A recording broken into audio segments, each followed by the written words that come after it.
Yo, chat, everybody get in here. We're doing sleep stream, bro. We couldn't get my overhead to work, so we're doing this again. We're gonna get right into it, bro.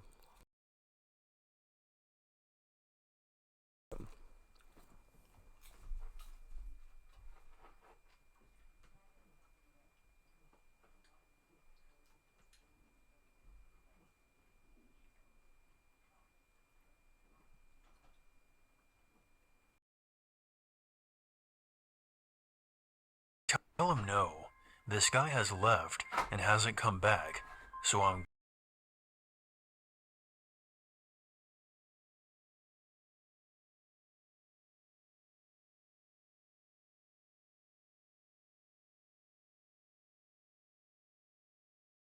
the way before this guy can find me, and thanking every god I can think of that I know the small town better than him. I still have no idea what he wants, but I'm not taking any chances. I sneak home through some back ways. I call work and let them know. They agree, and later tell me the old guy kept coming in for the next few days, and they finally called the police, and they took him away.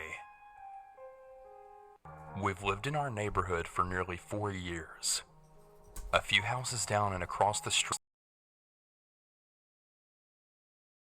And whenever we see each other, we always have small talk, and we know each other by name. We moved in right before I gave birth to my oldest, so they always ask for the baby, and they love seeing them. We have even had meals at each other's homes.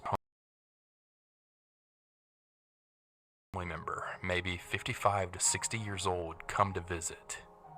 We noticed him right away because he would always go for long walks and lingered a lot. One evening, the mother of the family introduced him as her father. He had north to her sister's house. He was pretty new to the US and spoke a little English, just enough to get by.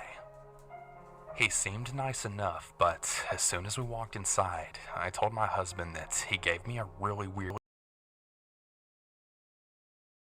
The 7 other family members from the home. I've been in their home and shared meals with them. They're very sweet and welcoming. My husband also told me that he did seem a little off, but we just chalked it up to cultural differences. Fast my mother came to visit at the very same time. They're in the driveway with our son. I run inside because I'm pregnant and I suffer from severe morning sickness. I come back out 15 minutes later and they're having a frustrating conversation.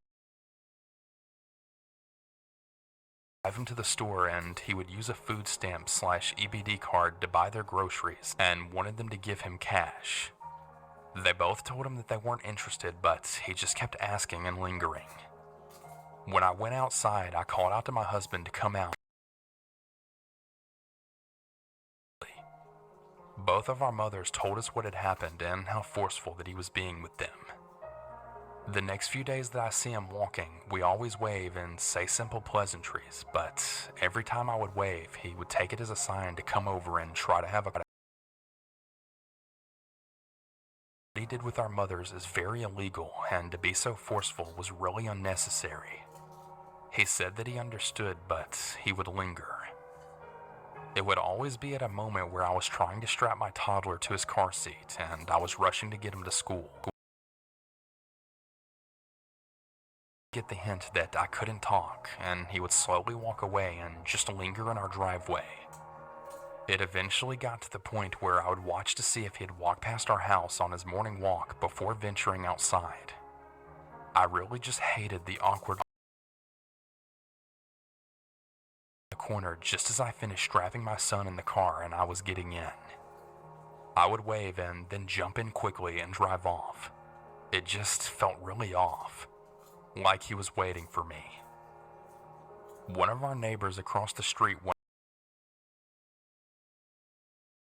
and again, he always lingered. She told me that he did similar things with her when they were outside as well. They were opting to hang in the backyard with the kids just to avoid it altogether. Now, I usually work from home, but the Ring camera. This man was standing and looking in through our kitchen window, just peering, and I could hear our pit bull barking at him. When he saw our dog, he jumped back and I used the microphone to say, "Can I?" Absolutely shocked and then scurried away. I called my husband and I told him to play the video. We both thought it was really creepy. Whenever we saw the family walking that evening, we decided to bring it up to his daughter.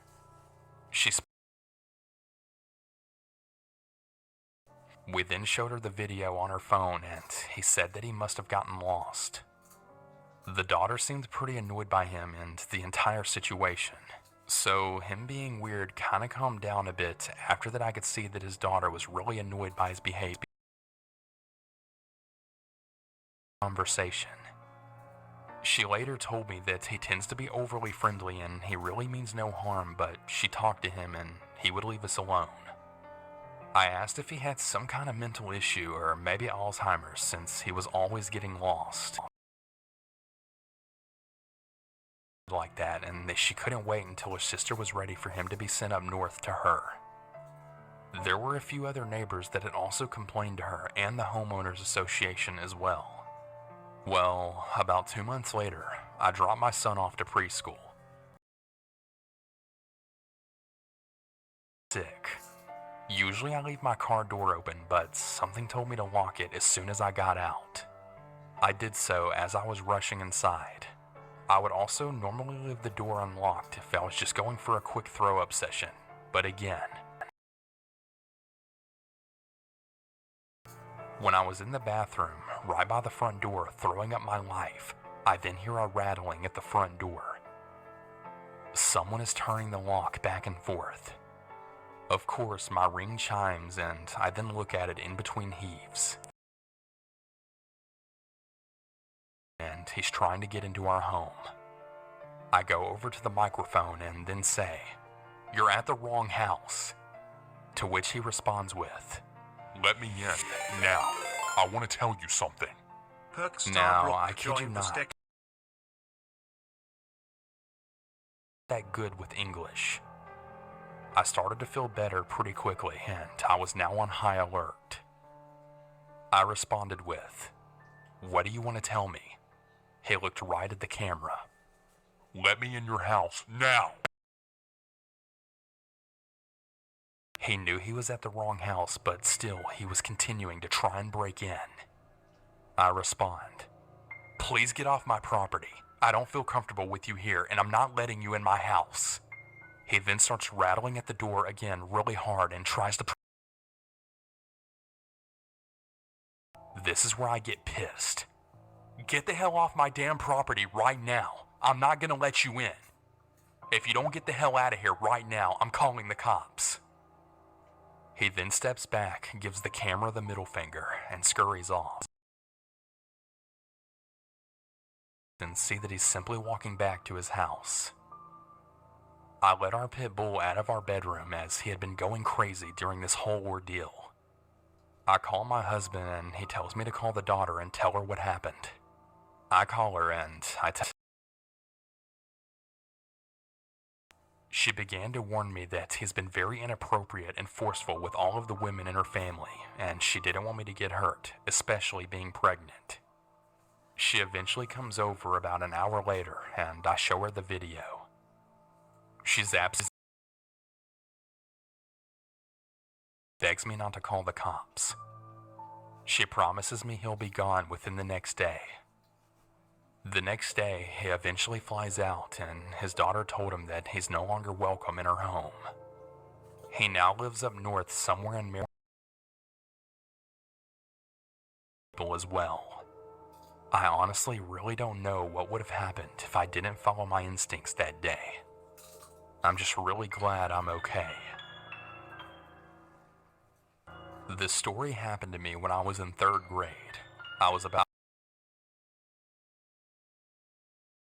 babysitter was ill, so my mom asked one of our neighbors who had kids and babysit a lot of the neighborhood kids if she would watch my brother and I for a few hours. We were having so much fun at Brandy's house when my mom came to pick us up. I asked if I could stay a little watching it. She said that it was fine, but I was to walk straight home right after. It was like maybe half a block, so not that far at all. So as the movie finishes, Brandy said that I needed to get home really fast because it was dark. Neighbor Dennis is just standing outside in his front yard. Now, I had seen Dennis around the neighborhood because his wife was very unforgettable looking. They have a daughter that was like maybe 4-ish at the time, so I didn't ever play with her or know her family. Dennis starts calling out to me, saying, Hey, what are you doing? I'm just going to my parents. Do you want to come inside for a little bit? No, that's okay. My mom told me to come straight home.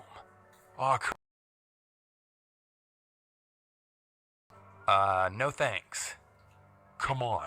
I have a daughter who would absolutely love to play with you. We can even make snacks. At this point, I was just like, red flag, abort mission, and I started booking it home really fast. Just kind of walking like Michael Myers. It was creepy. Luckily, I eventually made it home, and once he saw that I was approaching my house with my porch light on, he completely backed off. I'd like to mention that behind our houses was a giant. So, I mean, this dude could have caught me and dragged me into the woods or something. I try not to think like that, but like, what other motives could he have had, you know? Fast forward until I'm in high school and working at a restaurant in town. I see It turns out they were secret shoppers at our restaurant. I don't think he really recognized me working there though. Anyways, I know this isn't your typical horror story of someone getting dragged into the woods, but still, as a child, this was a very creepy young child walking home alone. Always watch your surroundings. You just never know.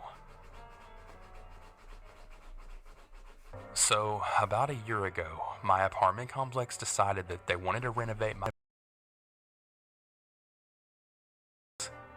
I live in Denver and my rent is pretty ridiculous here, so I started worrying about finding something affordable in my neighborhood, which I really love. I posted on the Nextdoor app to see if anyone in my neighborhood knew of any affordable rentals in the area. Someone named Joe who said that one of the condos in his complex was going to be up for rent pretty soon, and he knew the owner. He offered to get me in touch with the owner. I asked if he could send me pictures of the unit, and he asked if he could text me some pictures that his neighbor took. I now feel really stupid for doing this, but eventually gave him my phone number. I kid you not, I received a phone call from an unknown number within seconds. Now, I normally don't answer calls from unknown numbers, but So I answered it. I was completely bewildered when the person then said, Hi, it's Joe. How's your day going? Huh? It really took me by surprise, and I didn't really know what to say.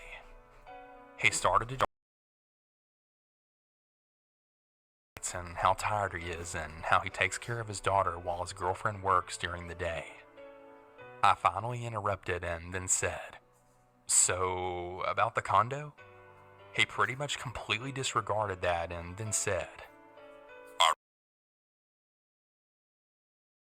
But I don't have to tell her, right? I said that I have to go and then immediately hung up the phone. And as soon as I did, he then started texting me. It was really bizarre and quite alarming to me. I blocked and sent me a friend request. Now, I'm 32 years old, but it was really creepy to me, and I even called my parents to tell them about it, and just how unnerved that it made me. And the worst part about it is that on Nextdoor, even if your exact address isn't listed, pretty certain that I didn't have my address visible in my profile, but I checked and sure enough, my address and unit number were totally public. Unable to really contact me in any other way, he started messaging me again on Nextdoor, asking me if I wanted to go report people on the app, so I just decided to delete it. So one night about a month or so later, I had a knock on my door at around 10 p.m. on a weeknight. I looked out my peephole but couldn't really get a good look. Either way, I don't answer the door for anyone that I'm not expecting, especially not a random guy at 10 o'clock at night. Feeling panicked, I decided to call my neighbor across the hall. She's an older woman and we always look out for each other since we both will a delivery guy at the wrong door. She opened her door to try and get a good look at the guy, and that spooked him because he literally ran away. I honestly have no idea if this was the next door guy or not, but my gut tells me that it was. I always felt that I practiced good online safety, but I didn't even know that my address was visible on Nextdoor. I'll never be that casual or lazy about privacy settings like that ever again.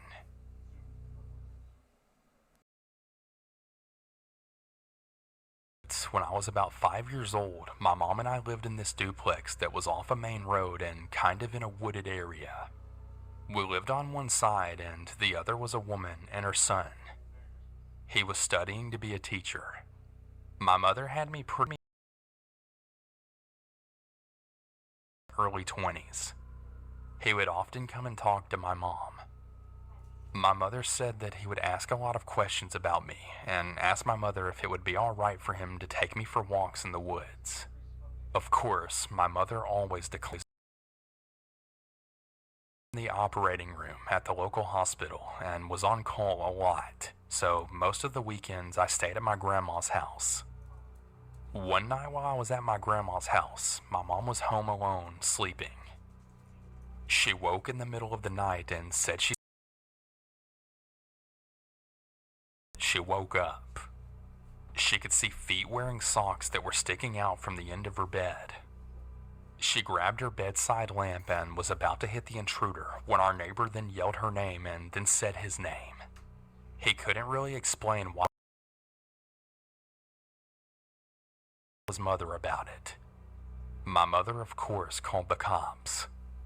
She ended up going to court and making a victim impact statement against this guy because she was absolutely terrified that he'd become a teacher and be around children. She says happy that I wasn't there. We ended up moving pretty much immediately after that happened. She just couldn't stay another night in that house. I'm just really glad that nothing happened to me or my mother. Who really knows what would have happened if he would.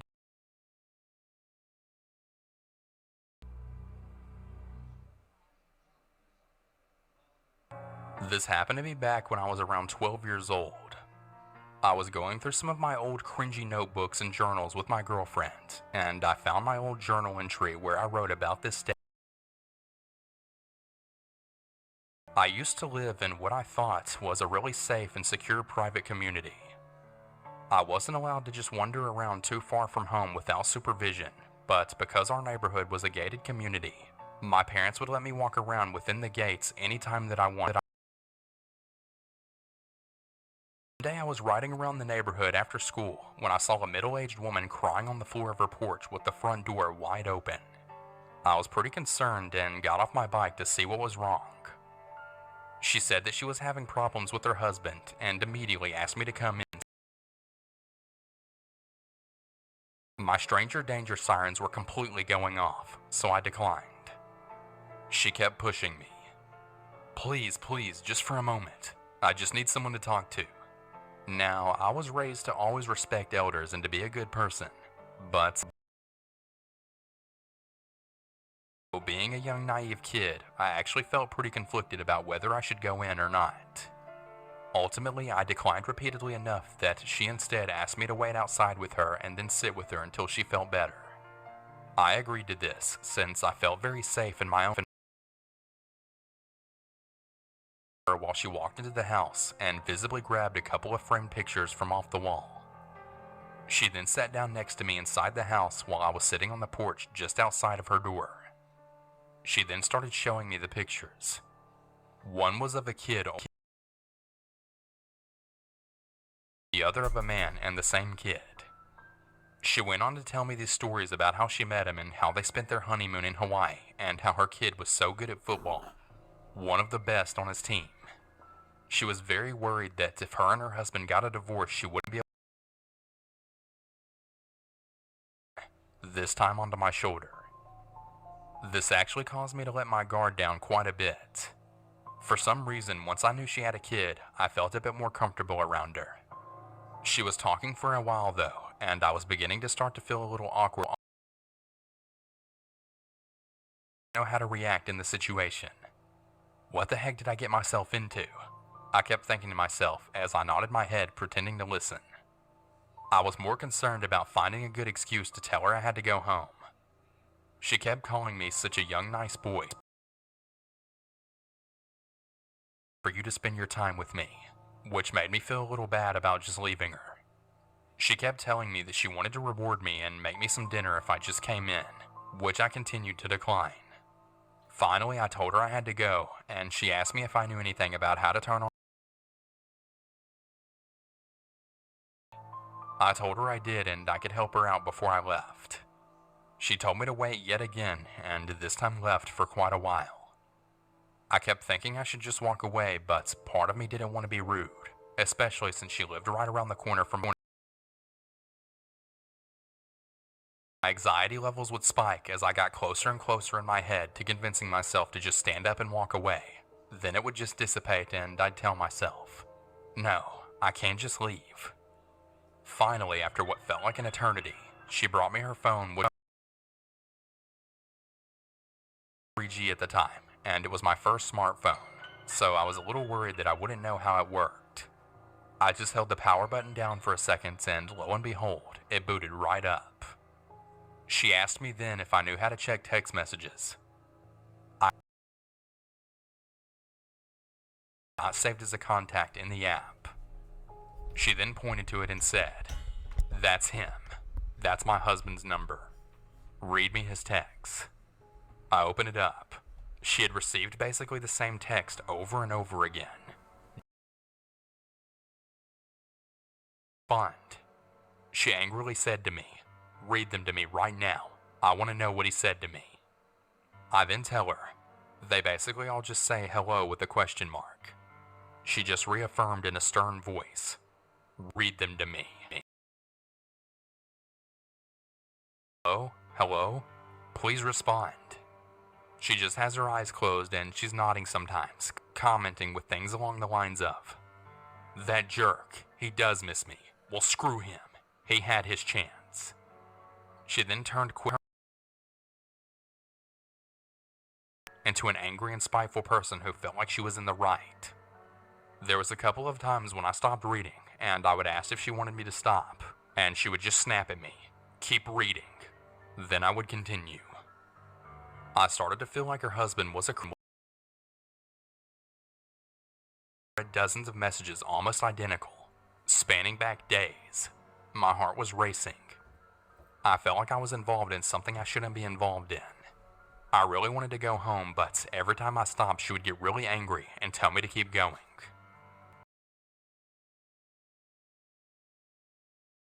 "Stop messaging me, you crazy woman. Leave me alone. I've reported you to the police and got a restraining order. If you come anywhere near my family, you will be arrested." My heart sank. That's when I realized all the messages I had been reading so far were being and she again snapped at me, "Keep reading." I told her I couldn't because it was getting very late and my parents had dinner for me.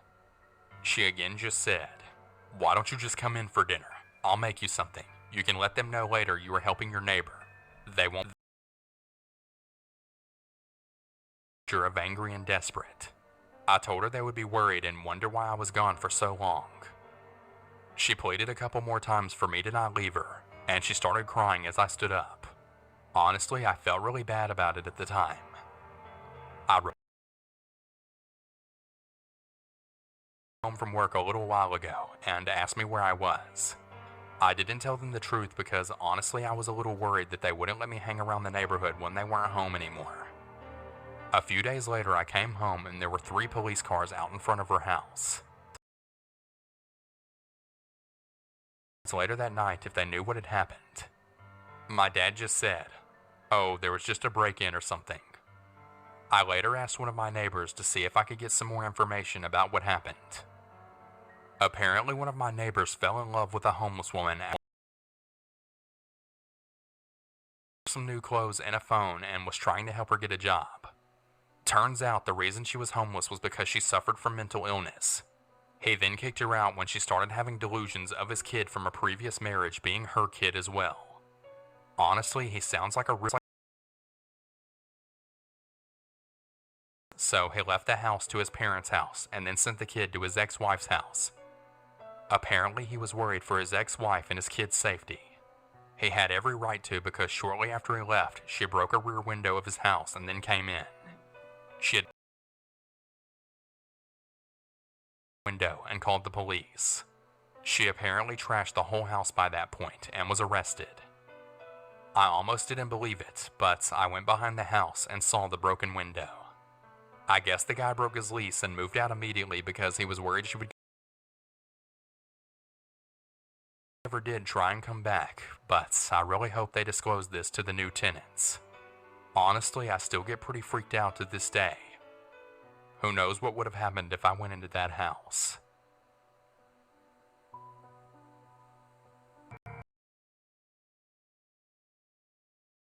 In Pennsylvania in a heavily forested area.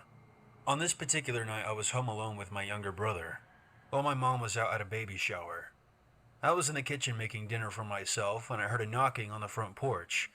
This wasn't a common knock.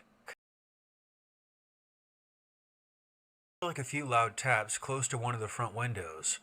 I paused and glanced around. From where I stood in the kitchen, I could see the front door and one of the front windows.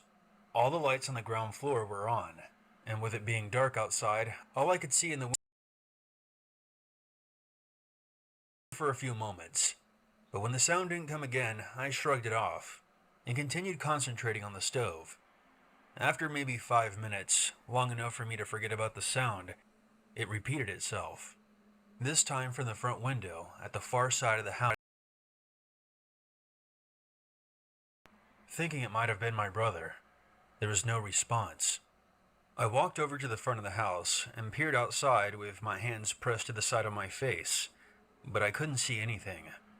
I turned as my brother came down the stairs. I held up a finger to indicate that we should pause and listen, and almost on cue, we heard footsteps calmly walking across the wooden floor of our wraparound porch, just outside the dining room wall. "There's someone out there," I said quietly. It was at this point that we should have locked all the doors and called out the window that we were calling the cops. But I was a stupid, headstrong kid, and pissed off that someone was messing with us. I remember my brother asking if the person outside was trying to distract us, but I was already at the and I knew how to properly handle one. I pulled out the 9mm from the drawer and loaded it. "I'm going to scare him off," I told my brother. "Lock the front door behind me." Before I could even give him a chance to argue, I was marching to the porch. My brother then flicked on the outside lights, and right there, about 8 feet in front of me, was a sickly thin guy wearing a hoodie with light blue eyes and a soul patch on his chin. He had been in the process of stepping onto the punch. Ran like a bat out of hell. I took off running a few yards after him, then stopped, pointed my gun in the air, and fired off a shot. "That's right, fuck off!" I cried out. I waited until he disappeared into the trees before I say that for a few moments my heart stopped. I felt that momentary wave of ice water through my veins, and the painful thudding of my heart in my chest as it tried to correct its rhythm. There was at least 8 other people standing around my. They were mostly men, but there was also at least 2 women. all dressed in dark jackets and hoodies, looking mostly like they were in their early 20s. None of them said anything. Instead, they all just stared at me, their hands mostly in their pockets. They all just scattered. Some jogged away, but most of them just walked off in different directions out into the woods. I legitimately forgot for a handful of seconds that I was holding a gun, until I raised my hands to my face and felt its weight. Again, I had no idea what to tell him.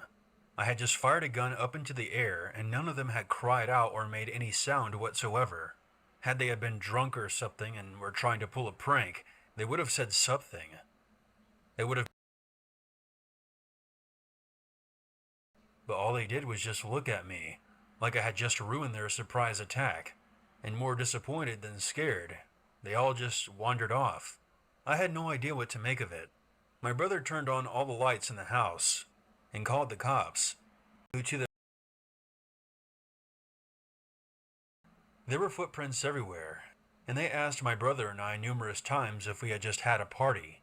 I kept telling them a dozen or more people had just been loitering around our house in the darkness, but the cops didn't seem to take it that seriously. I admit that they didn't in any direct way. They confiscated the handgun after I told them that I fired off a round, but they eventually returned it. I have no idea to this day what those people were doing that night outside of our house. My brother suspects that they were some kind of ritual, and maybe that we were set to be human sacrifices. I thought it more likely they intended to break in and rob us, but saw the gun and bailed. That doesn't explain the silence, though. None of them uttered so much as a sound as they looked at me and just... once. I've read that during alleged UFO sightings, people can become hypnotized by lights that appear above them, and they wake up hours later in entirely new locations having no idea what happened or how they got there. I can't dismiss that kind of possibility. People has never returned, and I haven't even caught a glimpse of anyone I recognized from that night in town. We bought a dog not long after. I'm 20 years old, female, and this was the last time I willingly stayed in a room alone with a... Most of the families that I babysit for were nice, sophisticated families who had sweet children that I loved. However, the Cooper family were the exception. Mr. and Mrs. Cooper had 2 children, Michael, who was 10, and though misbehaved and crazy demented, Antoinette was loud, cheerful, and the complete opposite of her brother. She was so innocent. I truly adored Antoinette, yet I despised Michael. He was an absolute terror. I'd watch over on a date, meaning 3 awful hours of psychological, emotional, and physical torture from Psycho Michael. There were many times that I would catch Michael staring at me while I was sitting at the dining room table doing my homework. I'd tell him to quit it. Michael was really cruel to his sister. He would push her down the stairs, pull the heads off her Barbie dolls, and cut up her clothes. Michael would also hit the cats with a sock full of quarters. One cat actually ended up dying from internal injuries. He would grate to windows with scissors sticking out of their heads on a really bad day. He was a horrible little kid, to say the least, but the scariest part about babysitting the twerp was the night that he came for me. Let's keep in mind that I wasn't supposed to even be the babysit for them since their other arrangement had fallen through. My mom agreed without even asking me. I was supposed to babysit from 5 o'clock in the evening until 10 o'clock at night. It was storming out, so the television had no signal, and my with her grandmother, leaving me alone with the psycho child for 5 whole hours. I'm glad to say that the first few hours went by pretty quickly and without incident. He was fed, bathed, and put to bed at around 8. Michael had breathed a sigh of relief and lay down on the couch with headphones in, not knowing it would be a mistake. The music was loud enough to drown out any other sounds. I stared at the ceiling for a while because there was no use in trying to delve deep into the realm of social media. Awake because of an intense pressure resting on my throat. Michael was standing over me with a wide smile, gripping the handle of a kitchen knife. I wasn't able to ask what he was doing due to the sudden fear that filled me. He pushed the blade hard. He laughed maniacally before running out of the room. I wiped the small amount of blood from my neck while searching the entire house, only to panic when he was nowhere to be found. The sound of the cat screeching caused a breath to hitch in my throat. Up the stairs, my hand hesitantly grabbed the doorknob to Michael's bedroom. I pushed the door open, which I still regret to this day. My screams of terror were drowned out by his laughter. Michael was sitting in the open doorway of his closet. I really do wish I could say that the horror had ended there, but it didn't. No. That twisted boy chased after me, attempting to slice my back open with every step he took. The deranged psychopath managed to get close enough to plunge the knife the front door and didn't stop until I was hunched over trying to catch my breath, a block away from the police station. I packed up my things a few months after that, moved into an apartment with my now husband 1,000 miles away from the town that I grew up in. I feel safe, but even that made me crazier. I attended therapy for several years afterward. I couldn't sleep without the lights on because the image of him holding a dead cat had permanently seared itself into my mind. I was paranoid for months. I still harbored the idea of having my own children one day. Truth be told, I honestly did care about the Cooper kids, but after the injuries I suffered, physical and psychological, my parents and I had no other choice but to press charges. Michael, being as young as he was committed to a psychiatric treatment in juvenile detention for nearly 3 to 5 years from what I heard. But after all the legal processes were complete, I couldn't bring myself to digging any deeper as to that now makes me feel silly for even being scared of a 10-year-old. It's strange how life works sometimes. It's strange how I just froze there. I eventually realized that I don't want children, and I absolutely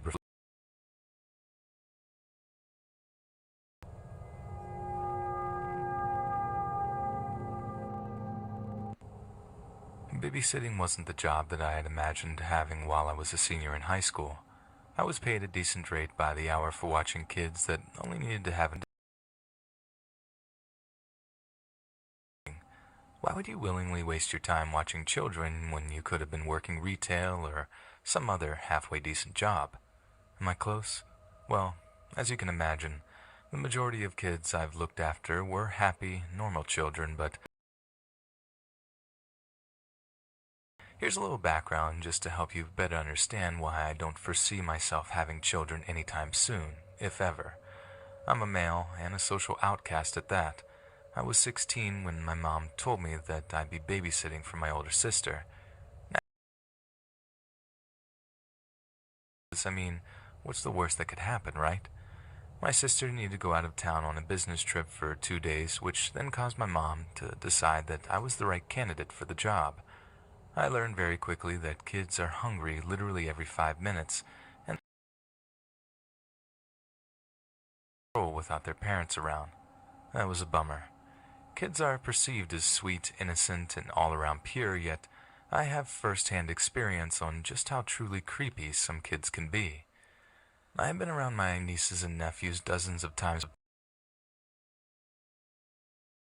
that they were a bit peculiar, aside from the fact that I walked in on Nat, short for Natalie, attempting to sacrifice her sister to the devil in order to bargain for immortality by shoving Lux's hand into a blender. Luckily, I had been watching them for less than 20 minutes when that incident occurred. Fast forward to this first afternoon, the kids were playing in the toy room, so I decided to watch television before doing my homework. I was in the middle of a funny movie when Mike cut on the floor with ketchup, chanted something in a language that I didn't recognize. They probably made it up, and locked Jay in the basement. Tony was the good kid who explained that Mike was trying to summon a demon, someone that is close to the devil so that he could bargain Jay's soul. It didn't work. I swear to God, those freaking creepypastas they watch really don't help them. It was then that I learned that they had a crazy obsession with vampires. The need to be immortal and trying to draw blood from people is their way to fulfill the desire to be like the people. Trying to figure out ways that they could become immortal without having to stay so small for all of eternity. I thought that was a bit unhealthy. I still have no idea how the internet or horror movies, when their parents weren't looking, really activated this, but Nat was the eldest child. She was the bad influence on her siblings. She was the entire reason why everything went down on the second night. I was studying for a calculus test that I had the next day. The kids were supposed to be playing in the backyard, which was the mistake. That I had been exhausted from chasing around those brats the night before because I ended up falling asleep at the kitchen table. I woke up sometime in the afternoon with my hands and feet tied to a metal pipe in the basement, while my deranged nieces and nephews stood over me. 10 minutes to free myself from that stupid rope as they chanted some weird language again. I assumed that they were really trying to sacrifice me. However, I was relieved when I saw one of the cats knock a candle off the windowsill. The carpet and lengthy tie me. We rushed out of the house and to safety just in time to watch the house burn, literally to the ground.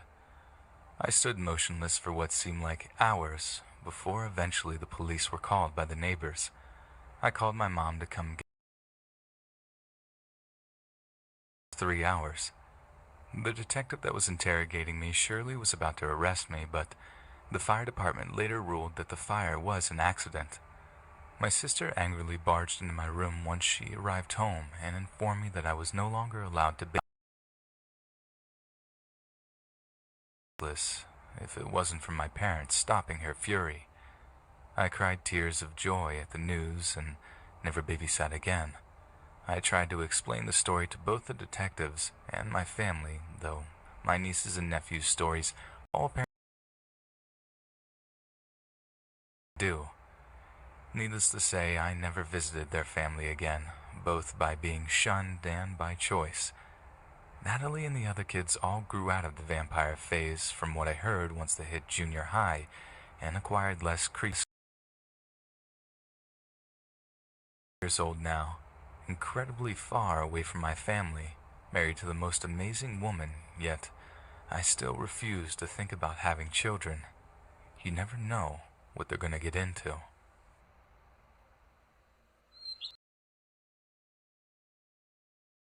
Experiences, but I really think this one's the scariest. It was October 2015, and my sister was giving birth, and I was babysitting her son, who was 9 at the time. The second night I was there, this happened. I'd put my room, which I have to get past to get to his room.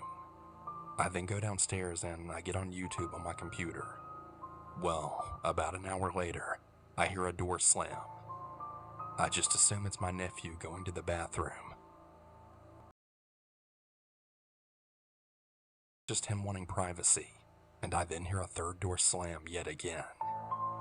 I don't know how to explain it, but I kinda just knew that it wasn't my nephew. I kept hearing things being moved around, kinda like a dresser being moved across the floor. Back in the day, the attic is apparently connected to the house next door. All you have to do is go up the attic, walk a little, then lift the top and climb down the ladder. I had no choice but to go check on my nephew. I'm still hearing noises as I go, like he was trying to get out or something. I walk halfway up the stairs, Then all of the noise just stops.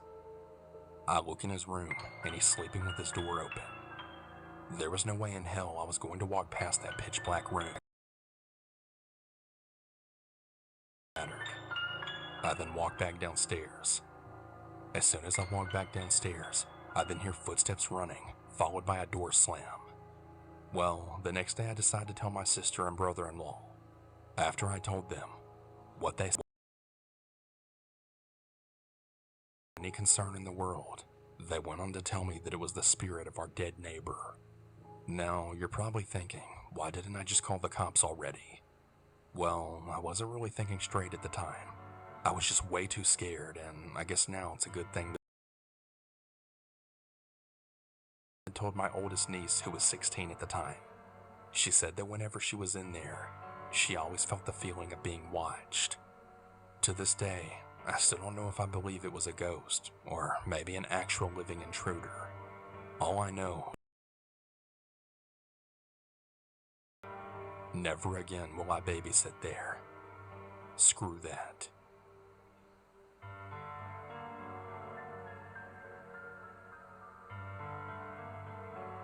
I think I was only 13 years old when this happened. So many kids. I don't recall how many, but there were a lot. The reason why I was trusted with so many was because I knew them since my parents and their parents were all friends growing up, making us kind of form into a group. The reason I was in charge. Of course, it was going to be a long night, knowing that our parents would be at some bar far away until like around 2 in the morning, and then stay at a hotel. For some background, I knew the kids, and they knew me. Being around 4, there was definitely a little bit of an age gap. The majority of the kids were around 9 to 10. Anyway, the parents left, and when they did, it was already around 4 in the afternoon. About 2.5 hours later, they ate their pasta. Because all the kids were together and they all knew each other, things got pretty crazy. I won't go into detail on exactly what went down, but some of the kids were just totally wild. I didn't really mind it though. Besides the point. So after a couple more hours, it was getting pretty late. I recall it being around 11:30 when kids were starting to settle down. I had to take care of some of the kids who injured themselves by doing some really stupid stuff that was really dangerous. Problems as well, but I would consider myself a very caring and kind person because I always did what I needed to do to calm them down. So like I said, it was around 11:30 when they were starting to settle down, and then not too long after, they were starting to pass out. Kids' rooms. For the sake of keeping the real names out, basically we're at the house that belonged to the Abels family. Ava and Dom were the kids in the family, making it their house. I put half the kids in Dom's room, and the other half in Ava's.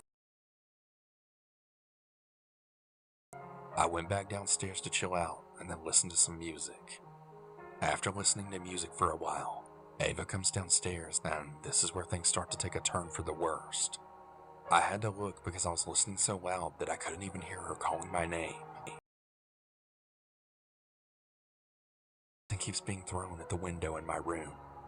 I'm really scared. I was a little uneasy to be hearing this since this was such a weird thing to be happening at this time of night. I gave her a hug and I assured her that everything would be alright and that I would go check it out. Though this was especially weird since the room's windows were really high up. I went into Ava's room and I saw that the kids were sleeping. I guess no one else had heard the something hitting the window. I started to think that Ava was just making this up or something.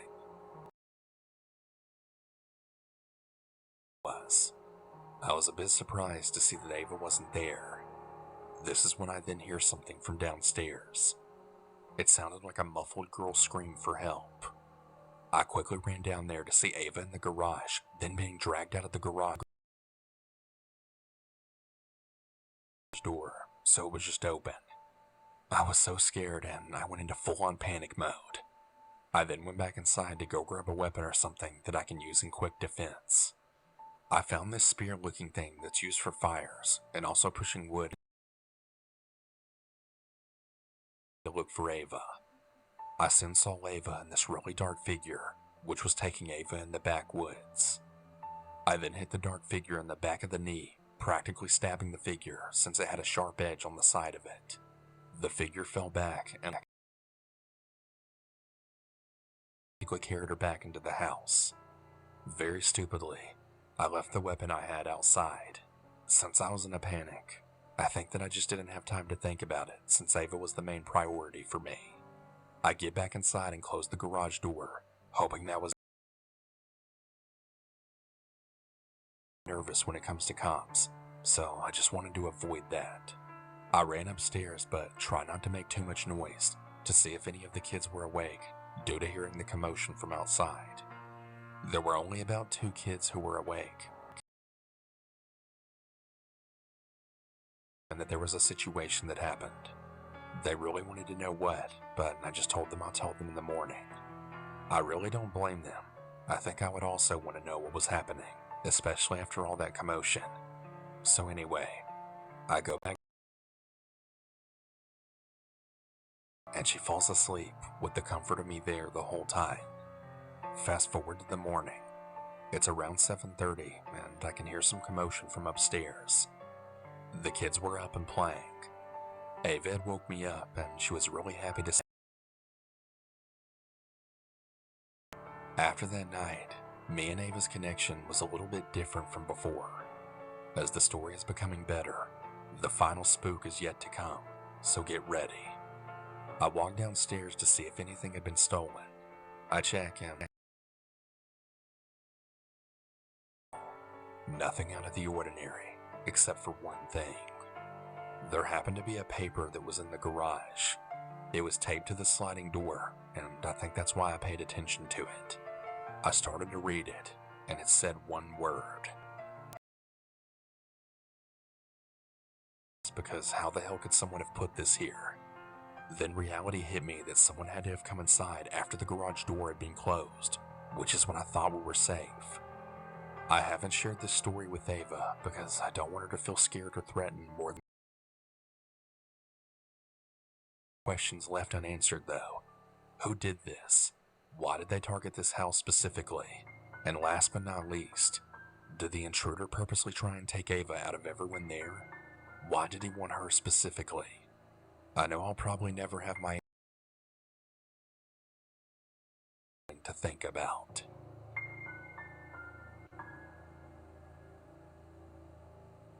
I'm a female, and I'm 15 years old.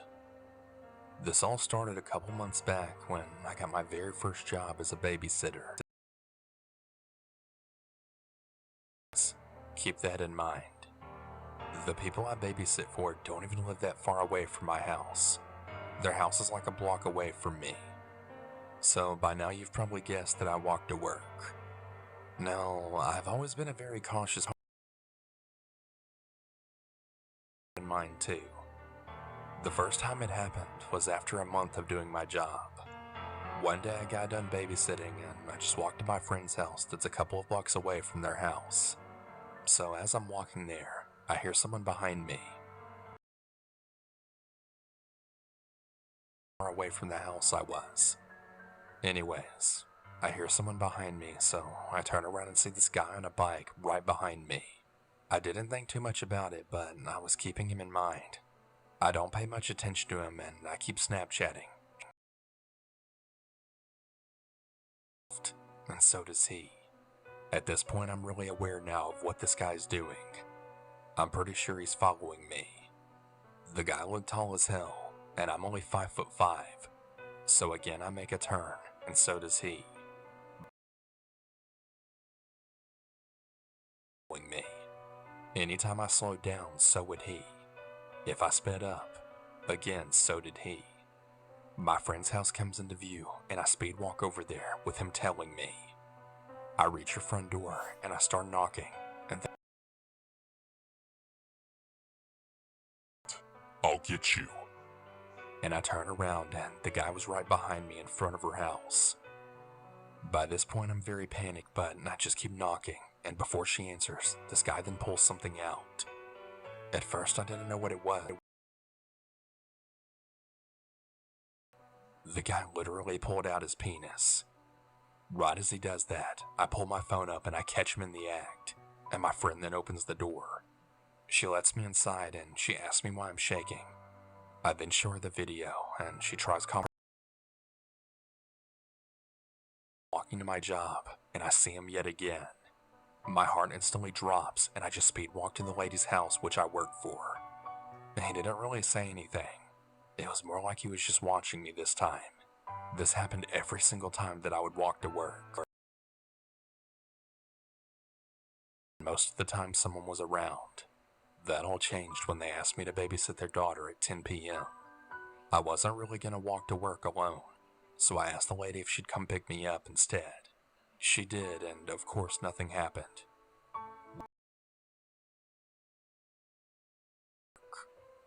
The following week, she asked me again to babysit at night, so I decided to take a knife with me just in case something happens, and I told my mom goodbye. I walked out in the really dark street, and the lights in that area weren't really good, which is why I was so scared. I was walking to work, and I then hear a crunch behind me. My body then immediately tenses up. I knew someone was there, but I really dreaded thinking it was him. I decide not to look back, but instead just speed. But I then turn around, and there he fucking is. I don't say a single word and just straight up bolt to their house. I tell them what happened, and she told me not to worry and that he wouldn't do anything, then left me to babysit. Fast forward the second day. I was checking all my surroundings like a really crazy person, but no one was there. I then turn and knock on their door, and from the corner of my eye, I see movement.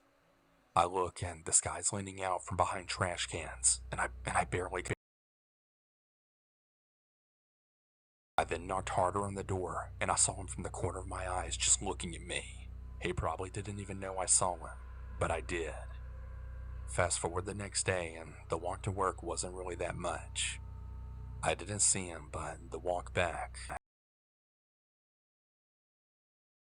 I think it was about 12 a.m. I texted my mom that I was on my way home, and she told me to stop by the store. Now, this store is like right across from our house, so it wasn't really a big deal. This weird creep follows me, all the while making kids noise again. I just walk to the store, and this guy literally stands right in front of the store. I get very angry at this point, and I tell the cashier what's going on. He then looks at the guy for a minute, and then tells him to leave. He says he wants to buy something. Well, he doesn't leave, and he just keeps on standing there. So I then say to him, "Why are you following me?" He then says back, I'm not following you. and I said, "Yeah, sure you're not." And I just stand in line and get my stuff. To continue following me, all while making kissing sounds and then repeatedly saying, I love you. I'd die for you. I was just so fucking mad at this point that I snap back and say, "Look, fuck off, you creep. Leave me the fuck alone." This doesn't even have an effect on this guy, and he just keeps repeating the same shit. I then tell him, "Look, I know where you live, and I'll tell your mom about this, because I've actually seen him leave the apartments that are near the store." Anyways, he does the entire time. I just walk to my house, and I finally get there, but right before I get inside and slam the door, I then say to him, "If you ever follow me again, you're gonna fucking regret it." He responds to this by laughing, then saying, Oh yeah. "Blow me a kiss." I then just walk inside, feeling very numb. I had just finally got home, and I just started sobbing. My sister asked what was happening, and I told her everything. She's extremely overprotective with me, and she that she's gonna walk me to work, and that if we see him, she's gonna kill the guy. Obviously, I know that's not true, but it really made me feel better. All of this happened last week, and today in a couple of hours I have to babysit again. I know it doesn't seem like much, but I really don't even know what to do at this point. If any of you guys that are listening have some advice, please tell me what to do. I appreciate you taking the time to listen, and if anything else happens, I'll definitely give you guys an update.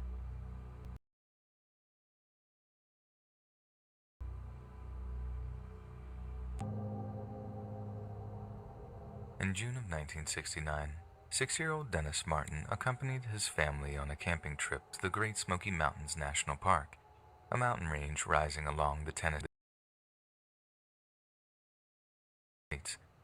The name Great Smoky Mountains comes from the natural fog that often hangs over the range, appearing as large smoke plumes from a distance. Interestingly, this fog is caused by chemicals emitted from the local flora, chemicals that have a high temperature and pressures. Yet even having heard the scientific explanation behind the phenomenon, seeing all that fog clinging to the hilltops is a very eerie sight indeed. Hailing from nearby Knoxville, Tennessee, the Martin family had a long run to the Great Smoky Mountains. In 1969 would mark young Dennis's first trip into the woods, in the company of his father, older brother, and grandpa. The group drove out to Cades Cove, an isolated valley located in the Tennessee section, where they set up camping and began preparing for their first night under the stars. The following morning, they set off for a place known as Spencefield, a picturesque highland meadow and popular camping spot, which was bisected by the rolling hills and jagged mountains. Arrived at Spencefield, Dennis and his older brother set off to explore the campsite, and reportedly talked to many of the other campers who had pitched their tents nearby. This is how they got talking to a ragtag group made up of other campers' children who made was pleased to see his son getting along so well with the other kids, and having his sons occupied meant the adults could get on with the important task of assembling their 4-man tent. Once the task was completed, Dennis was still playing with the group of other kids, and positions from which to playfully ambush a group of approaching adults. When the grown-ups entered the kids' make-believe kill zone, they all jumped out, growling and roaring like wild animals as they set upon their laughing parents. All but one. With growing concern as the seconds ticked by, and Dennis had yet to emerge from his hiding spot. Eventually he couldn't bear it anymore, and after rising from his camping chair, Dennis's father marched off the spot where he had last seen his 6-year-old son, and began stern fatherly commands soon degenerated into terrified pleas, and as he continued to call out in desperation, the other families began to realize that something was terribly wrong. Once Dennis's grandpa knew he was missing, up the Appalachian Trail with his son, while he led another group back towards the Cades Cove Ranger Station, arriving there around 8:30 p.m. that night. Thus began an extensive, well-publicized search and rescue operation in which national and even a unit of Green Berets. At the peak of the search operation, more than 1,400 people were operating in the few square miles around Spencefield, but not a single one found anything that could lead them to the missing boy. The search efforts drew a great deal of criticism from search and rescue experts far and wide, who said the large number of personnel involved potentially obscuring tracks in ground that was already difficult to track over due to heavy rain. Shockingly, point, but the track was dismissed as belonging to one of the Boy Scouts that was helping with the search. Later, however, investigators kicked themselves when they found that the tracks were determined to have come from a child who was missing one shoe, which disappeared on the banks of a belonged to Martin, and this theory was supported when a discarded child-sized shoe and sock were found just 3 days later. Although search and rescue personnel continued their search for more than 2 weeks, scouring the hillsides night and day in continual shift, the Martin family was so understandably desperate for answers that they offered a $5,000 reward for any information that would reunite them with their beloved Dennis. This got the attention of a handful of so-called psychics. Martin family's grief, and maybe cashing in if they guessed the right area of the Smokies to search. Surprisingly, none of these psychics ever proved to be of any help. Many years later, in 1985, a man who had apparently been illegally collecting skeletal remains of a child while exploring the woods. The man said he should have reported the find, but was terrified of being prosecuted for his prohibited herbal hobby. Not only that, but he was also unable to point investigators in the direction of the site he'd found. Many theories that have attempted to explain what happened to young Dennis Martin that day. Most detectives, both amateur and professional, believe that Dennis became disoriented whilst looking for a hiding place, maybe even forgetting his way back to camp when he emerged from it, and could easily have fallen down one of the many steep slopes and ravines that dotted the area surrounding Spencefield. However, Dennis was wearing a bright red t-shirt when he went missing, not something that would be easy for search and rescue teams to miss.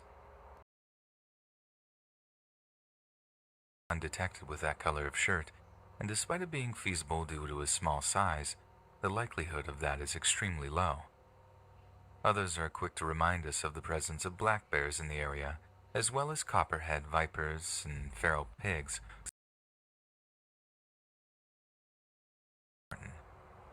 Park rangers told investigating police that an underweight bear had been caught in a boar trap in the Spencefield area just 2 weeks earlier.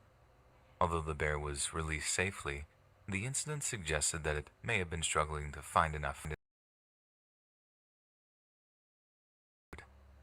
Yet, however tragic and brutal the aforementioned theories are, Dennis's father believes something considerably more sinister. Based on the eyewitness account of one Harold Key, who says he heard a loud scream on the very same afternoon that Dennis was kidnapped by an opportunistic predator. Shortly after he heard the scream, Harold Key claimed to have seen a disheveled, bearded man with wild, unkempt hair fleeing through the woods in an apparent bid to remain undetected by the nearby campers.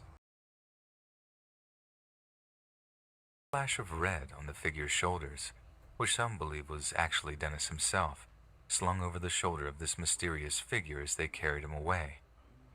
Harold later speculated that the man may have been a moonshiner, explaining his reluctance to be seen. He ultimately dismissed it, saying that as much as Harold meant well, his account was frankly unreliable as his timeline of events were off.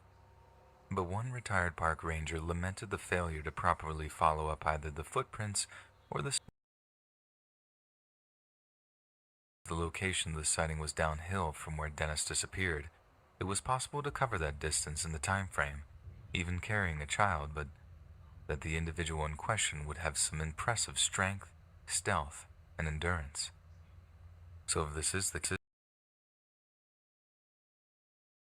bearded vagrant who was apparently capable of such an impressive physical feat, even if it was in the context of the despicable abduction of a child. Given the lack of investigation into his sighting or his tracks, it seems we might never know. Living in the Appalachian Mountains with a penchant for kidnapping children, I don't think the answers would bring us any solace. Maybe the closure would be worth it, especially for the family, but nightmares can be a high price to pay, and wondering what happened. Prime reader, some very sleepless nights. So in 2012, my then-girlfriend and I went on a big year-long road trip through the States, working on farms along the way for room and board. Stopping back in Nova Scotia where we lived. At some point we got a puppy, and around the time we got to Alberta, with an extra mouth to feed, money was running out. Since I'm a carpenter, I decided to find a place to rent. We scrolled through Kijiji, the Canadian Craigslist, and eventually found an ad for a place. There was this one guy who lived in a very cool looking house and was only a short drive from where I had found a job at. He wanted me corresponding with him by email. I told him that I was going to work in the area and my girlfriend would be staying home with the puppy. Being desperate and having become accustomed to trusting strangers throughout this long trip, we agreed to send him a deposit. A few days later, it was in the middle of nowhere and there were no neighbors, but we had known that before. This guy looked to be about 30 to 35, small framed, and just looked like a regular working country dude. He was scared or something. He almost looked like he was ashamed of himself. He was fine with our dog being inside, though he had a dog that wasn't allowed inside. This struck me as weird since this is the cold Canadian North. Right off about him. It made me uneasy, especially since I would be going off to work every day, leaving my girlfriend alone with this creepy guy. But she didn't seem worried, and I didn't want to be controlling, so I let it go. We obliged politely. He brought us a few cans of shitty watery beer and meekly drank his while sitting across the kitchen table from us. We tried to relax the situation and asked him a few friendly questions about himself. He wanted friendship, but also seemed completely unsure of how to get it. He went over a few rules he had. Number 1 was to stay out of his room, which was obviously fine. Number 2 was that we were not allowed to go in. And number 3 was to stay away from the barn. By this point, I could imagine the headlines. Nova Scotian couple found murdered, bound in barn. That night, I didn't sleep very much. I wasn't supposed to start work for a couple of pup. I heard his truck pull out of the driveway pretty early in the morning. I headed for the basement because I just had to know what was down there. It was pretty bare. Just a few washing and drying machines and some lawn chairs. Nurse costume that looked like it was for sexual purposes. A roll of duct tape, a set of handcuffs, a shotgun, and a box of shells, all sitting together on the same shelf. I woke up my girlfriend and leaving before he got home. We sent him a message after we left, lying, saying that one of our family members had gotten sick and we were moving back home. He never offered to return our money, and we had no more contact with him. That I worry too much, but her parents thanked me profusely, and I still wonder what was inside that barn. Number 2.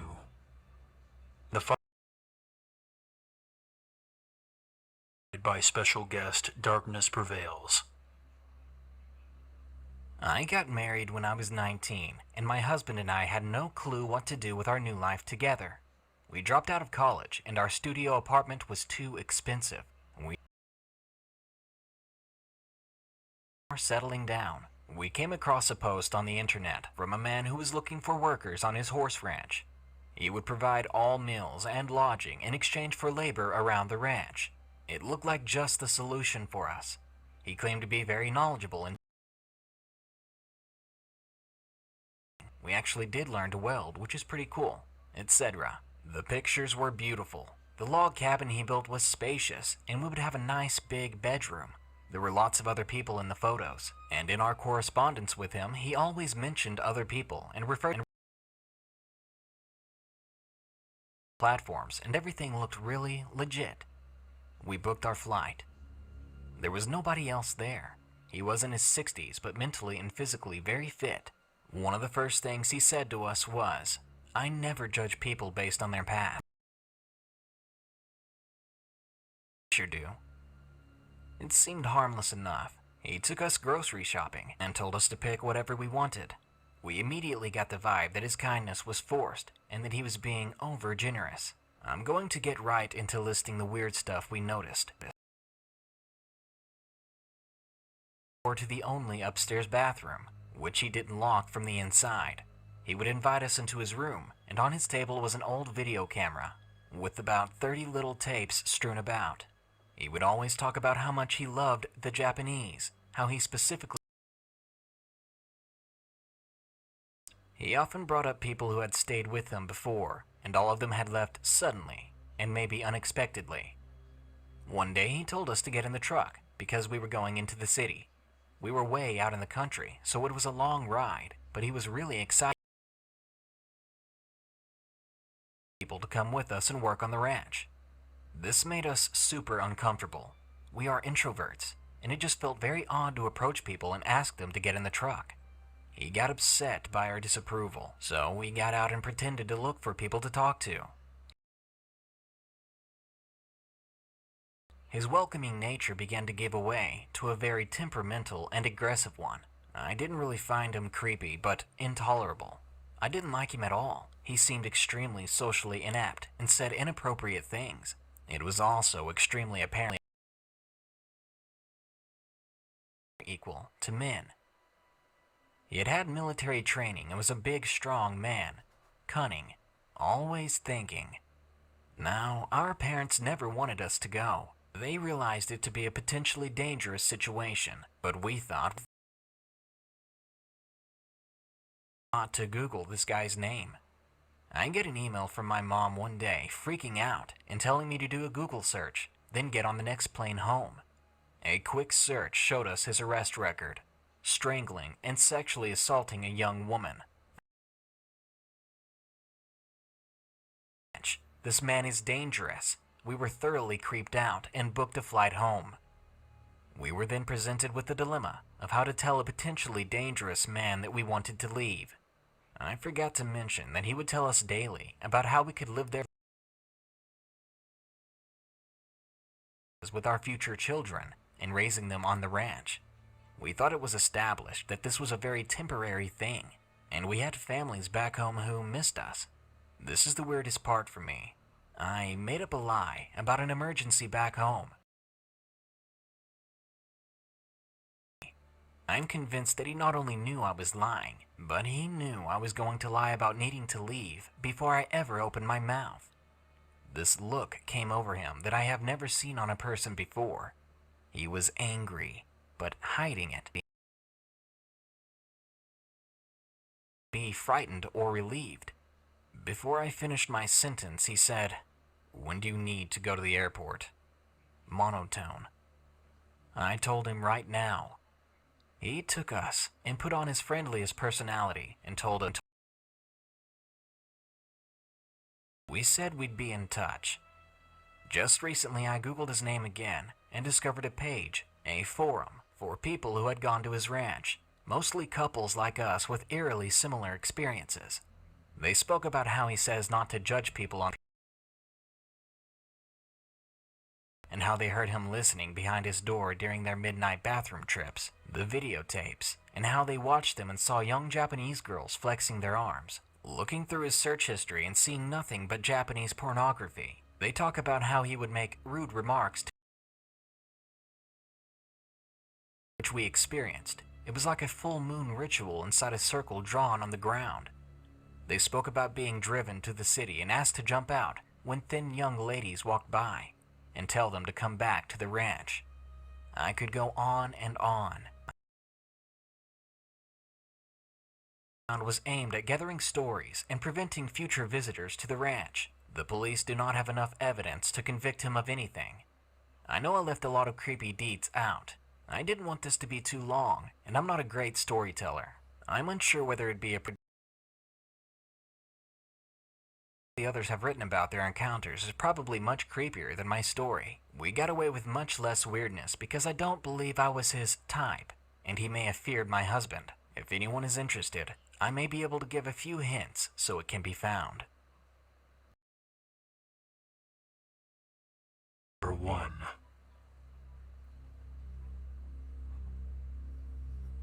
I graduated high school almost a year ago. I really had no urge to attend college or military and basically got stuck in my boring hometown for months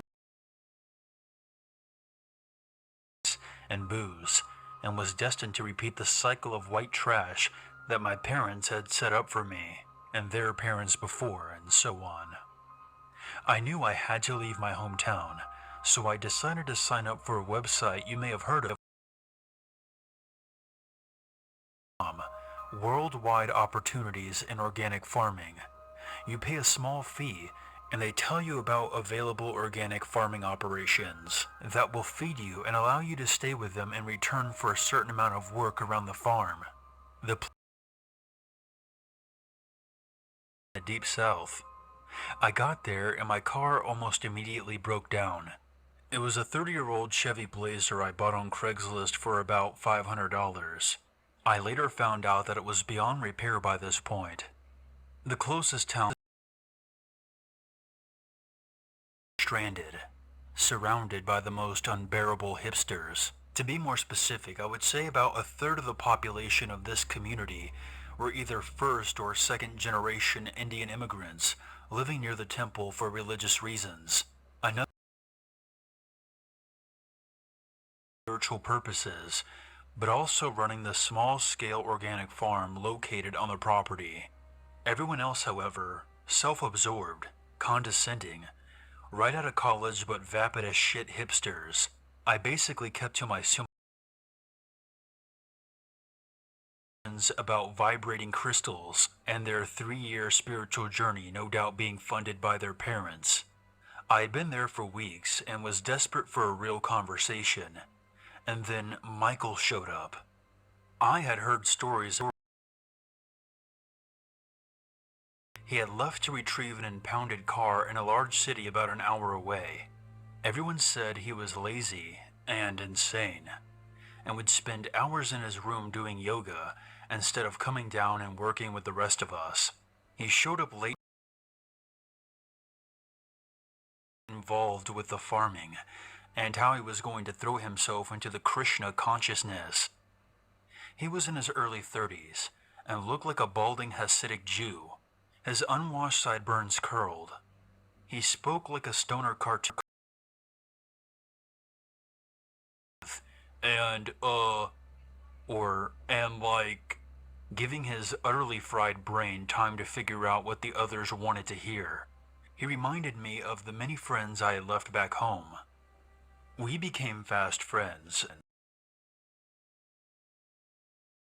My fingers off when he spoke. We were both from Texas, so we talked about the loony conservative teachers we had in high school, football, and of course, drugs. Every now and then he would bring up subjects that really threw me off, so he schemed the best way to break it out. These plans involved firearms, pipe bombs, and telepathy. He told me he came to the Hare Krishna temple to befriend some of the gurus and learn Reiki meditation. He told me he believed he had used Reiki once to seduce a woman at a party. This is when I understood his reputation. I simply nodded and laughed occasionally when he went off on these rants. I knew that one day I would reach a probably endure it for a week more. A couple of days later, we were eating lunch with one of the gurus. I was telling Michael about my trip to the giant field where the Branch Davidian used to be. He wasn't sure what the Branch Davidian was, and the botched siege operation by the FBI and ATF that led to the death of 76 Davidians and 4 ATF agents. He was enraged upon hearing this. Like, the government is always trying to silence people. So fucked up. I wanted to explain to him that David Koresh was a sociopathic cult leader, interested in power and nothing else, but he wasn't having it. Now I was getting angry. He was throwing a tantrum about he was telling me that I'm wrong and that Koresh was a martyr. That's when I saw the truly insane Michael. He was spitting, red as a beet, pacing back and forth. I left the table and got back to work, but this absurd argument, I couldn't handle it anymore. I'm not having this conversation with a fucking lunatic, Michael. How can I expect logic from you? You came here to get superpowers. The look in his eyes changed from anger and then came at me. Michael was a big guy, much bigger than me. He lunged at me and I ran. As I ran, I went through my pocket, praying that I had grabbed my knife before I left my cabin. I know it sounds ridiculous. Plus, it was a pretty useful tool on the farm. Luckily, I had grabbed it. I turned around and he saw it. He stopped and contemplated for about 3 seconds. He then turned around and finished his lunch and explained to him what happened and that we should probably get rid of him. It didn't take much convincing. No one really cared for him and he wasn't much help on the farm. I felt kind of bad snitching on the guy. He was in a pretty desperate situation. I can't imagine he had many friends. The temple president also informed me that he had been an alcoholic for 10 years and came here to get sober. I found it very strange that he never told me this. Later that day, several suitcases for him to pack what little he had. I saw them both drive off to God knows where. Weeks went by, and the whole encounter kind of faded from my conscience. Late one night, I got a text. "Hey, this $280. Wanna go traveling?" I never responded. I'm not sure how he got my number, but I figured he looked me up on Facebook or something. A few nights later, I was in the temple office using the Wi-Fi to my cabin, and from the pitch black, I could hear a lot of loud banging coming from the barn. I remember thinking it must be an animal, but also thinking that it must be a pretty big one to make that much noise. I entered my cabin, but my bedroom door did, so I used that one. I was pretty unsettled by the banging, but I figured my imagination was getting the best of me. Later that night, I woke up needing to take a piss. The house. I didn't feel like putting on shoes and walking around in the dark, so I figured I would just piss in the sink. I know it's gross, but I'm the only one who uses that kitchen. I opened my bedroom door and nearly pissed myself, crouching in the corner of my kitchen, facing the wall. I made a noise I wasn't aware I could make, something you would hear Shaggy make on Scooby-Doo. The noise alerted Michael to my entrance. All he did was glare at me and shake.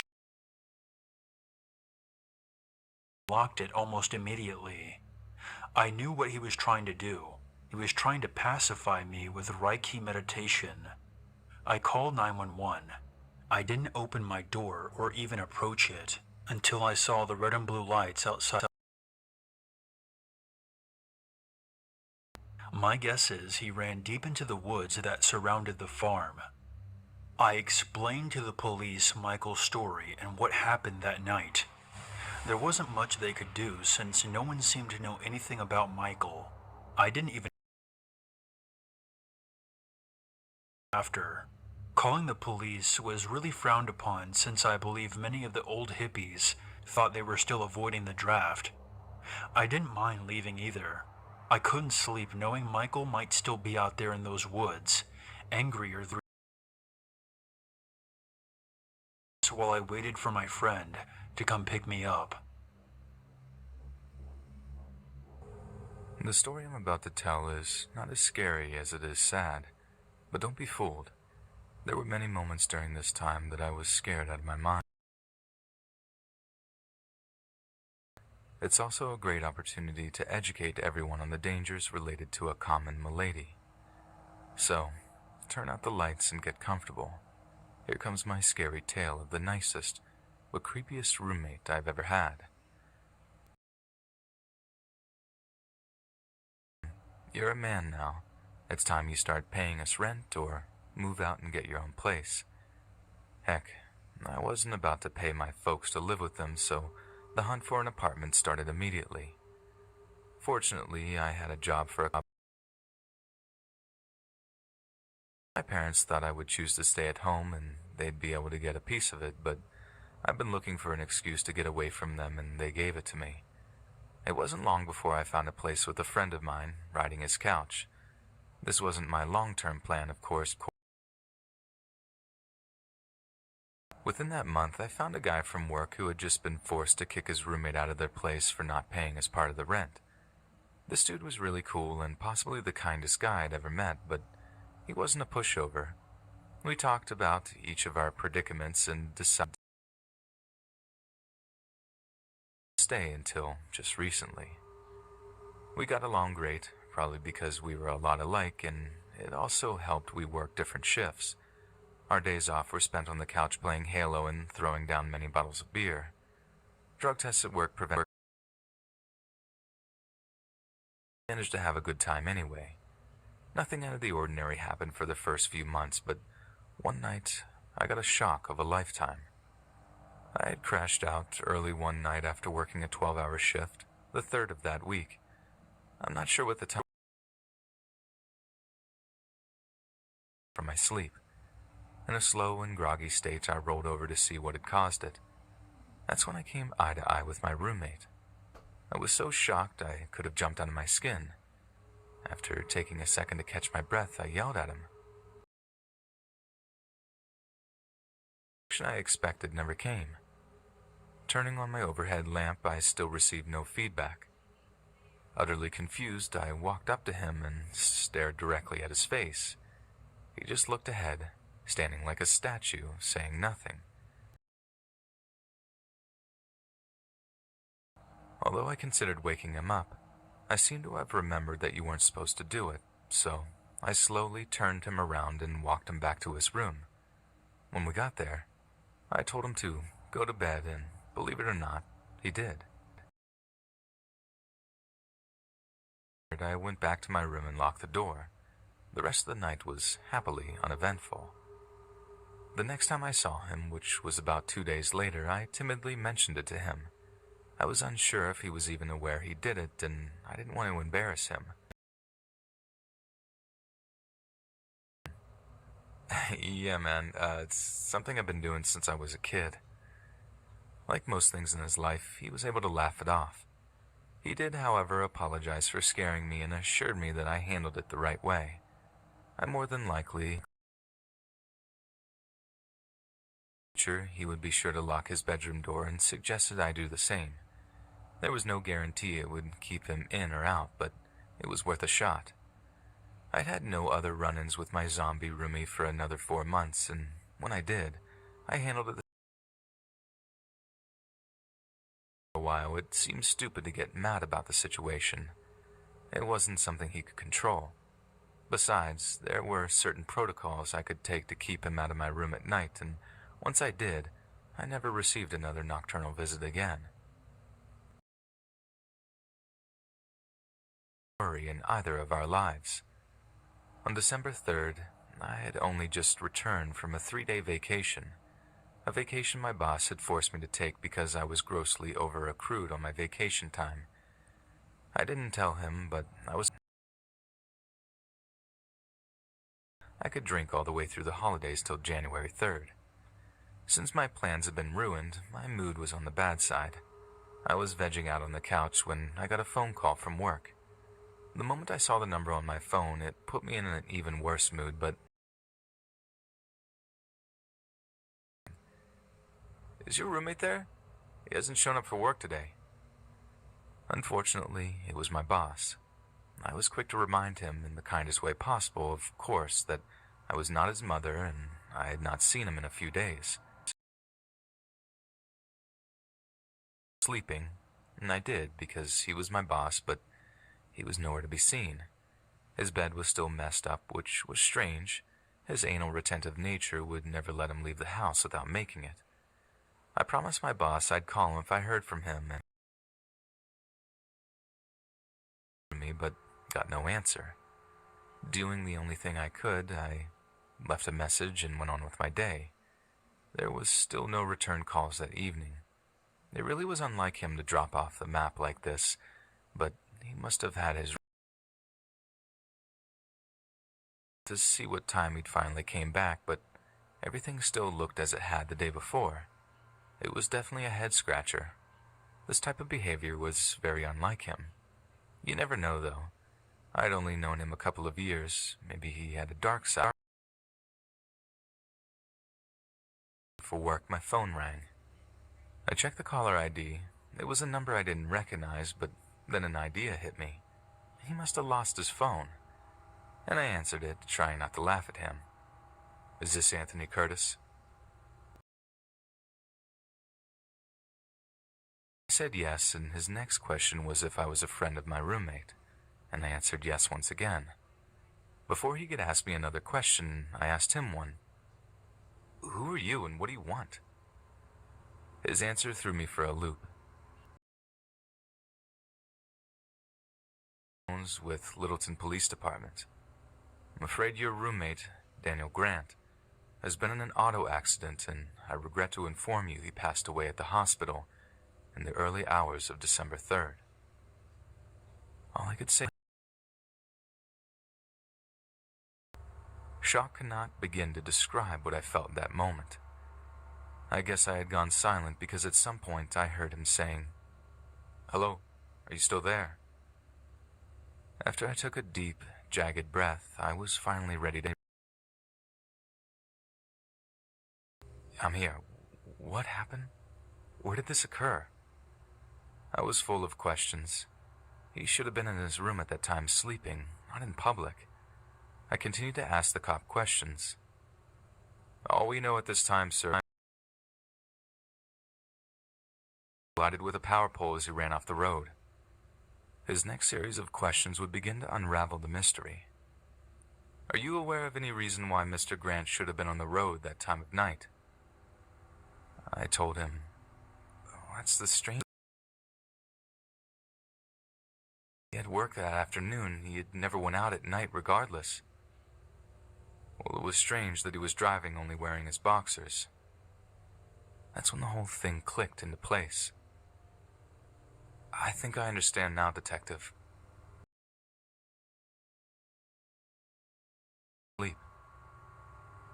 Our discussion continued for a few minutes longer, and then I made the terrible call to his parents to notify them of the accident. They drove into town from Pueblo the next day. The arrangements were made to return his body later. Just to show how loved he was by everyone who knew him, our supervisors halted all work for that day to allow everyone to attend the funeral. I'm not a fan of funerals overall, but this was one I would never have dreamed of missing. For him. The complete facts of the story were soon released, and it seemed to have played out just as I feared. Danny had sleepwalked his way out of his locked bedroom door, out to his car, and down the road. I had no idea sleepwalking could go this serious the condition could become. Despite the fact neither of us had any idea of how dangerous his sleepwalking could be, I can't help but feel a small amount of guilt in relation to his death. Maybe if we had done some research, we could have put some safe would a pair of two 20-year-olds really have been. One of us probably would have passed out after a long night of video games and drinking and left the doors unlocked. The fact is, Danny's death was a freak accident, plain and simple. I recently decided to let it go once my girlfriend and I found a house to rent together. I guess I stayed around so long without finding another roommate because it would have made his death more real. My girlfriend and I would often do the same things Danny and I did on my days off.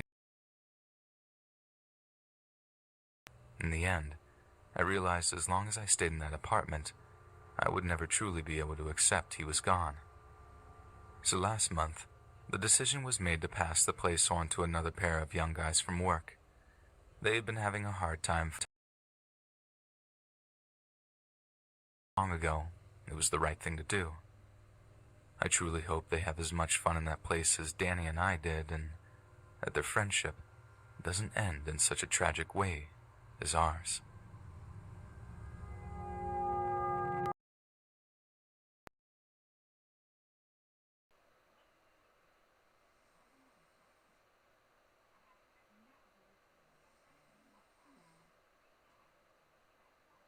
Back in 2018, I ended up flying over to Greece for a week-long solo vacation.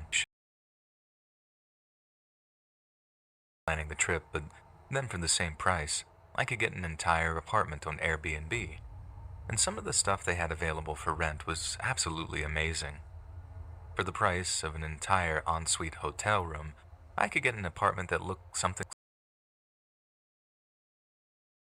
like a French Riviera or something. Greece doesn't exactly have the strongest economy, so it kind of made sense that it would be going so cheap, but even so, compared to the other listings, there's no way to describe it other than suspiciously affordable. And I immediately went to check the reviews, and even with all the 5-star reviews and glowing praise of the apartment's owner, I still thought the whole thing was just way too good to be true. But then again, there were only 2 windows where the place wasn't booked, so not only did it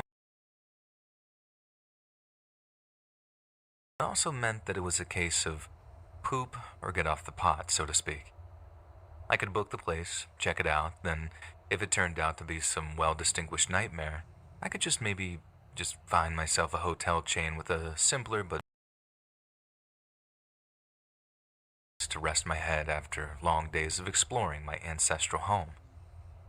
The flight over to Greece was the first long flight I'd been on, and the whole process just completely exhausted me.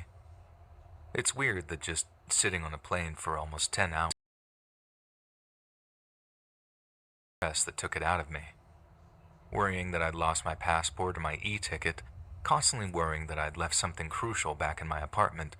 All irrational first-time flyer stuff, I know, but after the relief of landing without a hitch and making it to the Airbnb,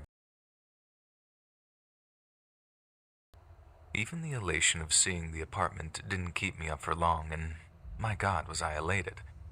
It was everything I could have possibly hoped for. A magnificent mosaic of black and white tiles and wrought iron spiral staircases. Still would have paid it to stay in a place like that. But then the question remained, why exactly were the owners charging such a low rate?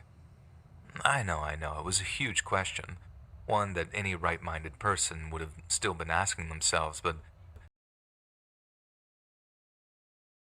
for this perfect cocktail to wipe my brain of thought, and I told myself that I could always properly survey the place the next morning after a good night's sleep.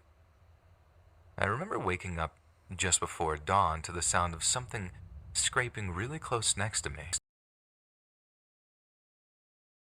But I ended up leaning over to the bedside table, switching on the light, and seeing what was definitely a cockroach running for the darkness below the bed. I hate bugs, and cockroaches have to be the top of the list for me. B was so low. The entire building probably had an infestation that they just couldn't get rid of, and maybe they couldn't afford to have the place bug bombed, so they were hoping for a few quick bucks from Airbnb so they could afford it.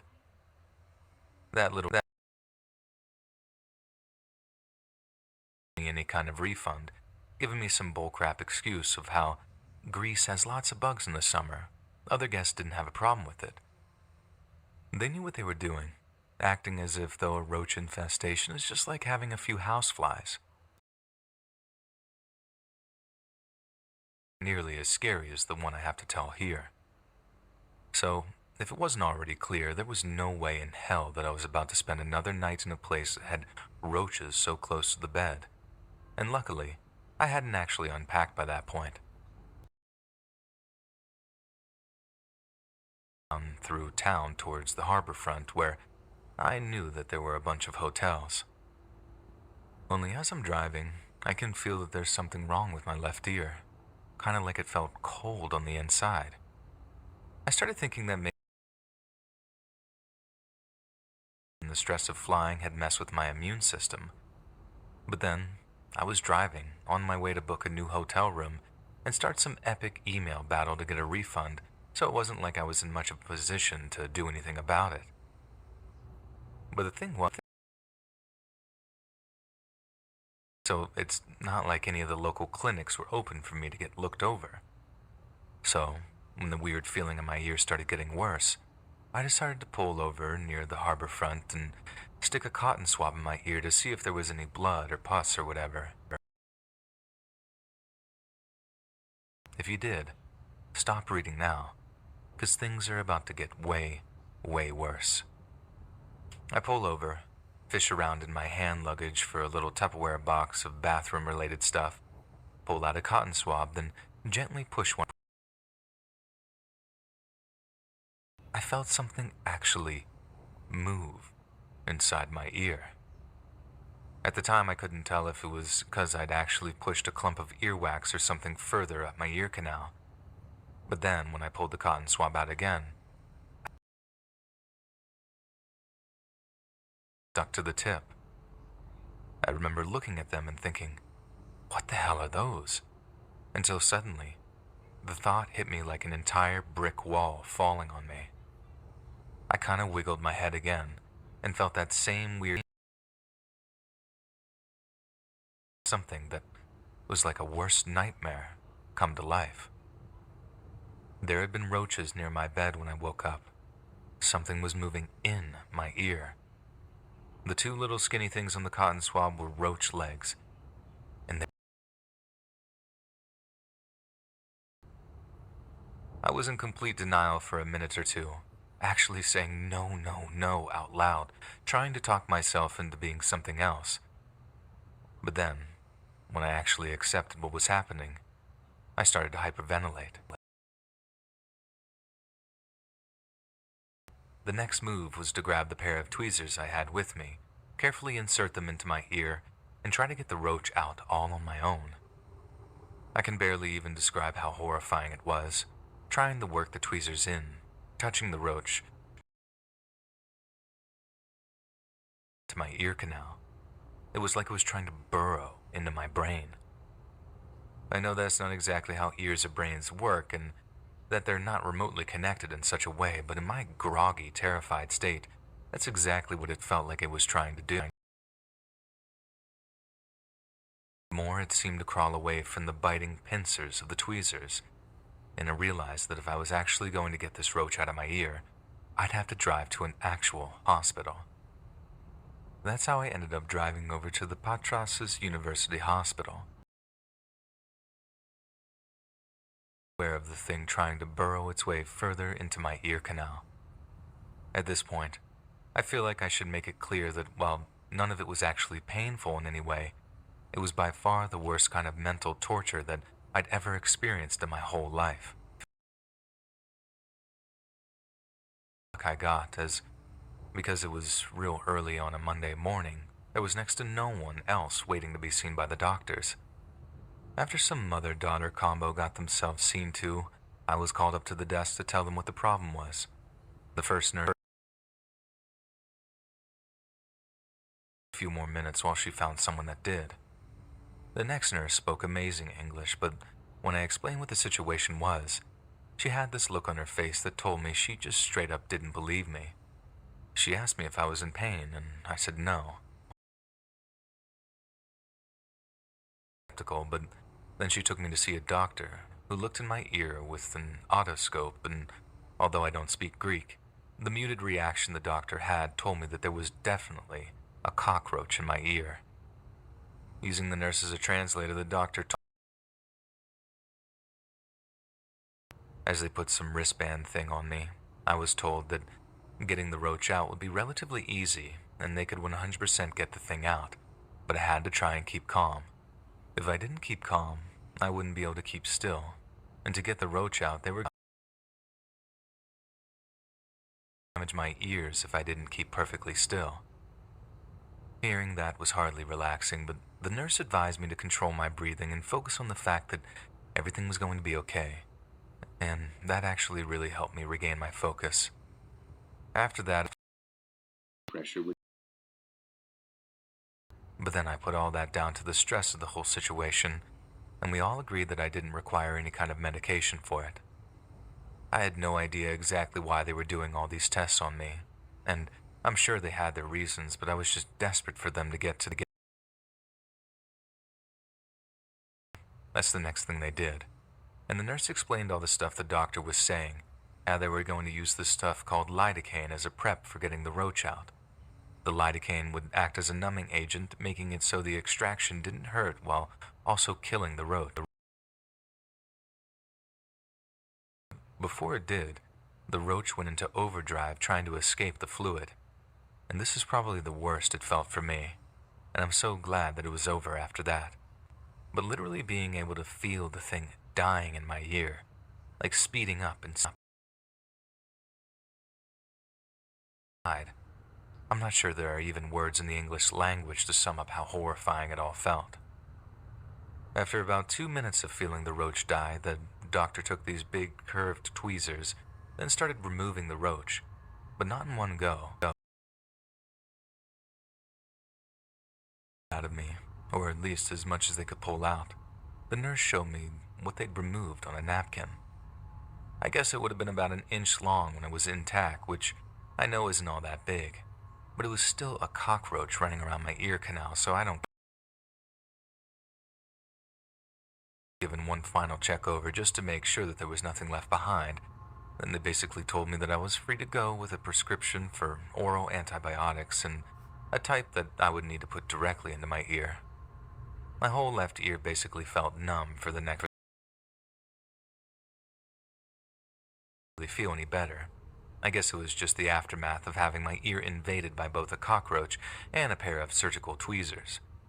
But then the half-dead scratch session in my ear just didn't stop, so when I got back to Baltimore, I went over to my.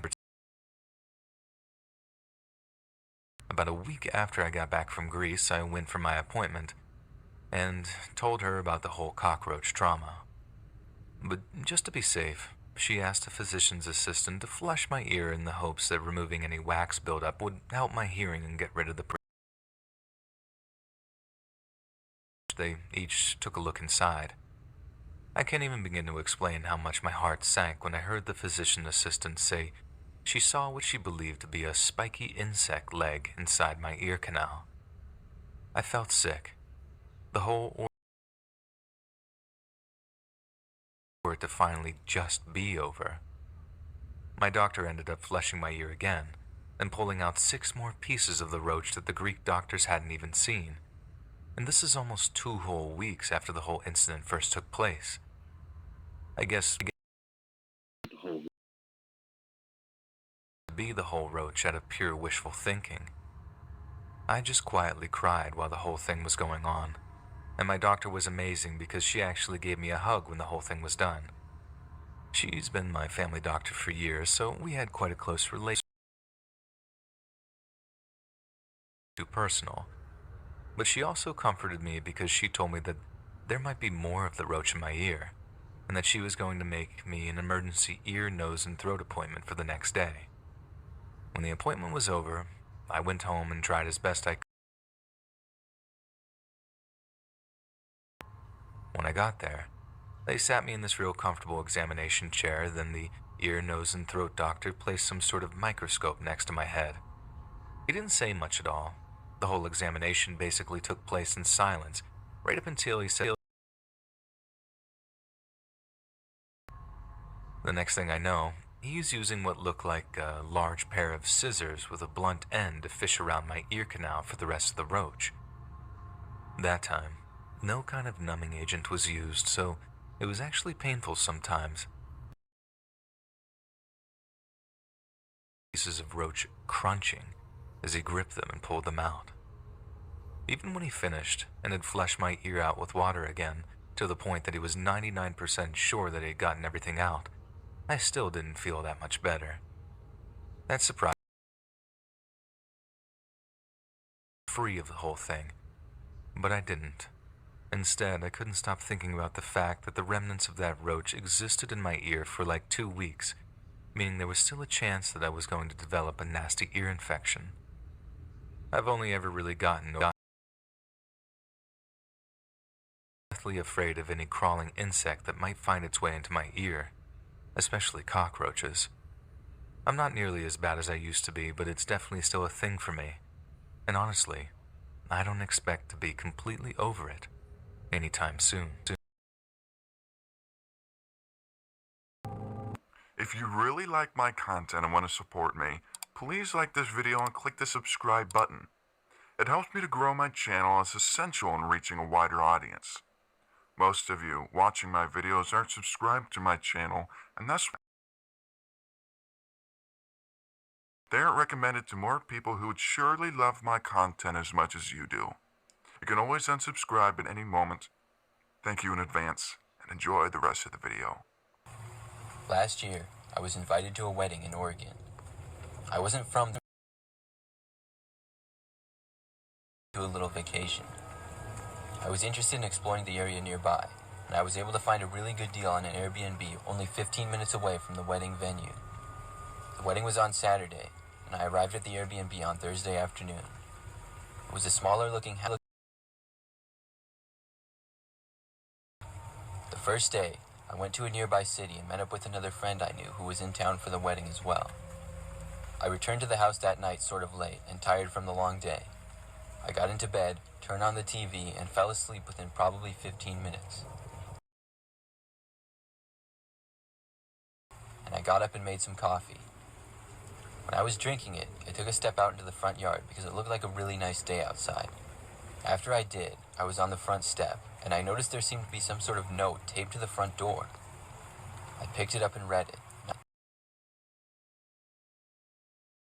I broke into your house last night. You should fix your locks. And then they had written a little winking face on it. I freaked out when I read this and immediately went back inside the house and started looking around. I was sure the front door had been locked because I remembered unlocking it to go outside just a few minutes ago. It was the back door. I ran over to it and checked, but that too seemed to be locked.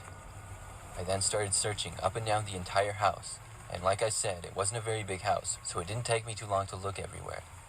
After searching all the rooms, closets, I was creeped out, but after time, thought maybe it was some kind of prank by somebody who lived on the street, and knew that this house was rented by people a lot. There was no way to know for sure though. I've always been a really deep sleeper, plus the house didn't have a whole lot of furniture in it, so I left the house shortly after that to go do more stuff in the nearby city and also see some local parks. I took all my valuable stuff with me just in case, and I also contacted the Airbnb owner about the note I received.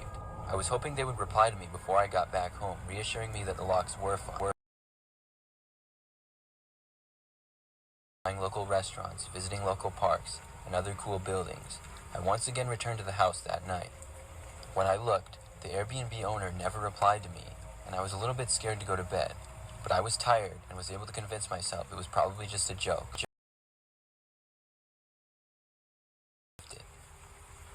Wedding was the next day, so I once again watched some TV and then drifted off to sleep at about 11:30. The next morning, I woke up without an alarm again, but this time I looked at the clock and saw that it was just after 6 a.m. I didn't need to. I started feeling a little bit paranoid. I decided to get up and walk around the house to make sure everything was okay. As I left the bedroom and walked down the hall, I immediately noticed that the back door of the house was wide open. When I saw this, I wanted to get out of there immediately. I knew that I ran into the bedroom, packed up everything I had in probably less than 5 minutes, and went to leave the house. As I was about to walk out the front door, I started to hear the closet door in the living room begin to open. I never turned around to look, and instead sprinted out of there to my car. contacted the owner of the house again, telling him what had happened. Then I contacted Airbnb customer support. For the rest of the trip, I stayed in a hotel.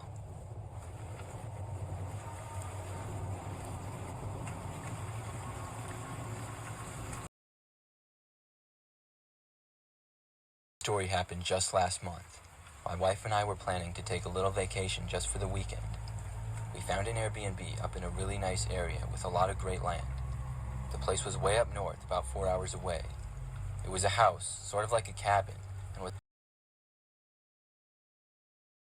of land nearby. The area was mostly woods, hills, and just land. We also really liked it because of how secluded it was from the rest of the houses. There weren't really any other buildings or houses in sight. In fact, most areas over there were just vacation homes or cabins. At about 10 a.m. When we got there, we had a great time just relaxing and enjoying the area. It didn't take long, though, before our trip took a turn for the worst. That night, as we were just sitting in the living room of the house watching a movie, all of a sudden, but after pausing the movie and getting up, I could tell it was coming from one of the windows.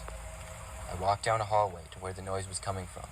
As I got closer, I was able to locate the window, and then the knocking stopped. I reached the window where it was coming from, but I didn't see anything when I looked. It was secluded, and most parts of it were surrounded by trees and bushes. I knew anybody being around here at all would be suspicious. As I walked back to the living room, my wife asked me if I saw what was causing the knocking. Just as I was telling her about it, we then heard a loud pounding break the entire door down. I walked back over to the kitchen area to try and look out the window and see. But once again, when I got at an angle to actually see who was at the front door, the noises had stopped, and whoever was there was now gone. After this, we didn't hear any more noises from. But about 30 minutes later, we heard the sound outside, just barely, of a man yelling. I couldn't tell what he was saying. In fact, I'm not sure if he was saying anything at all. We knew somebody was trying to mess with us, or get inside the house for some reason. We would hear noises, or bang, or was there somehow disappeared. This happened a couple of more times, and my wife and I were getting concerned. We didn't really feel comfortable going to bed with all this going on. It was getting late though, and I decided if we were in fact going to sleep there, I would go outside and take a look around. Nothing strange, and didn't hear anything either. I hoped that meant whoever was there was now gone, and I went back inside. We decided we would go to bed, but if anything else happened at all, we would call the police immediately. Once we had both got to bed and turned out all the lights coming from the opposite end of the house, my wife grabbed her phone and started calling the police. I shut the door and locked it, and then started packing up all of our stuff. There was no chance I was going to continue to stay here with all of this going on. We didn't really hear any noise. I reached the house with it being way out there, probably like 20 minutes. Thankfully, nobody tried to enter the bedroom we were in during that time. When the police arrived, my wife and I left the room with our bags packed.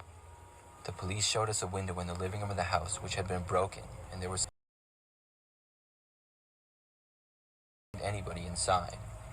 I didn't feel safe though. After the police left, my wife and I did the same, and we checked into a hotel.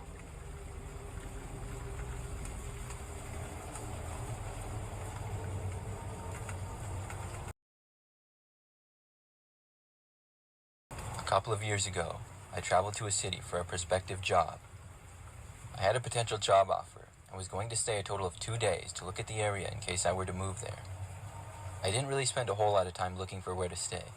I kind of just went onto the Airbnb app. I do remember though that the owner seemed like a really nice guy. When I arrived, the place itself was decent. It was a little place right by the city. I got the keys and got inside to drop off my stuff. After that, I went out for a few hours and then returned that night. I'm an early bird and I'm used to it. However, I woke up in seemingly the middle of the night, which is unusual. When I woke up, I looked around confused after seeing it was still dark outside and clearly nighttime. I looked at the clock to see that it was 2:30 a.m. the front door to the house being opened. The house had been completely silent, and hearing that was a scary moment. I knew nobody else was supposed to be in the house. I'm not really sure what I was thinking. Maybe it was because I had just woken up and wasn't thinking clearly, but I grabbed the blanket. Footsteps starting to come closer to the bedroom that I was in. My heart started to race like crazy, and I was terrified. I sort of came to my senses and knew that hiding under the covers was a bad idea, but what could I do? I had no time to prepare for this. As the only thing I thought to do was pretend to still be asleep. Maybe, just maybe, if somebody was going to rob the house or something like that, if they saw that I was fast asleep, they would just ignore me. I also felt this was my only option, because I had no time to run. I didn't even have time to dial 911, as my phone was charging on the desk, not within my reach. Once whoever was there reached the door, I heard it open, and I closed my eyes and pretended to be sound asleep. I heard whoever was there take 2 steps inside the room or so, and then they just stayed a minute. Very carefully, I opened my eyes just a crack. I was careful to make it look like they were still closed, but I wanted to see whoever was in there. As soon as my eyes cracked open, I saw somebody standing right in front of the doorway, facing me. It was the man who owned the Airbnb. I remembered him from his picture. He was just standing there staring at me, with no expression on his face. I was careful to close my eyes without making it look like they had ever been opened. I was terrified and also very confused. 5 more minutes and didn't move. It felt like forever, and I was just waiting for him to do something. Finally, I heard him turn around and then walk away. I laid in bed, listening carefully to wherever the man moved throughout the house. He went straight for the door. More hours before I could get back to sleep. Luckily, the guy never returned. The next day, I contacted the owner of the Airbnb and asked him what he was doing in the house during the night. He denied being there completely. I reported him after that. Used Airbnb.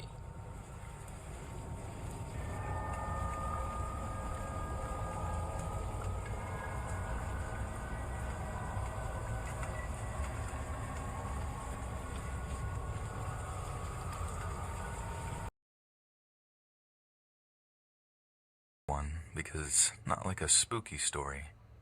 Our Airbnb wasn't haunted or anything, and I don't believe in stuff like that to begin with. But when me and my girlfriend stayed at an Airbnb in Belgium, something happened that creeped us out so much that...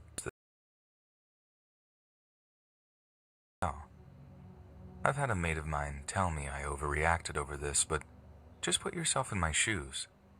First proper morning of our little weekend getaway to Bruges. Me and the old ball and chain are getting ready to go out for breakfast when we realized I figured you'd do it kind of things. But it was no big drama since we could just brush our teeth and help ourselves to sketchy mints the owners had left for us. But I do remember my girlfriend looking around in the bathroom just in case the owner had left us any Boring, I know. I'll get to the point. We go out for breakfast, have a wander around Bruges, grab some toothpaste, then head back to the Airbnb. That night, I go to take a shower before bed and saw that my girlfriend had picked up the weirdest tooth. Honest to God, it looked like something you'd get out of a Second World War ration pack with this eye-watering old-fashioned menthol smell to it. I have my shower, walk back into the bedroom where my girlfriend is half asleep, and I kind of poke fun at her. Knackered and half asleep, like, what are you on about? Telling me to shut up and go to sleep, etc., etc. I had a wee giggle to myself, then got into bed and tried to get some sleep. It was the weirdest thing because how did she not realize she picked up such weird... She didn't. She didn't realize because she didn't buy it, which means someone else bought it and then put it in our room, which meant that someone was listening to my girlfriend when she was in the bathroom, and it's not like the place was small. God forgive anyone who wake up my missus in the middle of the night, but I decided the circumstances warranted waking her up. She was annoyed at first, telling me to leave her alone, but once I explained the situation, she just sat up rigid in bed, like brains as to how someone might have hurt us, but couldn't come up with anything. Like I said, the place wasn't small, and the walls were pretty thick. So how had someone hurt us? The landlord lived miles away, and as far as we knew, no one else had keys. They still can't work out how someone hurt us, and I did ask the landlord about it, who told me no one had been in the apartment. We were convinced it was him, though, enough to just pack our stuff and leave. I know he hadn't exactly brandished a knife at us or anything, but like I said before, put yourself in my shoes. Someone is listening to you when you go to the toilet, and for all you know, they're watching you too. And God knows why they're doing it, but it can't be a good, wholesome reason. 1,000 and my girlfriend getting out of there.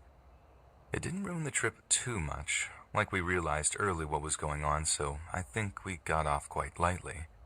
The extra hotel money was the real scary part, though.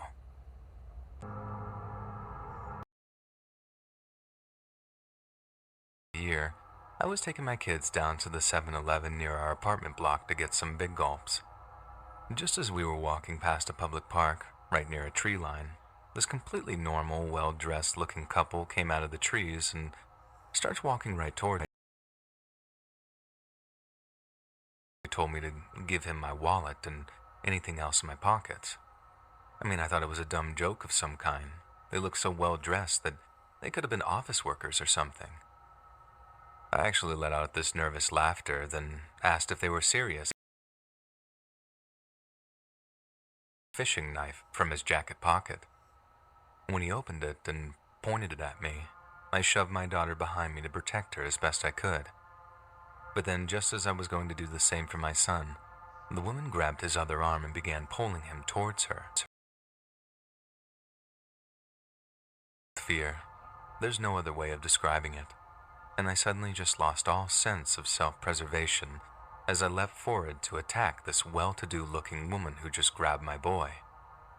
The next thing I know, I felt what I can only describe as and I looked down to see that the guy had buried his fishing knife in my stomach. What came next feels a little bit like divine intervention, as two joggers had spotted what was going on and came over to intervene. As I turned to check on my kids, I just sort of felt like my legs fall out from underneath me, and I hit the ground hard. I remember hearing someone screaming and thinking it was my daughter, but when I looked, the woman who grabbed my son was on the ground. I honestly don't remember hitting her, but she seemed pretty adamant that I did, and she was actually trying to make out like she was the victim of the whole situation, maybe to avoid getting arrested when the cops showed up. The police that patrolled the park showed up like we were a couple or something. My kids had to tell them that she was the partner of the guy that stabbed me, and this definitely threw the joggers off too, because they had definitely assumed that that was the case too. The whole time I just kept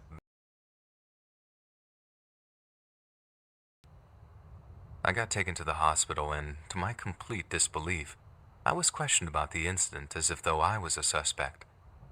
I had no idea what this was about until a while after, when it looked more and more likely that I was going to be charged with I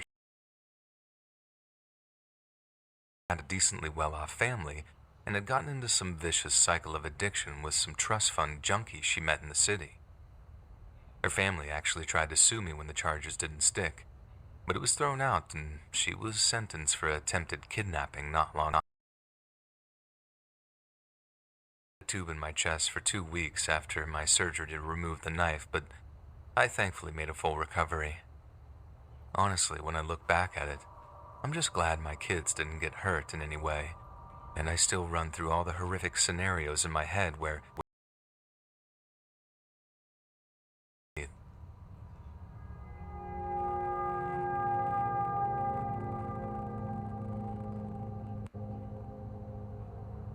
One of the most chilling moments of my whole life was while working at 7-Eleven.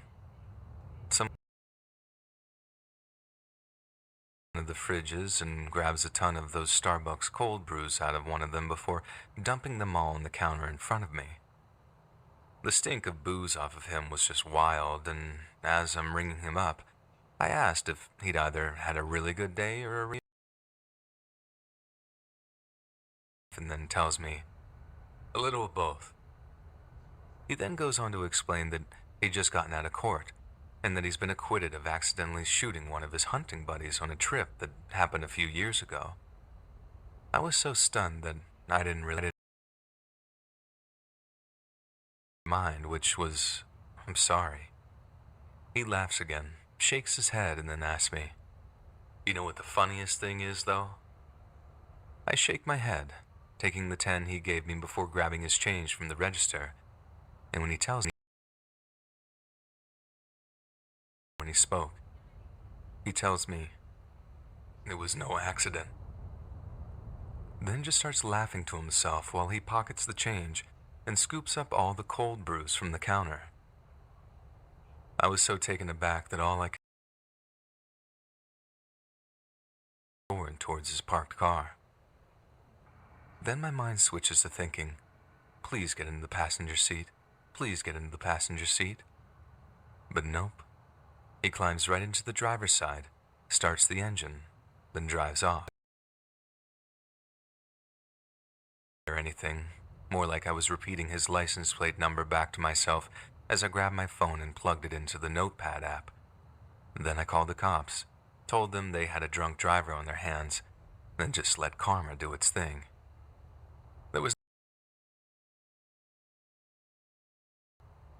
But I sure wasn't about to stand by and let him kill someone else as the result of being a reckless idiot.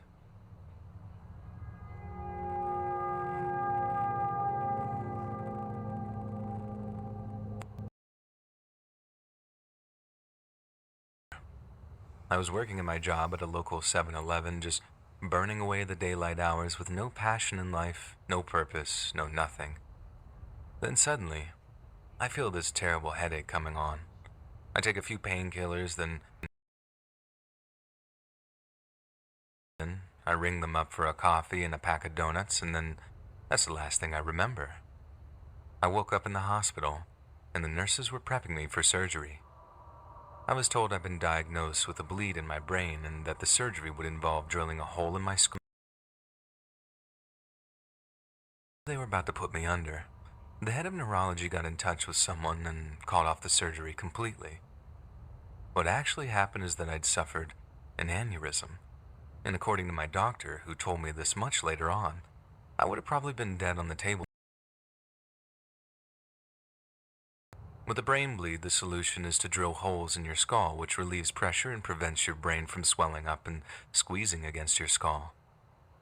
If it does that, it can lead to some pretty serious brain damage, which is obviously very bad news. But that kind of surgery can prevent sufficient blood flow to your brain due to the sharp drop in blood pressure in your brain tissue. This then basically starves your brain of oxygen, leading to acute tissue death, which obviously just straight up kills you. And the whole thing dramatically changed my outlook on life. A person can still feel perfectly healthy, perfectly normal, and then one little weak blood vessel in your brain and boom, it can all be over for them. Life is end at any moment. I quit my job at the 7-Eleven when I was recovering in the hospital, then asked my dad and mom if they could put me up in my old bedroom while I trained to be a comic book artist. They thought my choice of career was a little outlandish, and I don't blame me to some random medical thing made them reevaluate a few things too. These days, I work as a full-time comic book artist, and although I don't make a ton of money, I feel like I'm actually living the life I want to, the one I was supposed to live, not one that's being dictated to. I suppose I'm telling you all this because I hope everyone on Earth can live that way too. And it honestly breaks my heart that some people don't have a choice in the matter, because the idea that someone's life could just end while they were working some terrible retail job or doing just about any. I find the concept utterly terrifying. Probably because I was just one surgery away from that exact same thing happening to me.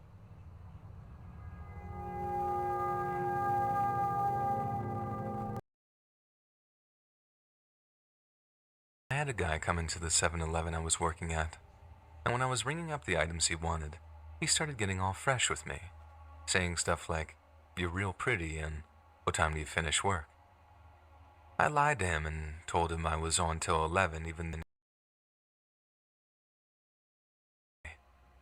He said he'd come back then, and we could go out for a beer or something, but I advised him not to since my boyfriend would be coming to pick me up around then, and he really wouldn't like the idea of some random guy hitting on me.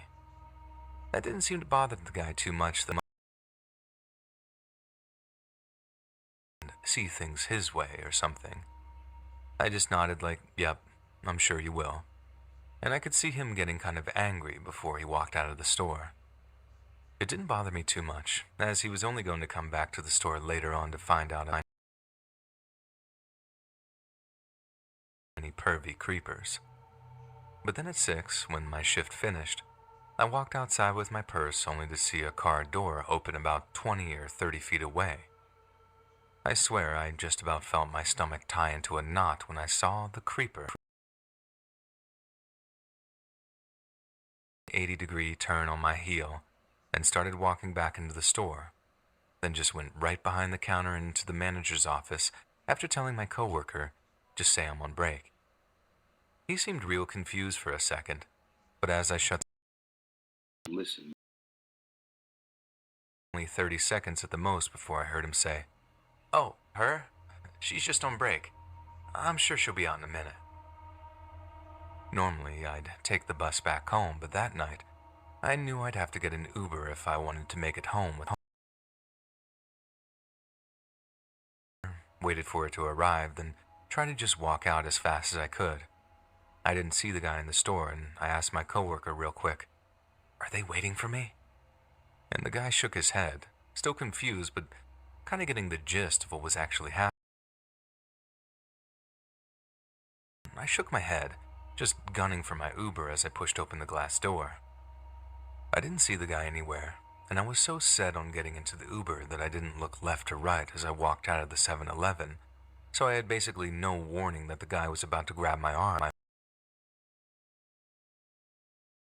Angry, as he growled, "You lied to me," then called me a bunch of names as I tried pulling away from him.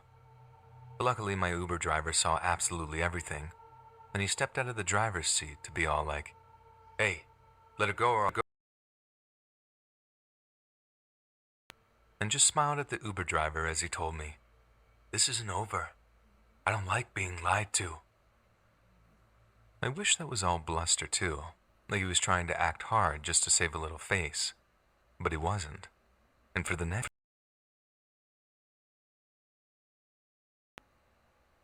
he kept showing up outside of the 7-Eleven, to the point where I had to blow a ton of my wages on Ubers to and from work. Then there was the time he actually tried to follow me home, and I had to actually tell the Uber driver what was happening so he could drive into the city. I tipped that guy massively. Even though he initially refused to accept the payment for the ride, he insisted on canceling until I burst into tears and begged him to take the money and my tip. I couldn't make it someone else's problem. I couldn't have that on my mind as well as all the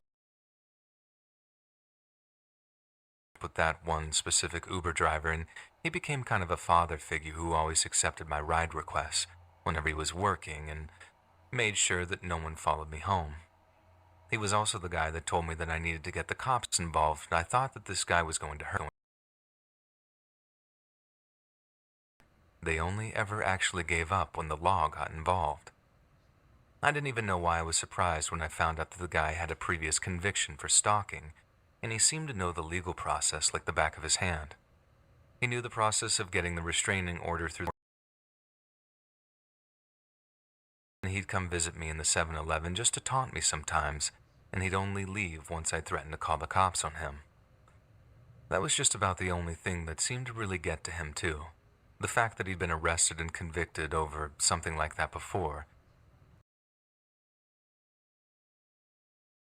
Good, normal woman all to himself. That he'd always be some deranged psycho who got off on terrorizing those who couldn't defend themselves. But I didn't. In fact, I was told by one of the cops I spoke to, do not antagonize this man under if you make him angry. If it's possible, do not engage him whatsoever. So like I said, that was my life for like a whole 3 months, until the day finally came when my mom got the call from our family's attorney, saying a judge had finally approved. It took so long because this guy had no history of actual violence, and the whole arm-grabbing incident wasn't actually classed as an assault for whatever reason. The day it finally came through, though, he must have gotten some kind of notification of it because he just stopped showing up. Whenever I finished was such a regular occurrence that when he finally didn't show up, I actually cried with relief. I told Carl, the Uber driver, that I thought I was finally free, and we had a miniature kind of celebration on that final drive back to my house. Sometimes when I've been out drinking with my friends, and it's awesome to be reunited with them after such a sickening ordeal. I suppose half the reason I'm sharing this is to help other girls avoid going through the same thing I did. Don't hesitate to get the cops involved with something to help deal with things like that. But the big thing, don't ever show a soft side or seem like you're playing hard to get. If a guy shows you any unwanted attention, either completely ignore him or make it clear that you'll just call the cops. Spray if you're legally able to in your state, and just show that SOB that you're carrying so they leave you alone. I just don't want any other girl to go through what I went through because I honestly lost almost 4 months of my life to this guy's mental.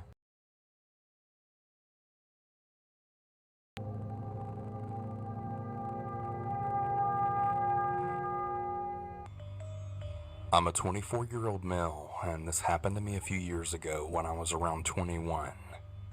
I remember because it was shortly after my birthday, and there was snow on the ground as we had just had a snowstorm pass through our area. I lived with my parents at the time, and my mom is not really a fan of driving in the snow, so she asked me if I could drive her to the gas station for her to pick up some cigarettes for her and my dad, as well as a few other items. Doing anything at the time, and I grabbed my keys, then following her to the car. I remember the cold air hitting your face pretty hard that night, so it had to be at least around the teens, which made the snow and whatever else was on the roads really slippery. The nearest gas station was about 5 minutes away from us, but given the conditions of the roads, it took us about 10 to get there. Once I was able to park the car, my mom got out of the car, then made her way inside the store. From where I was parked, the register. I kept the car running as it was really cold and I just didn't want to be sitting in the car without any heat. I was browsing on my phone while waiting for my mom to get done, and right around that time I had seen her finally approach the register. There was a black I found this a bit unusual given that the parking lot was empty, so there was really no reason for them to park right next to the spot where I was. But I kinda just chalked it up to them wanting to be as close to the entrance as they could, given how cold it was that night. I didn't even notice this until I looked up to see my mom walking out of the entrance back to the car. I glanced over to the truck's passenger side window, and I could just make out a figure sitting in the passenger seat, and they were facing in my direction. My mom opened the door, then I told her about the truck pulling up well over a few minutes ago around the same time that she approached the register, but that nobody had gotten out. She first chalked it up to maybe they were just waiting for someone inside the store to come out, but when I mentioned seeing a figure in the I began to sense why I was so spooked out by it. She told me to just back out and get out of there, and that we didn't need to worry about them once we drove off. As soon as I put the car into reverse and then began to back up, the passenger door swung open and hit the side. Stepped out from the car as soon as the door made contact with my car. I hit the brakes as soon as I felt the contact, and the man stood there before throwing his hands up at me and then staring in my direction. I didn't really know what to do, as I'd never really been in any sort of accident. See as well as I had that the door had not been opened until we had already started moving. The man slowly walked up to my window and just stood there. I cracked it very slowly, and I told the man that I was sorry, but that I didn't see the door open as I was backing out. That is, before he simply asked, Roll down your window a little bit more. I can barely hear you. I knew this couldn't be true, as it was really quiet in that area, and I wasn't even speaking in a low tone. I told him that I'd prefer. This really angered the man, and he immediately spoke in a more angered tone now. He was telling me to roll down my window yet again. I again told him no, and this is when things then took a turn for the absolute worse. Really hard with his hand. Startled, I immediately jumped back and rolled the window up. My mom was right beside me, just absolutely yelling for me to just back out and leave. But I was really afraid of hitting the man in the process, as he was still right next to my more times before he then tried punching it. It was right at this point where I realized that if I didn't get my mom and I out of there fast, this guy was definitely gonna hurt us. I could see the cashier inside the gas station heard what was going on, and he looked to be on the. There was absolutely no way I could wait for them, as the man was now both punching at my window and now kicking my door. It was like some switch had been flipped on in this man's head, and he had just totally lost it. I told my mom to hold on as I put the car into reverse again. A few inches. I pulled fully out of the parking spot before the man ran out in front of our car and slammed his hands right on the hood. I sat there frozen, not knowing what to do, as the man looked right back at me. I turned the car wheel, then sped around. After that, I honestly thought that was the end of it. But as we made our way down the road to a stoplight, I was able to see headlights that was fast approaching from behind our car. And once it was close enough behind us, I could then see that it was the same train side of it. I assumed the man I encountered must have been the passenger, and I guess the driver was someone I hadn't noticed before. I told my mom that it was them behind us, and she started to freak out and call my dad, then letting him know what was going on. Given the road conditions, but I knew that there was no way that I could get us back to our house in that amount of time before these guys tried to ram us off the road, or whatever else they had planned for us. My dad told my mom for us to attempt to head back towards our house, and that he would try and meet us halfway.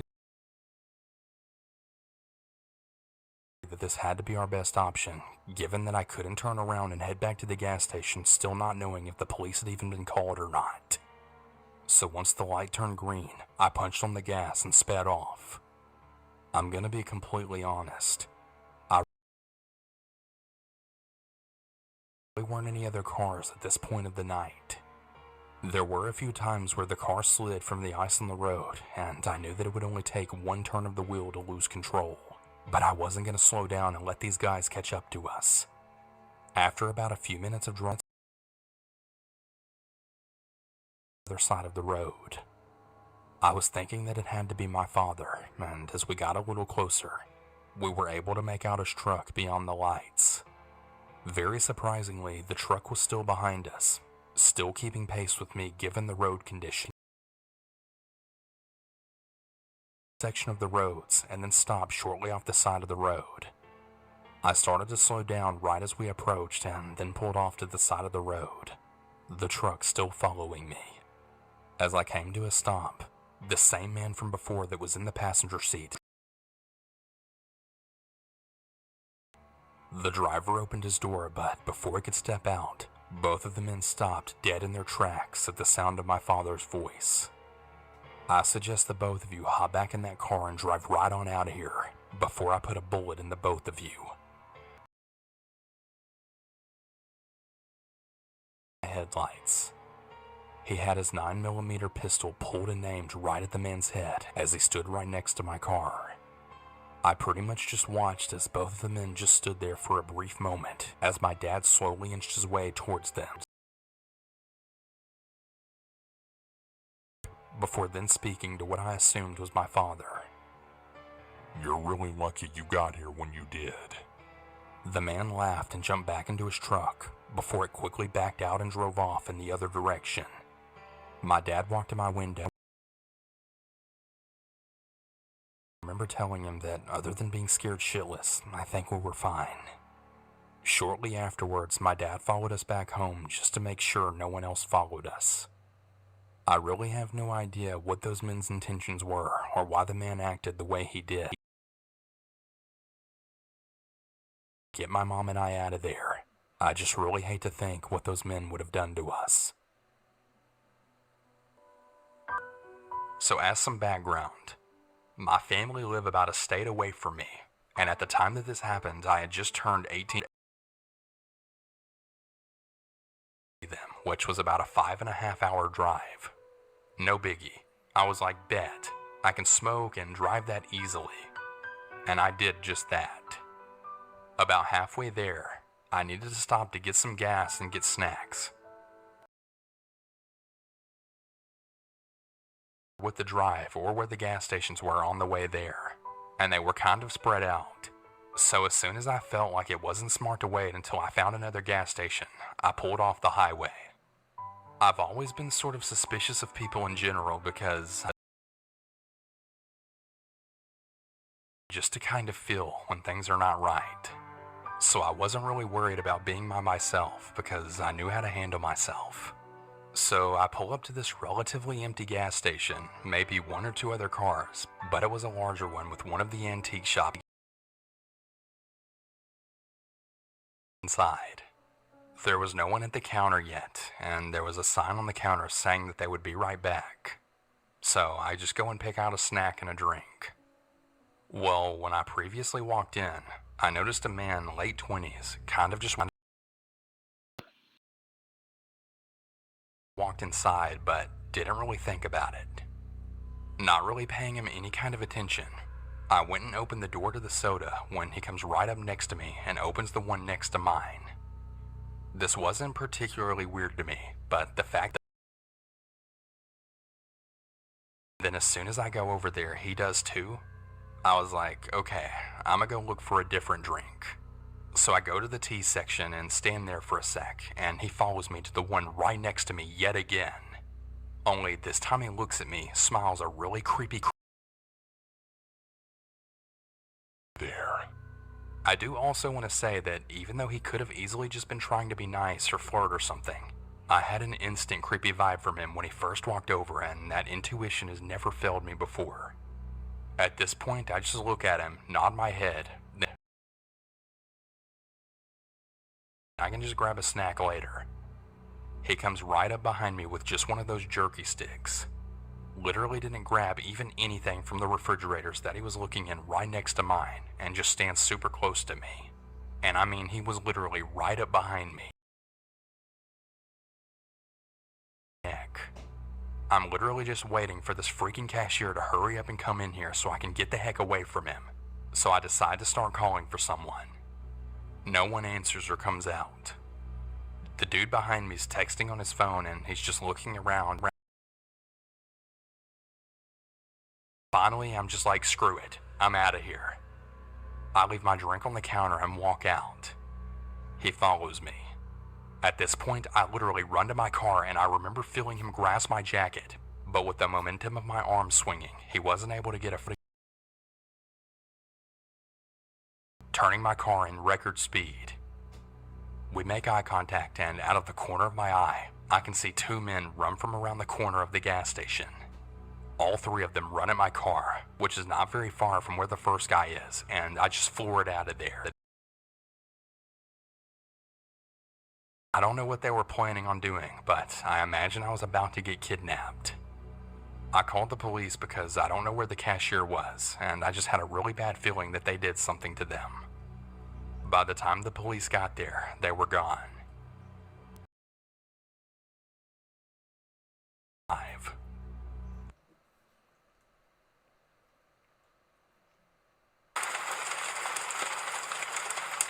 I grew up in an extremely small rural town in Florida, on a farm. The population of our town was Gainesville, Florida, was about an hour away. The nights were pitch black dark because there were no streetlights or light pollution like in the city, except for the light of a million stars. My great-grandfather passed away when I was about 8. We lived a field away from my great-grandmother, who was about 75 at the time. Unfortunately, Granny had already started getting early Alzheimer's and sometimes didn't act like herself. The family, besides me, didn't have to be alone in the evenings and at night. Granny lived in an old farmhouse that she had helped build by hand with my granddaddy in the 1930s. The house was constructed of wood with a tin roof. We did have a telephone. The front door was wood, and the top half of the door was a glass window pane with a small decorative curtain across the very top, the kind you might see on a kitchen window. Needless to say, anyone could see inside the house as clearly as the original one made by my granddaddy. It wasn't really a lock at all. It was a piece of wood nailed to the frame that you turned horizontally when you closed the door, meant to keep someone from pushing the door open. I the very front of the house, right next to the front door, and my bed was pushed directly up to the window that looked out over the front porch and yard. I always felt safe because my family and aunts and uncles lived in the adjacent farms all around. All changed. I was 10 years old by now. Granny was getting more forgetful, sometimes wandering around the house at night. In the nearby city, something awful had occurred. A man had broken them and done horrible things to their bodies. There were no suspects. The police called him the Gainesville Ripper. Rumors spread through the community like wildfire. Some said the killer would put him in their door. Fear and anxiety grew daily as the police had no leads. My dad decided it was time to teach me how to use our family weapon, just in case. Dad took me out in the woods, and I practiced weapon beside the head of my bed, with clear instructions to not open the door for anyone we didn't know. As a 10-year-old, I felt like this was a pretty big responsibility, and my anxiety kept me from sleeping much those next few nights. They were better to be safe than sorry, until the next night, which was the most terrifying night of my life, up until this point. I was laying in bed looking at the digital clock on Granny's dresser. 3:05. Granny had gotten up to wander around the kitchen. She did this often, and I just let her do what she thought she needed to do. I heard a tap on the front door window pane. I listened intently, and then flipped on, illuminating through my little window. What was Granny doing? I scurried out of bed to the front door just in time to reach for Granny's hand as she was trying to turn the piece of wood keeping the door locked. At the same time, eyes of a strange man standing there. The porch light was behind him, and I couldn't see his face very well, but his hair was long and unkempt. I did not know him. He jiggled the handle and pushed hard on the door with all his weight. screamed at Granny, asking what she was doing. She told me Granddaddy was at the door. She sometimes thought Granddaddy was still alive. There was no convincing her it wasn't him, with the man pushing furiously against the door into the bedroom so I could reach the weapon without giving her a chance to open the door. I grabbed the weapon and ran into the living room, aiming directly at the front door, my finger on the trigger. The stranger was gone. I had no telephone to call for. I sat in the recliner by the front door, staring out into the darkness beyond the porch light, with weapon in hand for the rest of the night. Unable to swallow, shaking so hard I could barely aim the weapon, I waited for the man to return. Every moving shadow, distant dog bark, bump in the night, or snap of a twig had my heart racing and blood rushing through my ears. The wind would blow and make the screen door creak open. My arms ached from holding the weapon. My nightgown was soaked with sweat, and I was on the verge of bursting into soul-wrenching sobs. But I had a job to do, guarding us from the Ripper. Oblivious, because Granddaddy would be wanting his coffee soon. I didn't argue or care what she did as long as she stayed away from that front door. I never saw another glimpse of the stranger, but I felt like he was out there. Awake all night, terrified, holding vigil.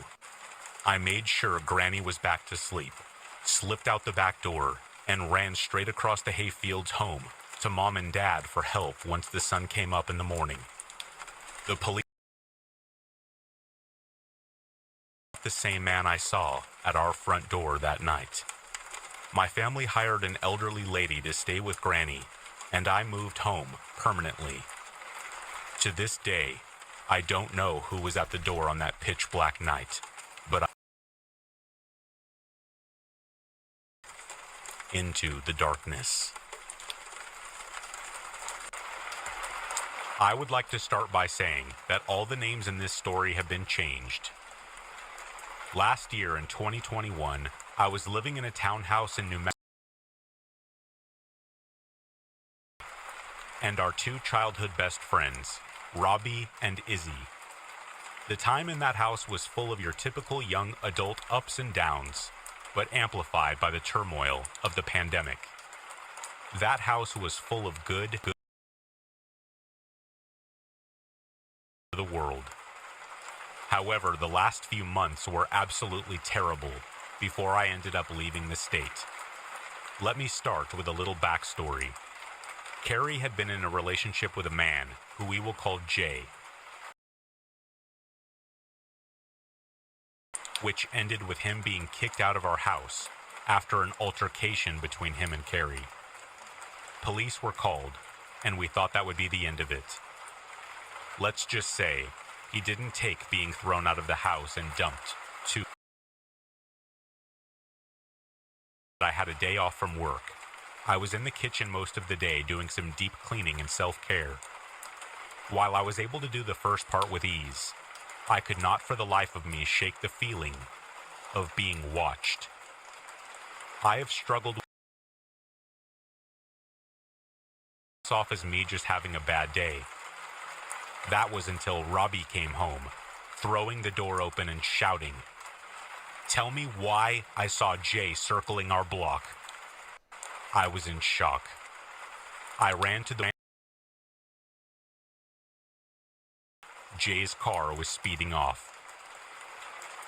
We told Carrie about it as soon as she got home from work that day, and she then revealed to myself, Robbie, and Izzy that Jay had been stalking her. Carrie then told us about this next situation, which shook me to my core. One night, I want to say this story was about 2 weeks prior to him circling the block, Jay had been watching Carrie from afar while she went out with friends. came home. She says she woke up from a deep sleep and could have sworn that she saw someone standing over her bed. She said she didn't want to tell us right away because she had first assumed that she was dreaming or even having an receive a message from Jay scolding her for not talking to him when he came to the house the other night. That other night in question being the same night Carrie had come home. I started locking the doors even when everyone was home. I was in the house while we were all sleeping sound in our beds, unaware that someone who we all didn't want anywhere near us was just sulking in the corner of my sister's bedroom. Watching over her, he could have done anything. It was deeply unsettling for all of us. Now, I had already made the decision that once my lease was over, I was going to be moving in with my partner in a different state. At this point, we had all been packing up our things and preparing to move. The landlord had installed a security system. Nothing high-tech by any means, but anytime a door or window was open, the alarm would say in a robotic monotone voice, "Side door open," or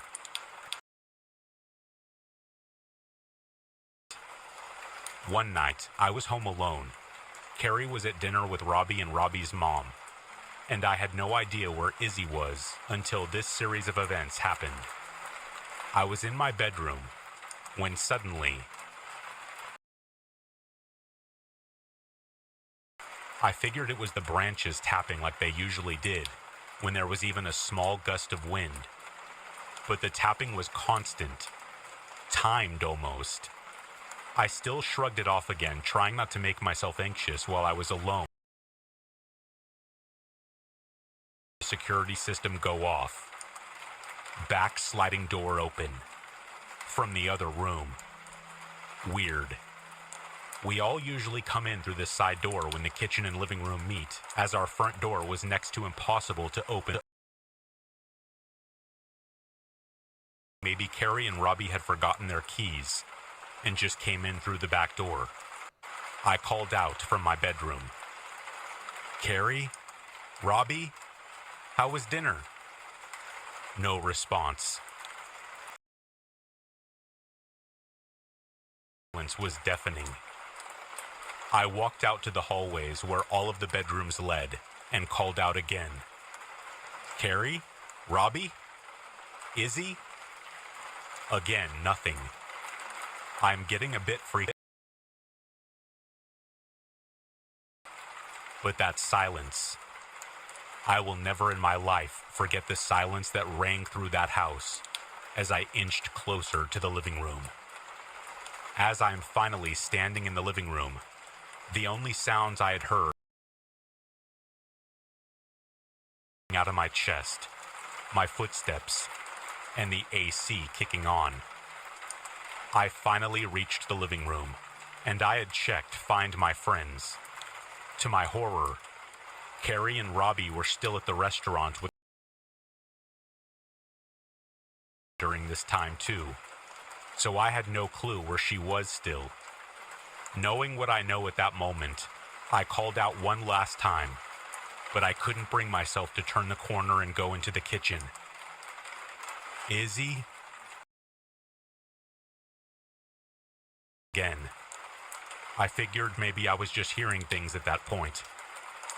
Then I heard it. "Ugh," came a hushed whisper from the kitchen, followed by the most hurried footsteps behind me.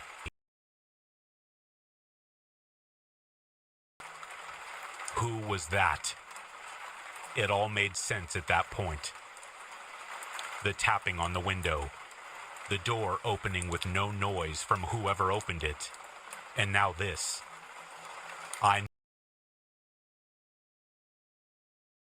Something came over me, and I snapped out of this frozen reaction. "You better get out of my house," I screamed at the top of my lungs. I grabbed the baseball bat that I kept in the hall closet and started shouting that same sentence switching on all the lights, making sure that whoever this was had left. I finally made it to the kitchen and found out the sliding glass door was left wide open by whoever came into it. As soon as the adrenaline, I booked it out of the house, locking the doors before throwing open my car door and ripping out the driveway without putting on my seatbelt. I called all my roommates, whose phones still worked. I later found out that I had missed that conversation, so I know whoever was in the house was not my sister or either of my other two roommates. Robbie called the police as soon as we got off the phone. Of course, there wasn't much they could do in my home, uninvited. I drove to my coworker's house, and I broke down telling her what happened, and I waited for her to update me on what she and Carrie were going to do. They opted to stay at the hotel with that broke into my house that night. Was it Jay? Some drunk college kid who stumbled into our yard thinking it was their place? Someone with more sinister intentions who got caught at the right time? I think too deeply about that night. I know it wasn't an anxiety-induced thing. I saw the door, and I heard the whisper at the footsteps hurrying out the same door they came in. I am just happy that I live in a relatively safe neighborhood. But even that, some nights, is not enough to allow me to feel safe when I am home alone. I was around 17 when this incident happened. Tiny apartment in a standalone building. This building was right behind a construction site, meaning that not many people were around this place, especially in the night. For context, I was living with another girl for education too. One day, I had to go attend a friend's birthday party. There were about 12 people that attended the party that evening. I didn't expect it to be late by the time I'd get back home, so I did not see it as a problem that something were to go wrong. However, things did not go as I had planned. Being young and stupid, I gave in to my friend's request to stay at the party until late that night. This meant that I would be on my own in my friend's tiny apartment, especially not when she had 5 more people staying over that night. To avoid going back alone, I brought 2 of my companions for a sleepover, Sandra and Kathia. Since that night, the conditions were less than ideal to drive to the building I lived in. The workers had just been careless and left piles of concrete in the way. We were left with no choice but to cross the construction site to get home.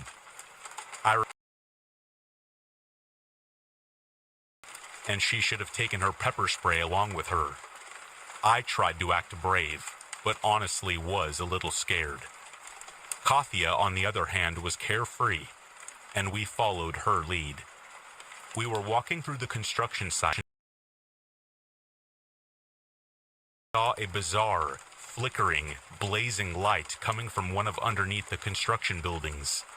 It was really odd, as there was no chance that it was a construction worker at 2:30 a.m. in the middle of the night. That made our hearts stop for a moment. It was a shrill, frantic cry of a woman coming from the same building. Judging by the sound of her voice, she was in excruciating pain. What happened?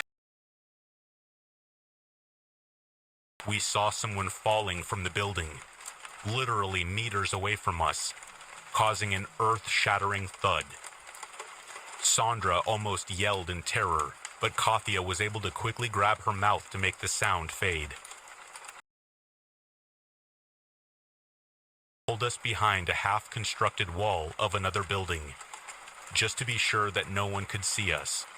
We stayed behind this wall for what seemed like forever. Suddenly, we saw someone wearing a bright yellow jacket exiting the building.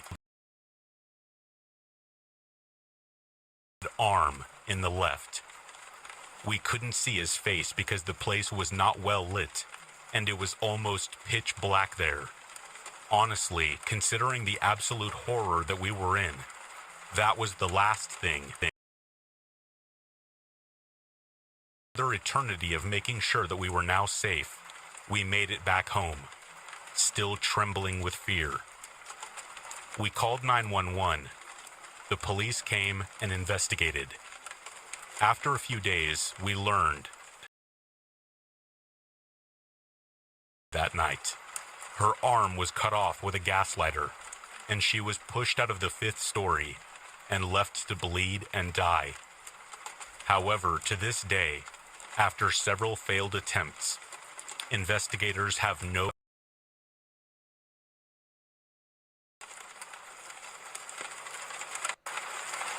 Last summer, I went to a house party in the Garryowen neighborhood of Limerick, here in Ireland.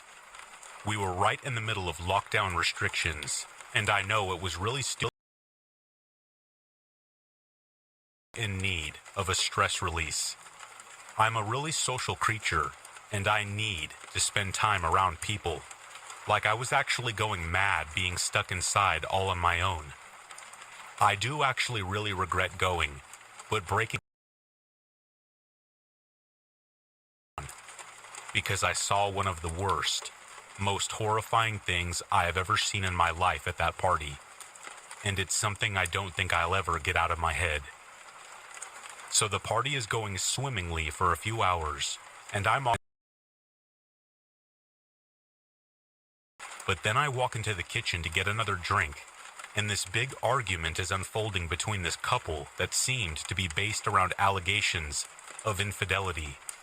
It was super intense and awkward being in there with them, so I just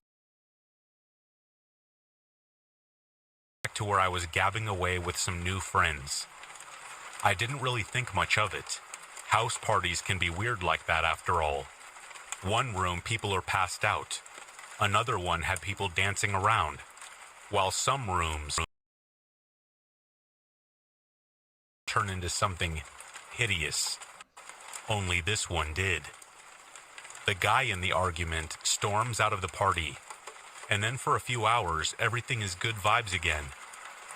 But then at some point later in the night, his face by this point, so they don't really have any reason not to let him in. And I'm guessing he didn't give them any clues as to what he was about to do. Otherwise, they would have never let him back into the house. The guy then searches the house to find the. They were a couple. I just heard them arguing about sleeping around. When he finds her, he confronts her, starts screaming at her, then reaches into his jacket, takes out a bottle, and then appears Content. a jerk and throwing vodka on her. The outrage partly stemming from the wasted alcohol as well as the undue aggression. He then legs it from the room while she's screaming. From the people I've spoken to about it, thought her screaming was her being a bit melodramatic about having some drink chucked on her face.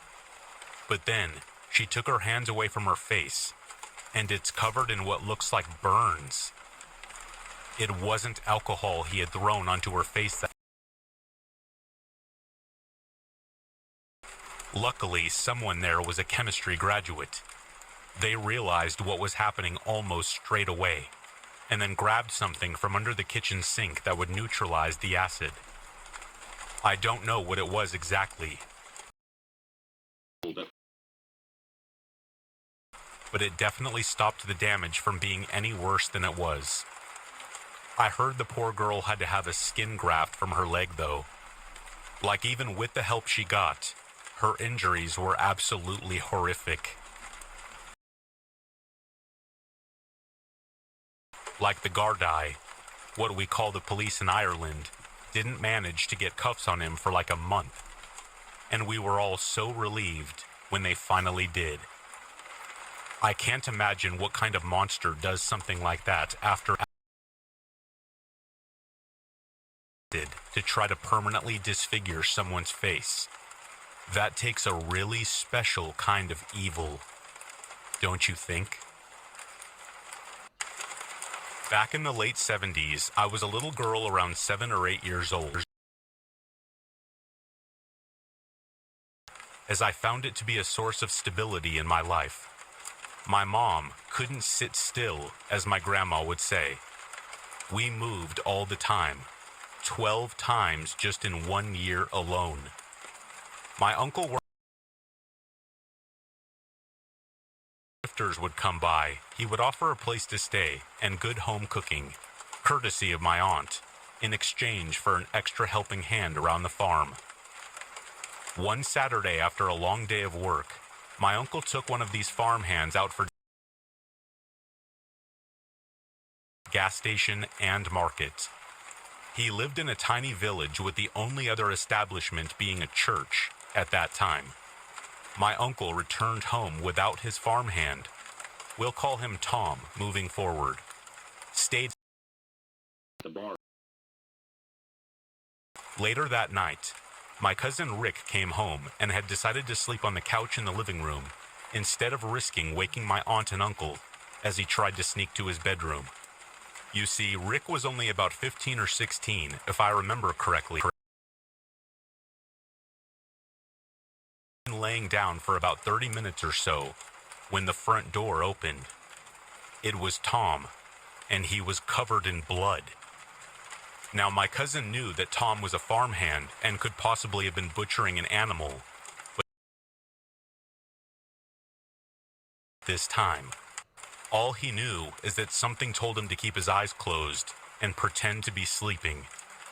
So he did. Tom stood there for an unusually long amount of time just staring at him before he finally walked away. Machine start up, then the shower turning on. He recalls thinking the entire situation was odd, but did eventually manage to fall asleep. The next day started out like any other until my aunt returned home from that his lifelong friends that owned the local restaurant, bar, market, etc. had been brutally hacked to death the night before with an axe. They were a husband and wife that had their home attended. News, my cousin Rick thought back to Tom coming in that night covered in blood. He took my aunt aside to tell her what he had witnessed and to see if maybe Tom would have been working that late. But of course, the answer was no. Luckily, some blood was left on the washing machine, and even though DNA evidence was nothing back then like it is today, they were still able to trace the blood to one of the victims. The thing that scares me the most about this to the sheriff that when he returned to my uncle's home that night, if anyone had been awake, he was going to kill them all, and now wishes that he had. You see, I was sleeping on the couch opposite of my cousin that night. Again. About 10 years ago, when I was 12 years old, my family took a trip out east to visit some other family that lived out there. My aunt and uncle offered us to stay living there after all of their kids had moved out. It was an old house in a nice little neighborhood, and it had a woods in the backyard. After we arrived there were 2 empty bedrooms. My parents got the larger one, and I took the smaller one. They had met up with some other family. Then we went back to their house. The next night, my parents, aunt, and uncle were all invited with a few people to dinner. When I realized I would be the only kid at the dinner, they told me I could stay home for the few hours. I would rather play on my Xbox than be bored with a bunch of adults. There was a TV in my room, which was a pretty nice one, and after they left, I started playing Call of Duty. About 20 minutes in, I heard a car door shut. I went over and looked out my second floor window down to the driveway. The sun was setting, so it was kind of hard to see, but I saw a car parked on the side of the street between my aunt and uncle's house and the neighbors next door. A man had gotten out. I didn't recognize him, but I figured he was some sort of door-to-door salesman. I was definitely not going to answer the door, but I continued to watch him, all the way until he arrived at the front door. But when the man got to the front of the and then walked around the side of the house towards the back, suddenly I got a bad feeling. Why would this man want to go into the backyard? The only details I could really make out about him is that he was wearing a black jacket and jeans. I went out of the room and into the bathroom across the hall, which had a little window in it overlooking the backyard. I looked around for the man, and then I saw him. He was walking fairly close to the house and went to the back door. To my surprise, I saw the door open and the man walk right inside. I think I went into shock for a couple of seconds when I saw this, because I really didn't think the door would be left unlocked. I heard noise coming from. I didn't have a cell phone at the time, and the only house phone I knew of was downstairs. So I ran back into my bedroom and hid under my bed. I hoped the man wouldn't come upstairs and would just leave. I could sort of hear noises from downstairs of the man in the living room. Then I heard him start to walk up the stairs. This scared me more than anything. He got up the stairs and walked down the hall. I heard him open a door nearby, and then the door next to my room. Finally. But as quickly as it opened, it was shut. I didn't know if the man was inside my room or outside, because I was facing the wall. Until finally, I heard the door to my uncle's bedroom open. The man appeared to stay in there for a while. I kept hiding under the bed and hoped he wouldn't come back upstairs. I was feeling slightly relieved until I heard the footsteps come back up the stairs once again. They seemingly stopped directly in front of the bedroom door that I was in. I heard the man on the other side of the door say, "I know you're in there and under the bed." Then the man told me to come out in a very creepy way. I didn't move, however, probably because I was frozen with fear. Come from downstairs. It was the voice of another man, and he was yelling. I heard him say, "Hey," and "What's going on?" I heard the man upstairs, then walk back down to the base of the stairs and down them. I stayed in hiding. The second man yelled he had called the police. About 10 minutes later of me shaking under the bed, I heard sirens and the police entered the house. I came out and talked to a lady police officer about what happened. The man that had broken in had left. Next door neighbor. My parents arrived about 20 minutes later. I was told that the next door neighbor had seen the suspicious man enter the house and went inside to investigate. When he saw that the man had broken in, he yelled at him. For my uncle and had been fired about a year earlier. It was truly a miracle that the neighbor came in the house when he did, because he possibly saved my life. Worst field trip I ever went on was a day that would also turn out to be one of the shore of Staten Island. And round about that time of my junior year, I started getting mad into CSI. Not just like, oh cool, I like this TV show. I mean, I wanted to be one of those guys. That show taught me that being a total nerd could glamorous idea of what being a forensic investigator entailed, and for the longest time, I really wanted a part of that. Which is why I jumped at the chance to join my high school's forensic science club. We didn't do anything all that cool at first. Pretty basic chemistry experiments. But I didn't join for that. I joined because the teacher in charge of the club had promised a field trip to the country's coroner's office, which would include a tour of the morgue. I didn't even know they gave tours of morgues, but... So on the day in question, we all load onto one of the school buses and head off to the coroner's office. We'd been warned that we were going to be seeing some pretty graphic stuff, and despite having already collected permission slips, the teacher wanted to give us one more chance to... Just sat there all smug, and personally, wild horses couldn't have dragged me off that bus. But if we had any idea of what we'd be seeing in that morgue, if a glimpse into a crystal ball had shown us how that day was going to go down, not a single person would have removed. Anyway, we get to the morgue, and obviously we don't get to the good stuff right away.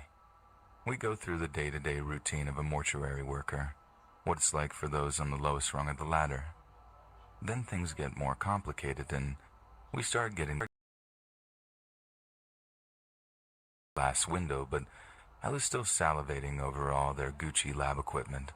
CSI made it look all high-tech for TV, but the real thing was somehow even more impressive, despite not being quite as glamorous. After the lab stuff, we took... The afternoon promised to bring all the more macabre stuff that the more ghoulish of us have been looking forward to, and you could definitely feel a few ripples of excitement running through us as we ate our pre-packed food. When we returned, the excitement was only ramped up. Learning what we were about to see, because he was going to share some organ samples with us. From what I can remember, the way it works is this. Say you die in a pretty distinct way, like cancer attacks a specific organ. The medical examiner will sometimes death long after a person has been laid to rest. What that means is that the coroner has a storage space with literally hundreds of organ samples in it. I mean, it is wall-to-wall organs in there, some of which are in a pretty gnarly condition. At first, it was every bit as fascinating as I imagined it would be.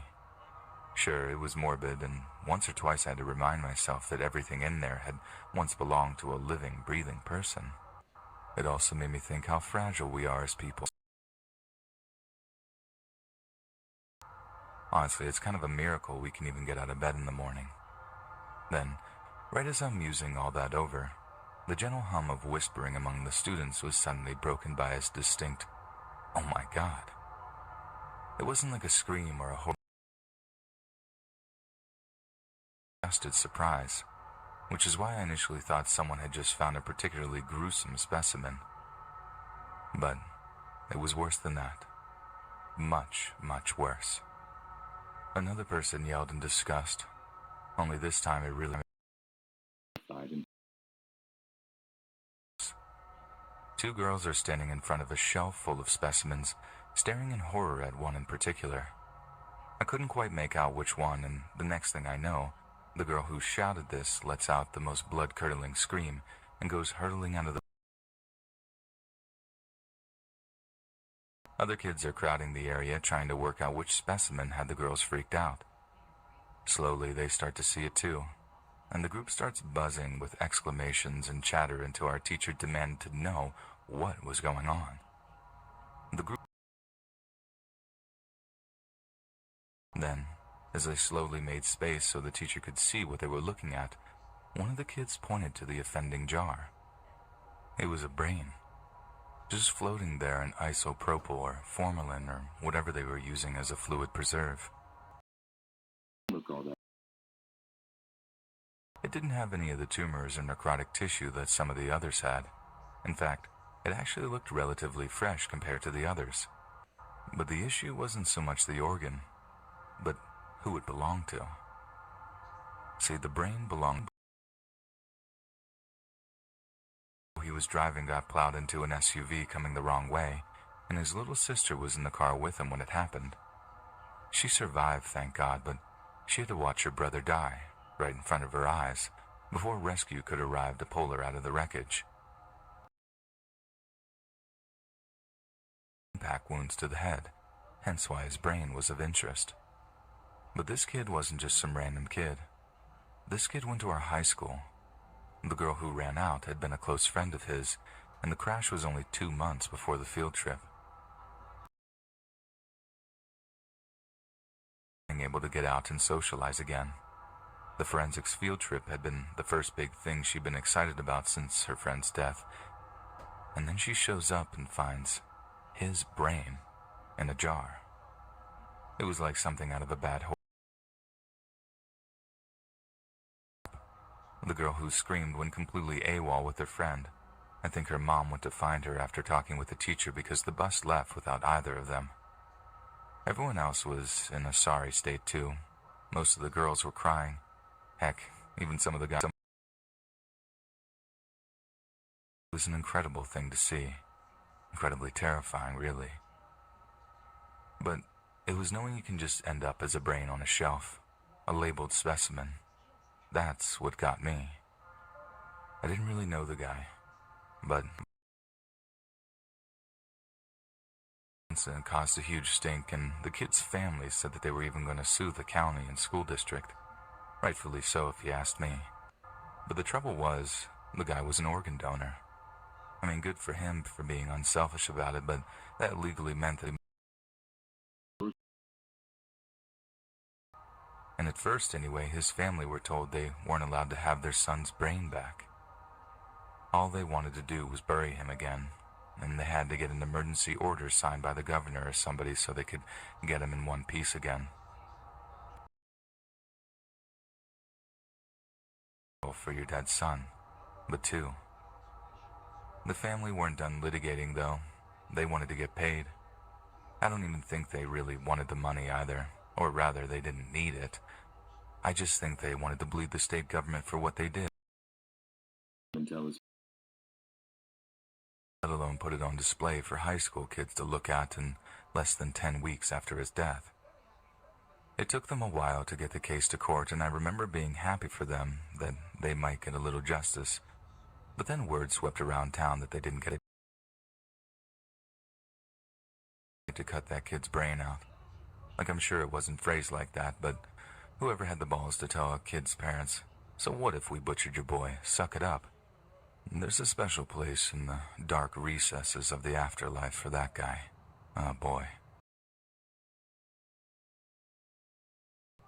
And that's why it became the worst day of my life. Because it wasn't just finding the jar or seeing people's reactions to it. It was the fallout. It was knowing that poor kid's parents were reliving the torture of losing their kid over and over again for like a decade straight. Finding a brain in a jar. And knowing that just makes the world seem a little bleaker. Back when my daughter was just 11 years old, I got a call from one of her teachers while I was at work. It was the first time I'd ever gotten a call from them, as my wife dealt with all the... The teacher mentioned something about my daughter being on a school trip. I had to interrupt her to tell her I barely knew anything about it.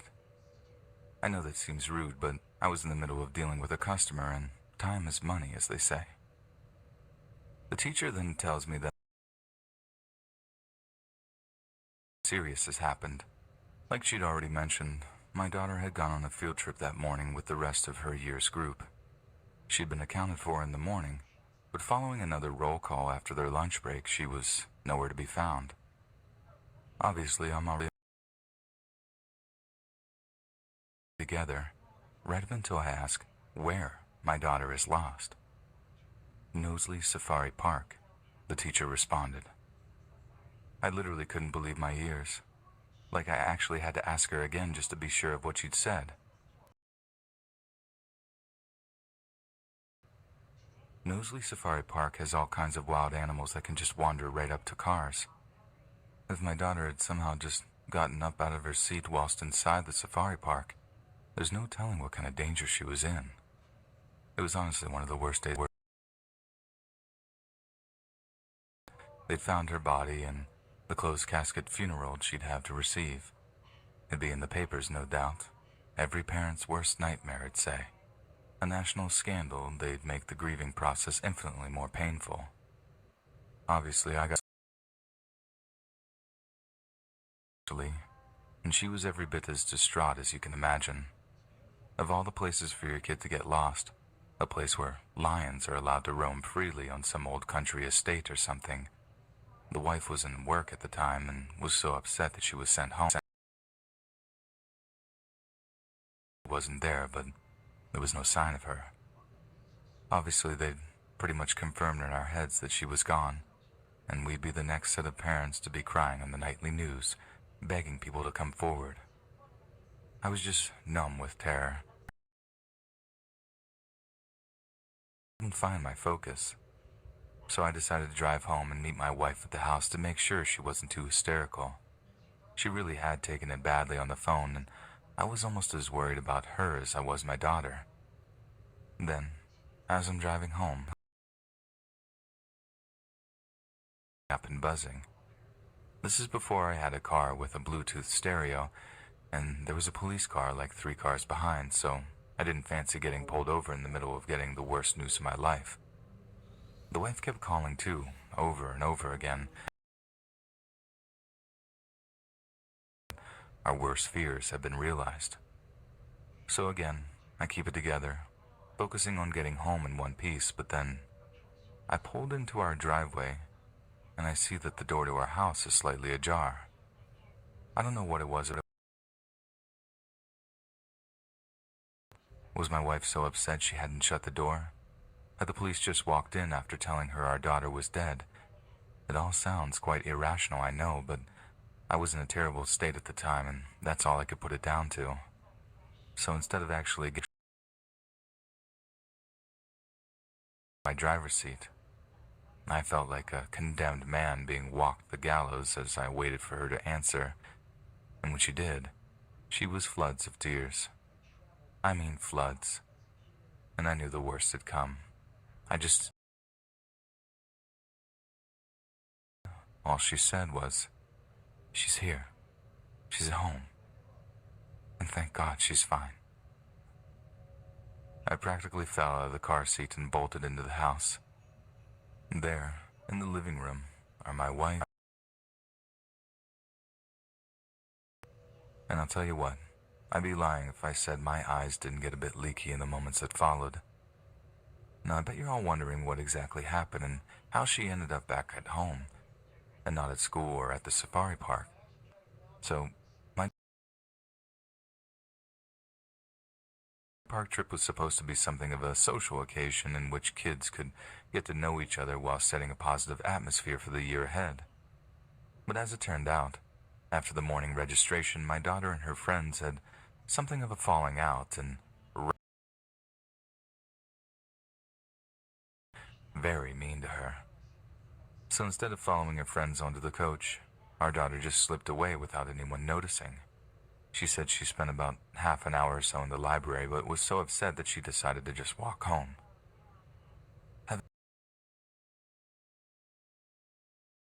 Backyard, she was able to let herself into the house.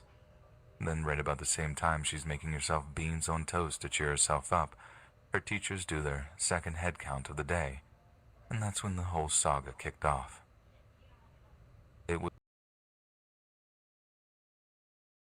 I know she was okay in the end, but I can't understate the terror you feel as a parent, knowing your child is either missing or in danger. I mean, it's completely irrational. I'd like to think I'm quite a patient and understanding person. Lost. I actually wanted to murder her. Like most schools, my high school used to have this extracurricular program that we used to call Outdoor Adventure. Outdoor Adventure consisted of a together after school once a week to go for short hikes in the area.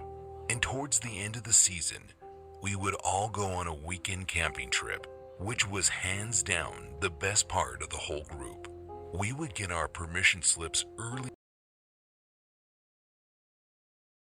were going that season, which kind of gave all of us something to look forward to during the stressful times of the year. In 2015, we ended up going to this rather small campground that was in the mountains near the Delaware River.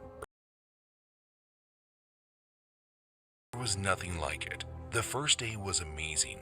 We all got situated and familiar with our surroundings, and then we went on a few walks. But day 2, which was a Saturday, was the one that everyone was anticipating. We were going kayaking down a stretch of the Delaware, and we had all been looking forward to it since we saw it on the schedule. The final day came, and we all made our way to the 2 vans that were taking us to the 2 spots where we planned on ending our trip down the river, and then all piled into the other and drove upstream. After we got to the small bank on the river where we had planned to set off, we all began inflating our kayaks and getting in. Now, we had been warned that since it had been a rainy season, some parts of the river might be moving a bit faster than usual, but it was nothing that we shouldn't have been able to handle. Plus, we had multiple did happen, so none of us expected anything bad to go wrong. But I guess that's sometimes when everything goes wrong.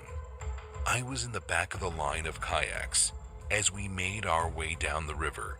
The only Mr. Flint, who ended up stopping to use the bathroom in the woods and said he would catch up. One of the chaperones in the front of the line began passing back the message from one student to the next that we were going to be hitting some minor rapids, but to be ready for hear the sound of running water turn into more of a rushing sound. I wasn't concerned though. It really wasn't going too fast. It just didn't feel like a lazy river anymore. That was when things went from fun. A slam in the bottom of my kayak as it must have hit a rock, and before I could react in any way, it was flipping to the side. I was under the water, but still inside the kayak that was still drifting quickly downstream. And just as I broke loose, my back was slammed against a rock. I began tumbling around in the current, and I had no idea where my kayak was at that point. I tried to find my center. In murky water, it's near impossible. I could hardly tell which way was up, let alone move in that direction. I was at the mercy of the river, and I don't think I was going to make it out had it not been for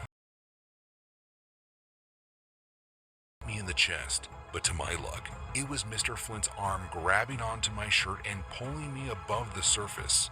It was a highly stressful moment, but he did his best to get us to the end of the rushing water as fast as he could. And once he did, we did class. Every holiday season, the town next to ours hosted a county event that was called the Winter Wonderland. It was a small festival that would be held in it was mostly just baked goods being sold by vendors, while local talents and artists would perform. It was usually a lot of fun, and almost every elementary school district in the county would go during the day and see Santa and all that fun. It was so much fun at the actual Winter Wonderland. The hot chocolate was delicious. The people working as Santa's elves were very charismatic. It was great. The bus ride home was a different story though. It gets dark pretty early, and this was a field trip where our parents had to pick us up at the school afterwards because it would have been too late to catch a bus home. So we left the Winter Wonderland around 4 in the afternoon. So it was It started to snow. This was nothing new though. It snowed all of the time, so none of us kids were worried. I'm sure the bus driver was doing his best, but sometimes accidents happen. As we were making our way down a hill, the bus shake a bit, and as we got closer to the bend in the road, the bus wasn't turning. The bus driver told everyone to hang on tight, and before we knew it, we were flying over the side of the hill. The bus tires tore through the freshly powdered at what felt like light speed, but was probably like 20 miles an hour. I'll never forget the image of a bunch of my classmates scrambling to their seats, trying to get our seatbelts on, but most of us weren't fast enough. As for me and 2 other students, we went flying. You see, I was in an aisle walking around, even though the teachers told me not to, and when the bus lost traction, I couldn't make it to a seat in time. Ahead of us, all I remember is being ripped backward off of my feet from the force, and then I woke up in a hospital bed 4 days later. When the bus hit the tree line, I, along with 2 other students, ended up being just fine somehow. All she needed was a few stitches. I apparently went head first into a tree and had to be placed into a medically induced coma for a few days while doctors worked on my skull. As far as he was the first of us to go through the windshield, and I believe the impact of the glass plus the impact of the frozen ground caused too much damage, both internal and external. Our school district never attended winter events that in 5th grade, our school took us on a field trip to a science museum, and it's one that I don't think I'll ever be able to forget. The more I think back on that day, the more I realize how dangerous the You see, since the museum was a big place, each class was split into multiple groups, each with a different chaperone. My group consisted of me, my friends James and Peter, and we also had a new girl in our class named regrets from that day was not paying more attention to Elisa. But as a kid, the only thing I was paying attention to was all the shiny things at the museum and making dumb jokes with my friends. What everyone had failed to know, person who was tagging along with us. Most of us just assumed that it was one of the other students' parents that were there to chaperone. So none of us really thought twice about an extra adult, especially exhibits and interacting with us and our chaperones as if he belonged there. He was giving us all sorts of lessons about what certain exhibits were all about, and everything seemed normal. That all changed. Back onto the buses and head back to the school. It was at the time that Peter's mother, the woman who was our group's chaperone, noticed that Elisa was no longer with our group. She tried her best to keep calm about the situation, and she let other chaperones. Soon enough, security and museum staff were looking all over the place for Elisa, but after searching for about an hour, there was no sign of her. That was when the police got involved, and they ended up looking at the security footage of the museum that we thought was a chaperone was someone who followed our class into the museum that day. The footage from the camera showed the man kneeling down and talking to Elisa before the two both made their way outside into the park. The man's car on her own without being forced. The police believe that he lied about something to make Elisa believe that he was taking her back to the school or home or something. car or Elisa for a few weeks. But then word began to spread quickly around the town that police had found her body off a small trail in the woods, off a side road just 15 minutes away from the about the state of the body. The school was in trouble for not keeping a closer eye on their students during the trip, and the entire grade was shaken up about what happened. None of us really gotten to know Elisa, but we all wish we had. I was in a science class, and one day we all took a field trip to a science museum. It had a bunch of exhibits and things like that. I really wasn't much of a science fan, but I will admit that I always liked going to the museum because it was pretty fun.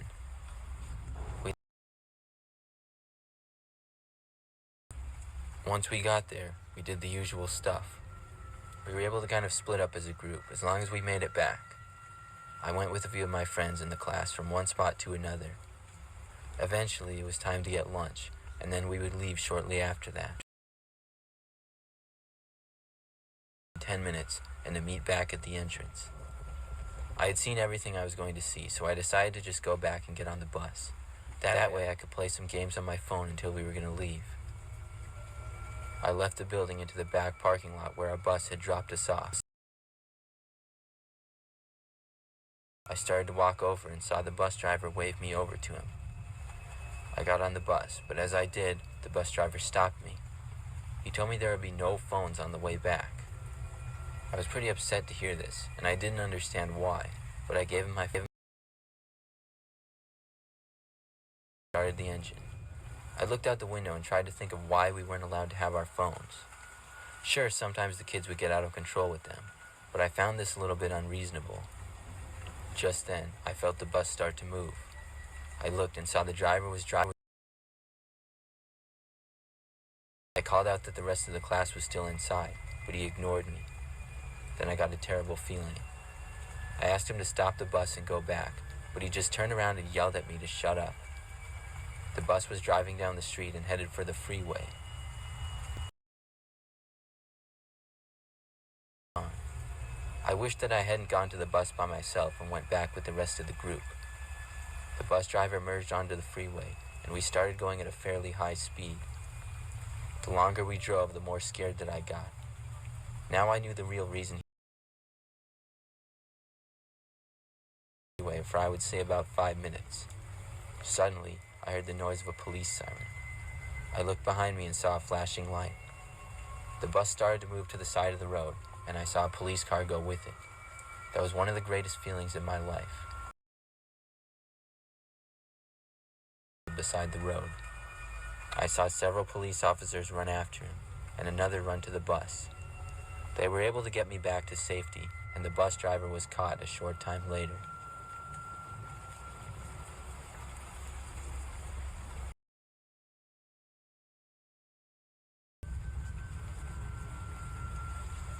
Back when I was a kid, we took a school field trip to the zoo one time.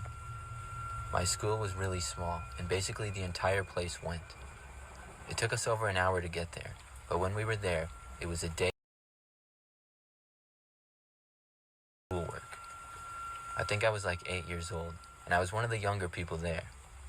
The first part of the day we spent looking for a bunch of animals, then we got food. After that, we started looking more at plants and things like that. I was more into the animals, to the exhibit of sea lions. And when we got there, one of the zoo workers asked us if we wanted to help feed the animals. Of course we said yes, because as an 8-year-old kid, it seemed like something super fun to do. He told us to follow him and then let us in. It was really weird to be in the back of an exhibit, but it got me really excited to feed the animals. We followed the guy deeper in, and into a storage type of room that was even darker. He said this is where they kept the food. He told us to wait there for a second and left the room. We immediately knew something was wrong. I went to the door and tried to open it, but it was in fact locked. It was a really strong and thick door, and neither of us would be able to break it. We banged on it, but I don't know how anyone else outside would be able to hear. response, we decided to examine the room. It was very dark with no apparent lights, and we could barely see. It was probably just about 15 feet by 10 feet, and had basically just junk laying around. It just seemed to be another storage closet. The guy never came back, and nobody else did either. This was kind of a long time ago, and neither of us had cell phones we could take out to call anyone or anything like that. We just waited in the dark room for what felt like forever. Occasionally we would We did this for literally hours. At one point we stopped and actually fell asleep on the floor for some time. Eventually we got back up and went back to banging on the door and yelling. At last, finally, we could barely hear someone from the door tried to open, but was still locked. Then whoever was there went away. We got really disappointed and thought that was it, until a few minutes later we saw the door open. There was another zoo worker, and she asked us how we had gotten in there. By that time, we saw that the sun was almost set when we got back into the zoo.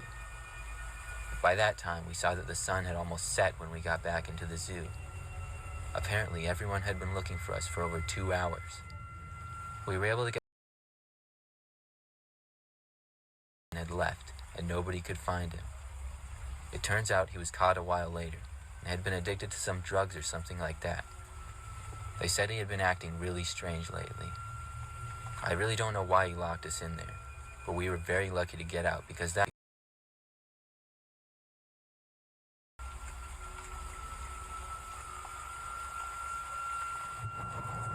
the time, my family and I went to go visit some relatives we had in a foreign country. I was born and raised in the USA, but we still go back often to the hotel, so a few years back, we bought an apartment. This trip was our first time staying at the apartment. The way the apartment is set up is there's a living room where the entryway is. It was the only air-conditioned spot. My dad was there at a later time, so it was my mom, my 3 brothers, and I. The landlord who gave my mom the key was sort of creepy from her description, but it didn't really alarm anyone that much. Another important thing to the story is care of things at my uncle's house. It had been a few weeks and my mom couldn't stand her room since there was no air conditioning. I didn't blame her, so we all slept in the living room. Nothing out of the ordinary happened until about 4 weeks. Mom was waking me up, but with a finger over her mouth, basically saying, "Keep quiet." My mom never does this, so I shut up and made a hand motion, asking what was going on. She pointed to the door. We had forgotten to lock the door, but thank God my older brother got into the habit of using chain locks from his college days. It should be noted that my brother was dead asleep in another room, so I was now the oldest male. I was thankful that at least the chain lock was there, but I think the man on the other side noticed that that was all. I see a face pressed up from the small gap. It was the landlord. He finally gives up after about 10 minutes. He's a coat hanger trying to open the chain lock. I finally decide to do something, so I body check the door, slamming it shut. I locked the actual lock and yelled in a foreign tongue, and the man seemed surprised to hear a man's voice. He scrambled down the stairs. All said and done, he was gone by 2:30 a.m. I looked out the window across the street at the landlord's house. He just stared at me, and then turned off the lights in his house. I called the police, but they said we didn't really have any evidence. It was our word against his. My mom wasn't sure it was the landlord, but I swore it was him. I had seen him. My dad arrives 4 days later, and I told him that My dad actually believed me. My mom didn't feel safe anymore, so we left that apartment the day after my dad arrived. As we drove away, the landlord gave me a little smirk and wave. But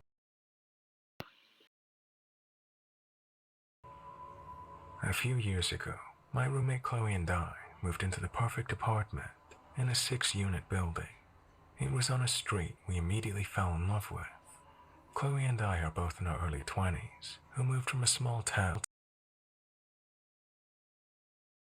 like real adults living in this place.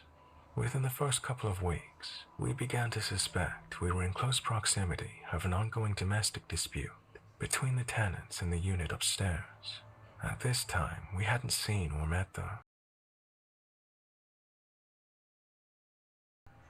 A man's loud, angry ranting, with no shortage of aggressively insulting comments, responded by inaudible mumbles, prompted us to think a woman may be in a potentially violent environment. Chloe and I decided we would and maybe try to offer the woman help in the meantime. That's if we ever met her. Over the next 6 weeks, we continued to hear him, but we had not seen anyone, and there were no real developments. When he was really loud, we tried to record. I was home alone, cleaning my kitchen, which was located at the back of our unit.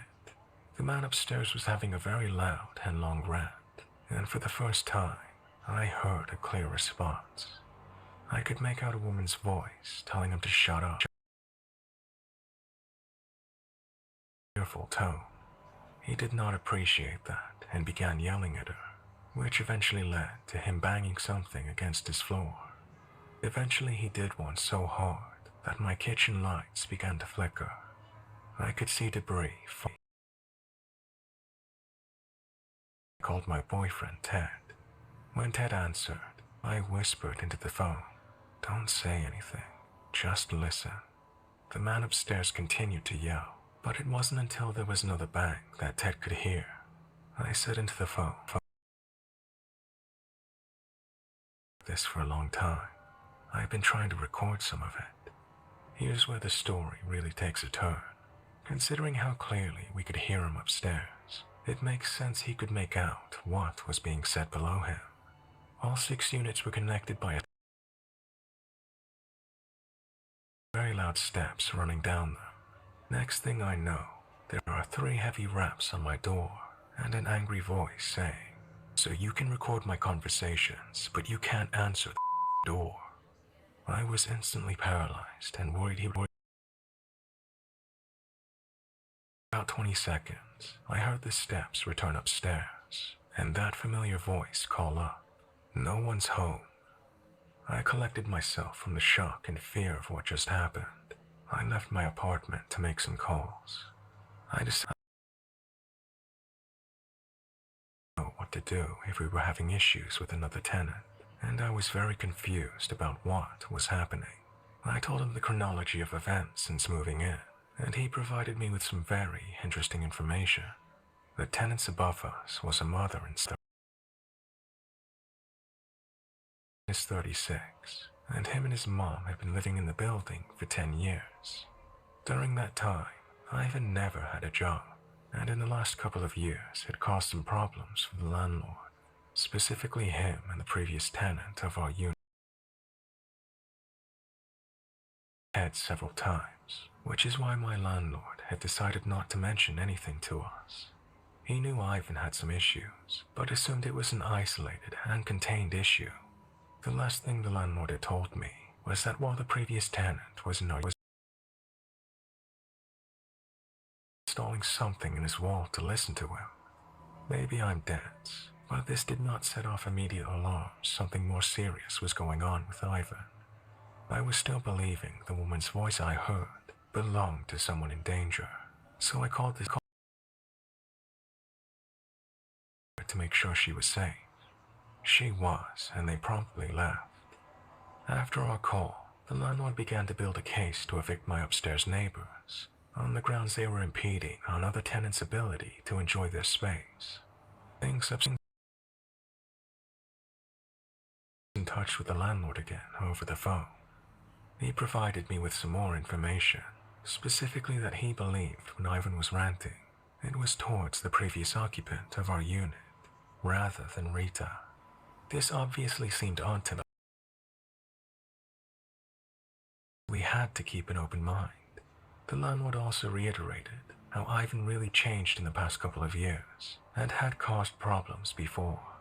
His reasoning for not giving us a heads up before moving in was that since the last tenant had moved out, after this call, the ranting started up again as we waited for an update on the eviction process. That Friday, we received confirmation that Rita and Ivan had been served with their first warning of eviction, so we expected to hear some action. I heard Ivan's voice from above. Shh, I'm trying to listen. At this point, I'm definitely concerned, but I really had no idea where this was going and how quickly. The next evening, Chloe called me at our back door. I told her I wouldn't be home for a couple of hours, but if she was concerned, I could leave early, or she could call the non-emergency line. Chloe told me she was going to see if anything happens, and that she would be okay. At around 10 p.m., the non-emergency myself, because Ivan had come downstairs to my back window where I was standing, asking us to leave him alone because we were harassing him. Chloe and I had been in our kitchen talking about our days, having agreed. At one point, the subject of upstairs briefly came up, and the next thing I knew, the man I had only ever physically seen once, with long, dark, greasy hair, and a look of emptiness in his eyes, was standing. My immediate response was to pull out my phone and start recording him. "Yeah, you can record me," he said. "Can you leave me alone? You and your friends harass my home every day." This got my adrenaline going, and suddenly I called the police and we waited for them to arrive. When he went back upstairs, he started ranting to Rita and said some very weird and unsettling things. He said we were sexually harassing him, and that us, the landlord, and the in the bat we have beside our back door, which he wouldn't have seen at the window. Therefore, he had listened to us mention it. He also knew my name, having only ever seen me once. The police arrived and essentially told us there was nothing they could do. No one answered, and they stayed silent. The officer advised us to go to the station the following day and have a specific officer assigned to check in on us and monitor everything. They left, and I called my boyfriend to come and stay over for the night. Ivan ranted sporadically, repeating much of the same things we'd been hearing in the past week. Ted came over. He heard for himself what was going on and agreed it was very unsettling. Banging came from upstairs, and Ivan came outside to call 911. Ted had injured his back the previous week and was concerned if Ivan was going to try to come downstairs again. He decided to bring the bat with him. Minutes later, Ivan had come outside and was standing at the top. He started coming down the stairs when Ted picked up the bat, telling Ivan to stay upstairs. I called 911, and our downstairs neighbor came outside to help us, having heard the commotion. The police arrived, and I experienced. When the police went upstairs this time, Rita answered and completely defended her son. The woman we had initially been concerned was at the receiving end of domestic abuse, told the officers we were not leaving her son alone, that he'd almost been to do, and left us for what felt like bait, in order for our concerns to be taken seriously. They left. We heard Ivan amp up again. This time he was saying he was going to kill this downstairs, so we That was a tough night, as we both came to realize this apartment we thought was so perfect had a pretty fatal flaw. We had no idea how this was going to end.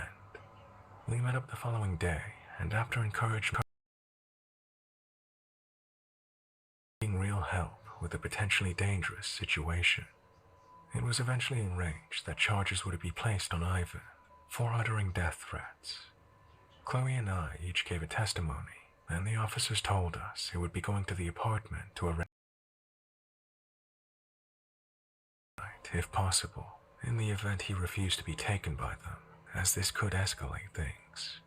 Without a warrant, the police had no way of forcing Ivan to go with them, but I had a feeling he would be, since I heard him at one point mention that he would. When the police came to the building, we packed overnight bags. Ivan let them take him away, despite his mother's protests, which included accusing us of lying and threatening them. We packed up our things, watched him get taken away. The night at that apartment. Since all of this, there have been a few updates. First of all, we moved, and the landlord was very generous in his reimbursement to us, having known Ivan had issues that he greatly underestimated. Be a decent guy who just made a judgment call that went completely wrong. We received a few updates on the legal proceedings, both from the charges that were pressed and the landlord's eviction process of Rita and Ivan. Ivan was released and we're waiting for a court date, I guess. The landlord is also waiting for a court date, having filled all the pre-required documents. The final piece to this completely bizarre sequence of events was the Facebook profile we found, having 3 years, which lined up with the timeline of when the landlord said he began causing problems. He had some unsettling posts that we provided to the police, in addition to frequent mention of a relationship he was in. He has including no likes on any of it. It's strictly posts made to an anonymous person who had no interactions, nor did anyone else. Having researched what I believe Ivan is suffering from, I am curious if this relates.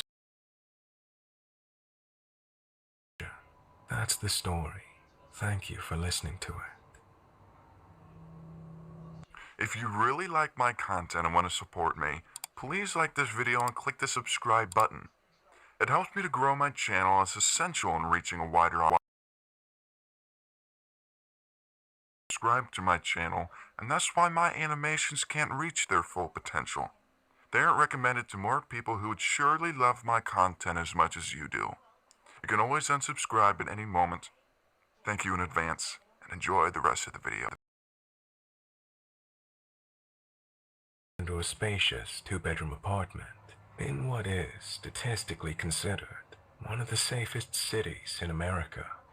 We moved out just a few years ago after my grandmother passed away, but I spent 12 years living. You know how a duplex has 2 units in the same building, split down the middle? This building was quartered into 4 units with an added unit on the lower level. We had the unit above the lower level. Our landlord at the time was kind of a placing. He would come and attempt to fix it himself instead of just hiring an expert, and all the while he'd make comments about how women break things. What can I say? Anyway, at the time of the story, I was a level unit to a lovely young couple. Their names were George and Lisa. On the night they moved in, I remember they had music just blasting from their new home as they moved furniture in boxes down the stairs with their friends. None of us other residents actually had a problem with it. They seemed pleasant enough. The pleasantries lasted about a week before George and Lisa started having these blowout screaming matches. My mom and I would hear her start screaming and cutting out, and and then they moved on to the next stage, which was slamming. Always after an hour or so of this, things would go quiet. Then Lisa would be heard in the back of the house, where the bedrooms were, just sobbing. There was one day where I heard her with herself in different voices. A few more weeks and we began to notice that George and Lisa got a lot of strange visitors at strange times, who always seemed intoxicated, and sometimes banged on our huge living room window without. I heard scraping sounds coming from the kitchen area, a lot. One time I heard George and Lisa having the most obnoxious sex I've ever heard. The night things went too far for us was when a woman showed up at 3 in the morning with scratching at the front door, trying to get in, moaning and yelling for George and Lisa. She disappeared after a few minutes, and suddenly we hear the back door to the building jiggling. You could tell there was more than one person. And we gathered our things and went to a restaurant for breakfast, exhausted after no sleep. We then went and booked a hotel for the night. We just couldn't deal with them again. After we complained to the landlord and the police multiple times, things. And that's when the FBI showed up. I go to answer the door, and the man and woman ask if they can talk to my adult. I say sure and lead them to my unit, which we always kept open during the day anyway. And right there, they open up. They ask if we happen to have seen them before, and we tell them they live downstairs. It turns out they're both living under false identities, major fraudsters, and dealing cocaine. Shortly after this, George and Lisa, and they were arrested within a month.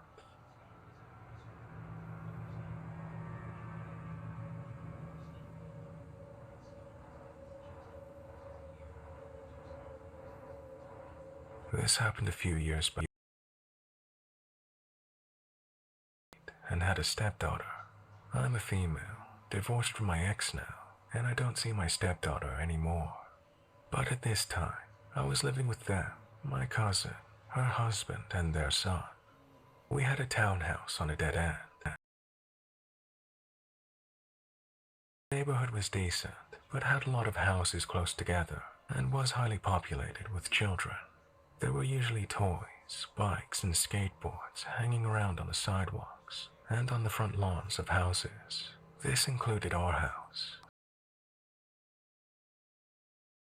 While our landlord's daughter occupied the first floor, shortly after moving in, 2 tenants moved into the basement apartment. A middle-aged couple. They seemed alright, but were eerily quiet at first. They started behavior. For example, they would scream at the top of their lungs at each other over petty things, like wanting a ride somewhere, and the other not wanting to give that ride. It was starting to scare our kids. I had a bad feeling. We have access to criminal records. We can search anybody's state police record. I exercised that right and found out that this guy had pending sexual assault charges against him. Now I was terrified, scared of the kid. Same building as this guy. Weird things started happening, like we would wake up in the morning and the kids' toys would be broken. Not just broken, but destroyed. Skateboards would be completely broken in half. A wagon we had behind our house. We all had a feeling it was him, but we couldn't prove it. Tension had already started to build. It was clear we didn't like seeing each other, but everyone was so passive-aggressive about everything until work while my cousin kept an eye on the kids. They played at the neighbor's house in their fenced-in yard. My phone rang when I was a few blocks away from home. It was my cousin. I remember her saying, "I think we're gonna have a problem." Down down the embankment and knocking over the garbage bins. My first thought was, those things are full. He must be making a mess. And boy, was I right. I pulled into my driveway to see all of our recyclables scattered across. I got out of the car and looked over at his door on the side of the house. I saw him throw something out of the doorway, and we met eyes. As soon as that happened, I took that chance to confront him. I punched the 6 drop him, but it did knock him down. He fell back and kind of bumped into his van. He fell on his ass in front of it. To put things into perspective, I'm 5'8", and at the time, I had some extra weight on me, so I wasn't. He got up. With a vengeance, he threw punch after punch after punch. So did I. I was starting to get weak. My arms felt like spaghetti, and I couldn't see a thing. I could hear my stepdaughter screaming, and my cousin yelling. And to my surprise, I saw my other neighbor restraining John. He was still trying to attack me, even after being restrained. He was bleeding badly. I didn't realize it right away, but my nose was broken. My hair over her head. My stepdaughter was taken inside with my other neighbor's kids. John was screaming at me. I was just screaming back at him, calling him crazy, a diddler, and telling him nobody wants him here. It felt like I ran upstairs to look for my cousin's husband. The scared little man that he was in the window calling the police. When I realized he was useless, I headed back out. John was gone. He took off. Then I was taken to the hospital. I was released soon after and was about to head out to pick up my ex, whom hadn't even known what happened yet. But I couldn't find my keys, my car and house keys. We checked everywhere and couldn't find before he took off. But they were with my phone. Why wouldn't he have taken my phone? I called the police station, and they informed me he was picked up. I took a shot in the dark and asked if they found my keys on it. I described my keys. Yes, he did have them. They asked me if I would like to press further charges. I, of course, said yes. There was a no-contact order active, but technically they could not make him leave the house. That was up to my landlord. Not before they could squeeze some stalking and harassing it. My good neighbors turned their security cameras on, facing our house. One morning his girlfriend was standing in front of the house, yelling at us. When we watched it on the footage, what we couldn't see was the bait. He was the hook. Thank God we didn't bite. They moved out, and it was peaceful for the rest of the time they were there. I still see them here and there, usually walking and usually looking angry. So in 2012, my then-girlfriend and I went on a big year-long road trip through the States, working on farms along the way for room and board, and ended our trip by driving across Canada, west to east, stopping back puppy, and around the time we got to Alberta, with an extra mouth to feed, money was running out. Since I'm a carpenter, I decided to find a place to rent, and I would get a job for a few months before we kept going on our trip. We scrolled, found an ad for a place.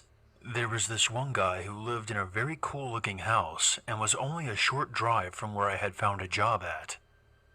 He wanted someone to move in with him to help out with the bills. We started corresponding with him by email, and my girlfriend would be staying home with the puppy. Being desperate and having become accustomed to trusting strangers throughout this long trip, we agreed to send him a deposit and take the offer. We got to this place a few days later. but we had known that before. This guy looked to be about 30 to 35, small framed, and just looked like a regular working country dude. Except his expression was weird. It was like he was scared or something. He was fine with our dog being inside, though he had a dog that wasn't allowed inside. This struck me as weird since this is the cold Canadian North. Right away, he met us at the door, and I felt there was something off about him. Going off to work every day, leaving my girlfriend alone with this creepy guy. But she didn't seem worried, and I didn't want to be controlling, so I let it go. The first night we were there, he wanted to have a few drinks with us. We had free beer, and meekly drank his while sitting across the kitchen table from us. We tried to relax the situation and asked him a few friendly questions about himself. His answers were brief and quiet. He seemed to want friendship. He went over a few rules he had. Number 1 was to stay out of his room, which was obviously fine. Number 2 was that we were not allowed to go into the basement. Kind of weird. And number 3 was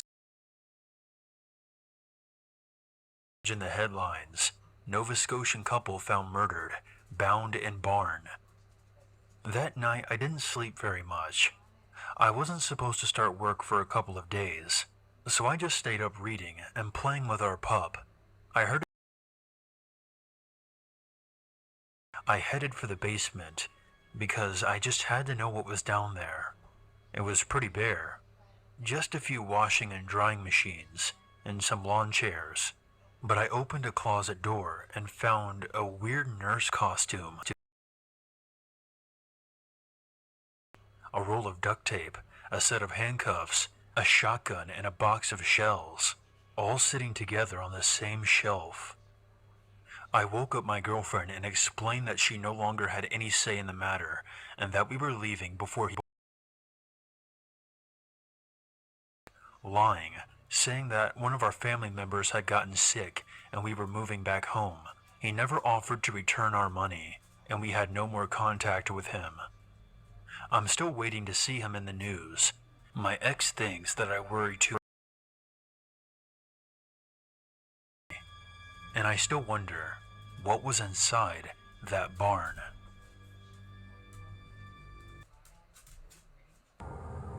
I was 19 years old at the time. I had a really good opportunity to go to college, but things fell through a couple of back at that college. I'm not going to go into the details, but I found myself stuck. I was living at home with my parents and working at McDonald's most of the time. I was really disappointed in myself, especially because I didn't have anyone else to blame but myself. That ended up working at fast food. But while I was working there, I had a couple of really strange experiences. So the first one happened like this. There was this really creepy customer. He was an old man, and he just seemed like the most insane individual of Florida man. He always wore this bathroom robe with a stained white t-shirt underneath. Or shoes. He had these really old Nikes that seemed like they had been completely covered in mud and never washed. Everywhere he stepped, how far he lived, but this guy came in to eat at McDonald's 4 or 5 times a day for as long as I worked there. I never personally had any horrible experiences with him. It wasn't like he was this unruly customer. He always asked for extra ketchup, but it's not weird because I remember talking about him with some of my coworkers. I had one friend there that I became rather close with. I remember talking with her about this creepy guy that had just came in to eat McDonald's all the time wearing his pajamas. When you work with all the time, and none of them mean anything, it's just another customer. But when you have someone like this, it almost makes the job a little bit more bearable. As weird as that might sound, a little bit more consistency to the job. Plus, making jokes about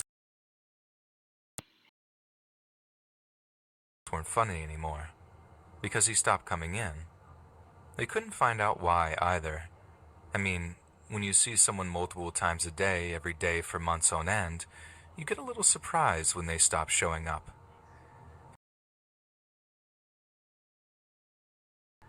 I remember talking to my friend about it. Neither of us could imagine why he stopped. I remember getting a phone call at 2 in the morning that night, though. I guess my friend had gotten curious and looked around online. She's a bit of an insomniac. On a picture of him in the public database for our county's police department. In the mugshot, he was wearing that exact same bathrobe that we always saw him wearing. That was interesting. Really weird to think that someone I saw and interacted with. Yes, that was that. My other experience working at McDonald's was really bad. Not going to lie to you. It really freaks me out and really made me question humanity. So it happened like this, right? I was working the graveyard shift. It must have been around 12. Cleaned all the machines as much as we could, and there really wasn't anything to do. We lived in a smaller community, so there weren't too many people coming in to eat at such a late hour. We had a few here and there, but we were mostly just sitting around, particularly to check the garbage cans for the other side of the store. Occasionally, we would forget to empty that garbage pail. It was directly behind a booth and out of sight from the area we normally worked in. I remember going over there, and there were two big too heavy to take out at the same time, so I did what any sane person would do. I carried one out at a time. I remember bringing the first one. I threw it into the dumpster, and I remember hurting my back a little when I did it. I went for a little bit of I went back into the store to get the second bag of garbage, and I made my way outside. I got about 10 feet away from the dumpster when I saw something that shocked me. I dropped the bag of garbage. I couldn't believe my eyes. There was a mutilated puppy. It wasn't moving or anything. I took a step closer to try to see a little bit more, and I just felt my heart drop into my stomach. It was the most horrifying thing I'd ever seen in person. It was definitely dead. It wasn't leaning up against. I ran back inside and asked my coworkers what we should do. We decided to call the police, but they didn't really help much. We were really freaked out at who could have possibly done this and why they would put the puppy there of all places. This had been waiting for me to go back inside of the building, and in the few seconds before I came back out, put it right next to the dumpster. I figured they must have been watching me. Didn't know what else to think about it, though. Our McDonald's didn't have an of trying to identify the person that did this, but it still makes me sick to my stomach to think what that person could be like.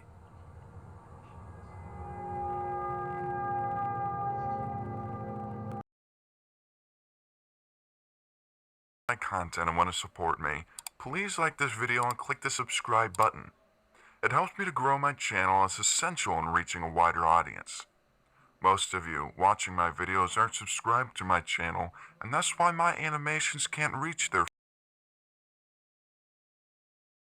surely love my content as much as you do. You can always unsubscribe at any moment. Thank you in advance, and enjoy the rest of the video. So at the time, I was a 16-year-old female working in McDonald's. Now at the McDonald's, at the first window to also take payment. My job position was customer care manager at the time, so my job was meant to be on the front desk, but 99% of the time they required me behind the tills.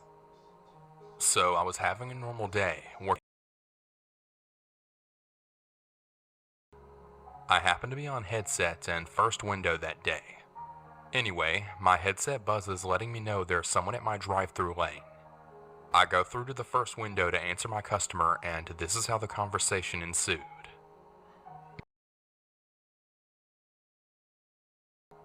him. Oh wow, you've got a beautiful voice. His voice was very grunty and husky sounding, not off-putting though. We have all sorts of customers come through McDonald's every day, so nothing gave me the creeps at this point. Thank you, sir. How very flattering. What can I get you? I haven't decided yet. Can I just come around to the first window to decide? I want to see who I'm talking to.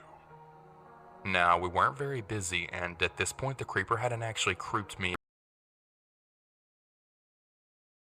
compliments, and we quite often had people complain that they liked the face-to-face contact. So it was definitely not unusual to get a request like this. Yes sir, that's fine. Wow, you're just as beautiful as you sound. Are you an option? I laughed this off. It was my first job and I wasn't the rude kind of person when someone was paying a compliment. I must also point out that this man must have been around in his 60s. I remember that he had one lazy eye that looked to the left. At this point, I was getting a little bit uncomfortable now, but was still more than willing to take his order. I'll have a cheeseburger. Okay, sir. Are you paying cash or card? Without answering my question, he started asking where I'm from and how old I was, etc. That I really got weirded out now. What time do you finish work? 7:30, why?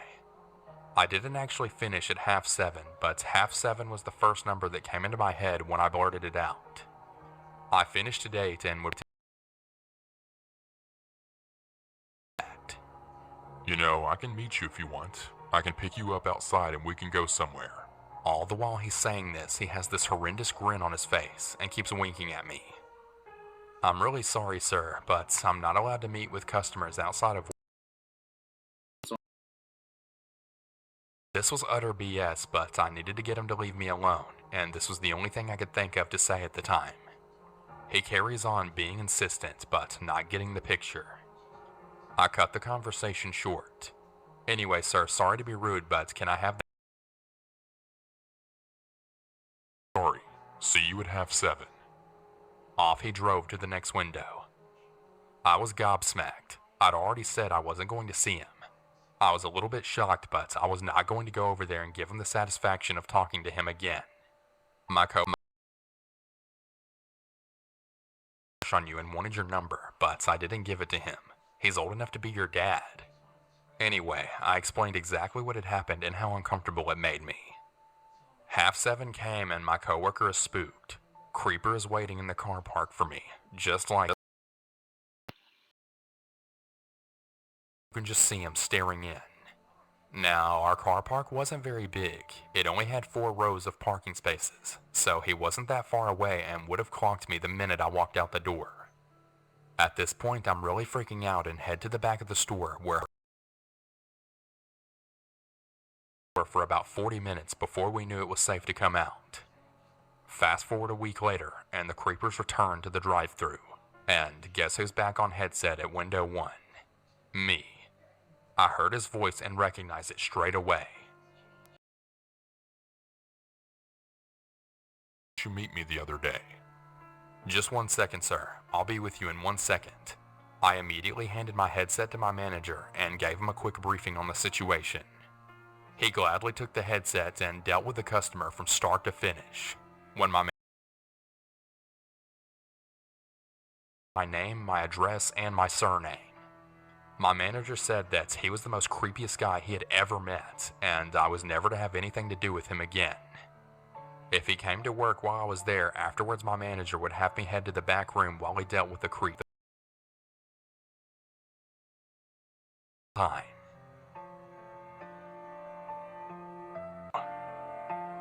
I'm a 16-year-old female working as a customer care manager on the front of house for our McDonald's. Now, where I am from, when you are front of house, you require a pencil skirt just below the knee, which has a small split up the back. I always button my shirt right up to the very top, so I always looked very modest, and I would never say a McDonald's uniform is attractive. Anyway, when I worked at McDonald's, I always drive-through, drinks, serving, etc. I've also always been someone that will happily have a conversation with someone to make their experience enjoyable, and hopefully make them want to come back. I was working on tills when this creeper came through the door. Around 50 years old though. He came to the till and ordered and didn't look very happy, so I asked the obvious questions. How was your day, etc. He had made small talk and we got to chatting about both of our days. After that, he then tells me, "Was so grumpy." Nice enough compliment. I was used to it. He was right though. Not many people here enjoyed this job, but, I mean, it is McDonald's. He starts coming in around once a week on a Wednesday morning.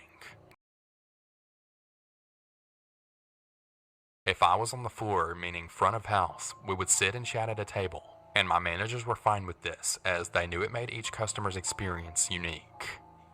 We got to know each other's names. His name was Michael. I started college, so my shifts changed.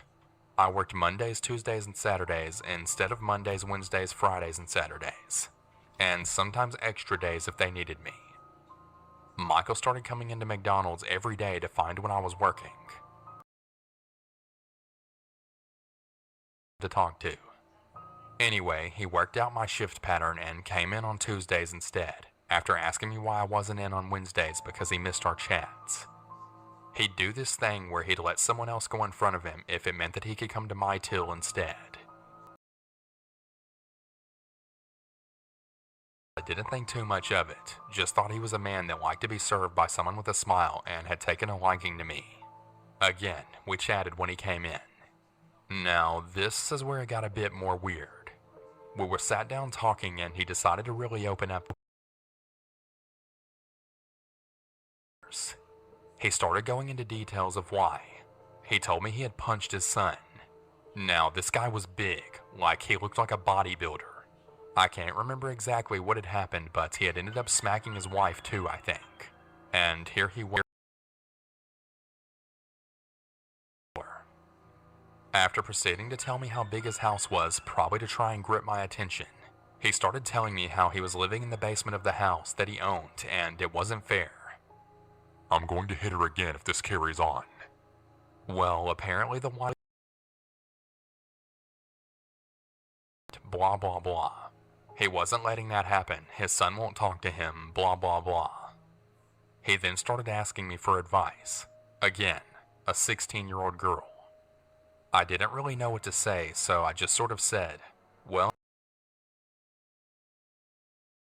And as I went to get up, he asked me to sit back down. Now, I had already been sat there for near on half an hour, and I know I said my managers don't mind, but that's pushing it a bit. So I told him I really had to go. He carried on trying to get me to sit back. Now, this may seem totally unrelated, but trust me, it will make sense later on. You know how in McDonald's we have the sauce pumps, right? Well, they're connected to a big bag of sauce which has a popper on the top of it.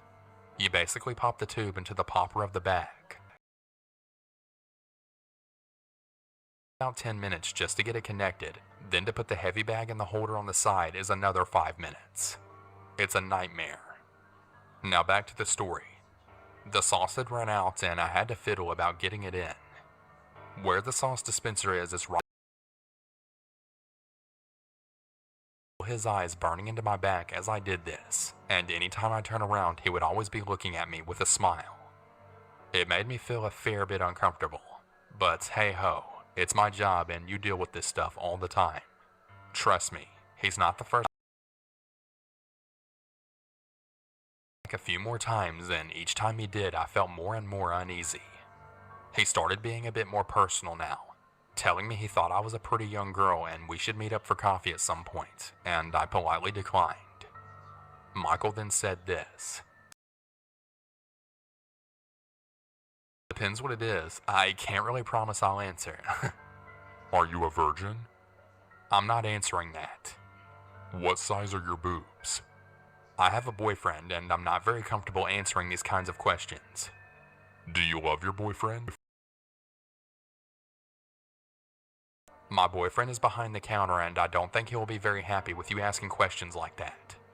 Well, just make sure he treats you right. You're a lovely girl. Anyway, I won't be coming back here for quite a while, so can I have your number? No. After that, I go to the back room to calm myself, as this was very unnerving for me. He was an older guy being very strange and asking super inappropriate questions of me. He knew my age as I had told him previously. The day continued.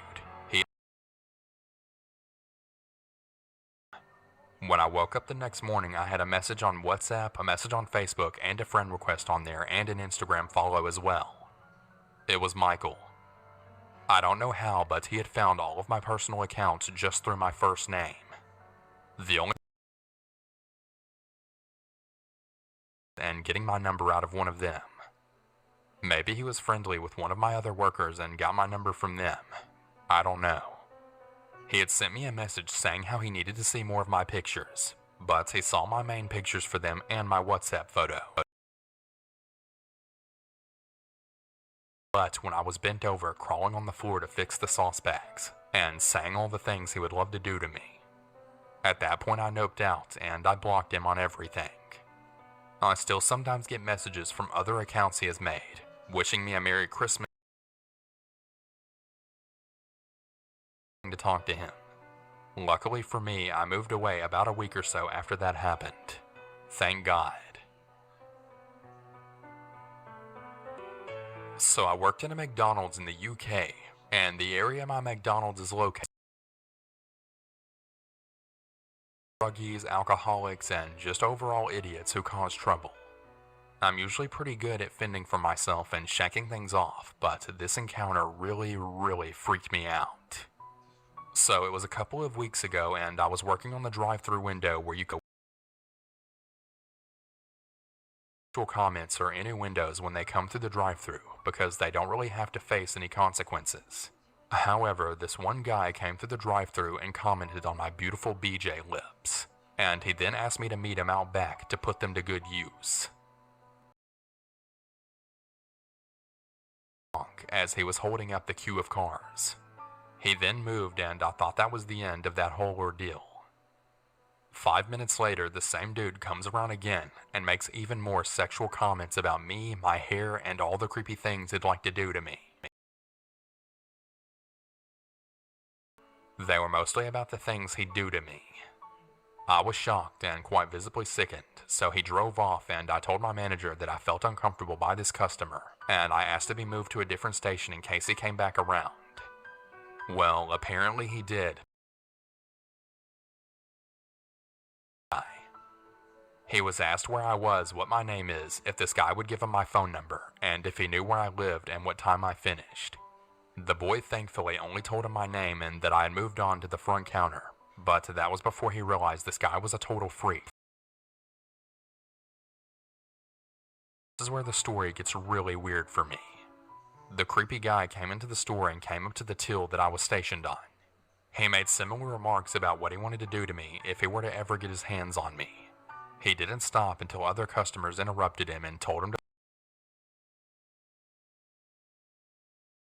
He wouldn't leave, so I tried to walk away, which is when this guy tried to jump over the counter to try to get to my side of the store.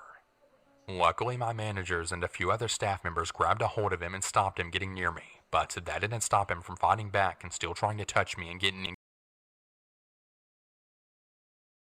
with his long, nasty nails. Other members of staff alerted the staff safe, a sort of panic button that connects us right to the police, who are then sent right away. Fortunately, because I work in a very rough area, police patrol very closely to where I work. The guy and found a few knives stashed all over his body. Army knives, pocket knives, and even just small regular kitchen knives. As they were dragging him away, he continued to scream about how he was going to wait outside the store for me every day and that we belonged together. The manager sent me home in a taxi, and I've never seen this guy, his car, or anything else of his ever again, which I thank my lucky stars for. Number 4.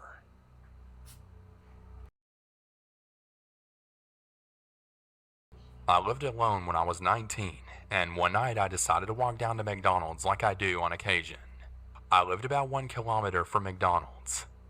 It was a bit of a sketchy area, a lot of people roaming the streets, and a lot of addicts and criminals. My age on the other side of the street. In this situation, it's important to note that my house and McDonald's were on the same main street, opposite tree-dense campsites on the beach. I could feel their eyes as I walked past, but I didn't look up. Close enough for me to hear them. They were close enough for me to hear them laughing and whistling. They waited at the corner as I went into McDonald's, and I could see them watching. I left McDonald's through the back door, walked straight up the side street, and around 3 blocks came out in front of them, and again, they started following me. They were steadily gaining on me. I walked as fast as I could without running because I knew they would catch up to me. I came to a corner with a 7-Eleven and turned in.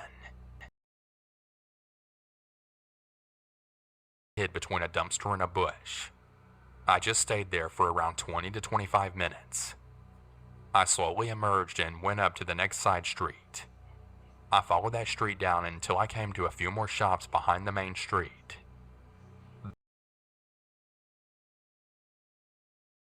I then froze and walked backwards slowly and carefully, trying not to be seen or heard. Again, I ran around another side street and ended up looping around my house and jumping my back fence. After that, plus a couple of other similar by myself. I don't think I'm going to be doing that anymore. Number 5. This all literally just happened within the past hour. I got out of work at 6:30 p.m. and went to McDonald's to get a truck in front of me with a cap on the bed. It's super wide, so I can't see their mirrors and thus can't get a glimpse of who is inside. I'm minding my own business listening to Unsolved Mysteries on YouTube when I see that the red truck has pulled up to the second pickup window. 2 separate windows where you pick up your food. I didn't think anything of it and just assumed they had a big order, and the McDonald's employee asked them to pull up so that I could get my iced coffee. I look up to see the truck's reverse lights come on. Okay, they must have pulled up a little too signaling to me that they're backing up. I slowly back up as well, and luckily no one's behind me. They keep backing up until they're finally parked at the first pickup window now. The McDonald's employee looks out the window at me, shrugs, and gives me a little go by. At this point, I'm just thinking about how strange it is and not part of common etiquette it was to back up without signaling to anyone you needed to do so. They could have easily hit me had I not been looking straight ahead, curious as to what they were doing. Now 5 minutes. I just want my iced coffee, so I'm kind of annoyed that they backed up, thinking maybe they were told to go to the second window since I only needed the iced coffee. But they suddenly felt like refusing to do so would get McDonald's to get them their food faster, and thus they backed up to the first pickup. Continue to sit there and wait for my food when I see the passenger door to the truck open. Out comes an older man who looks to be around 65 to 70 years old. He was wearing light khaki covered overalls and a dirty white t-shirt. He starts walking,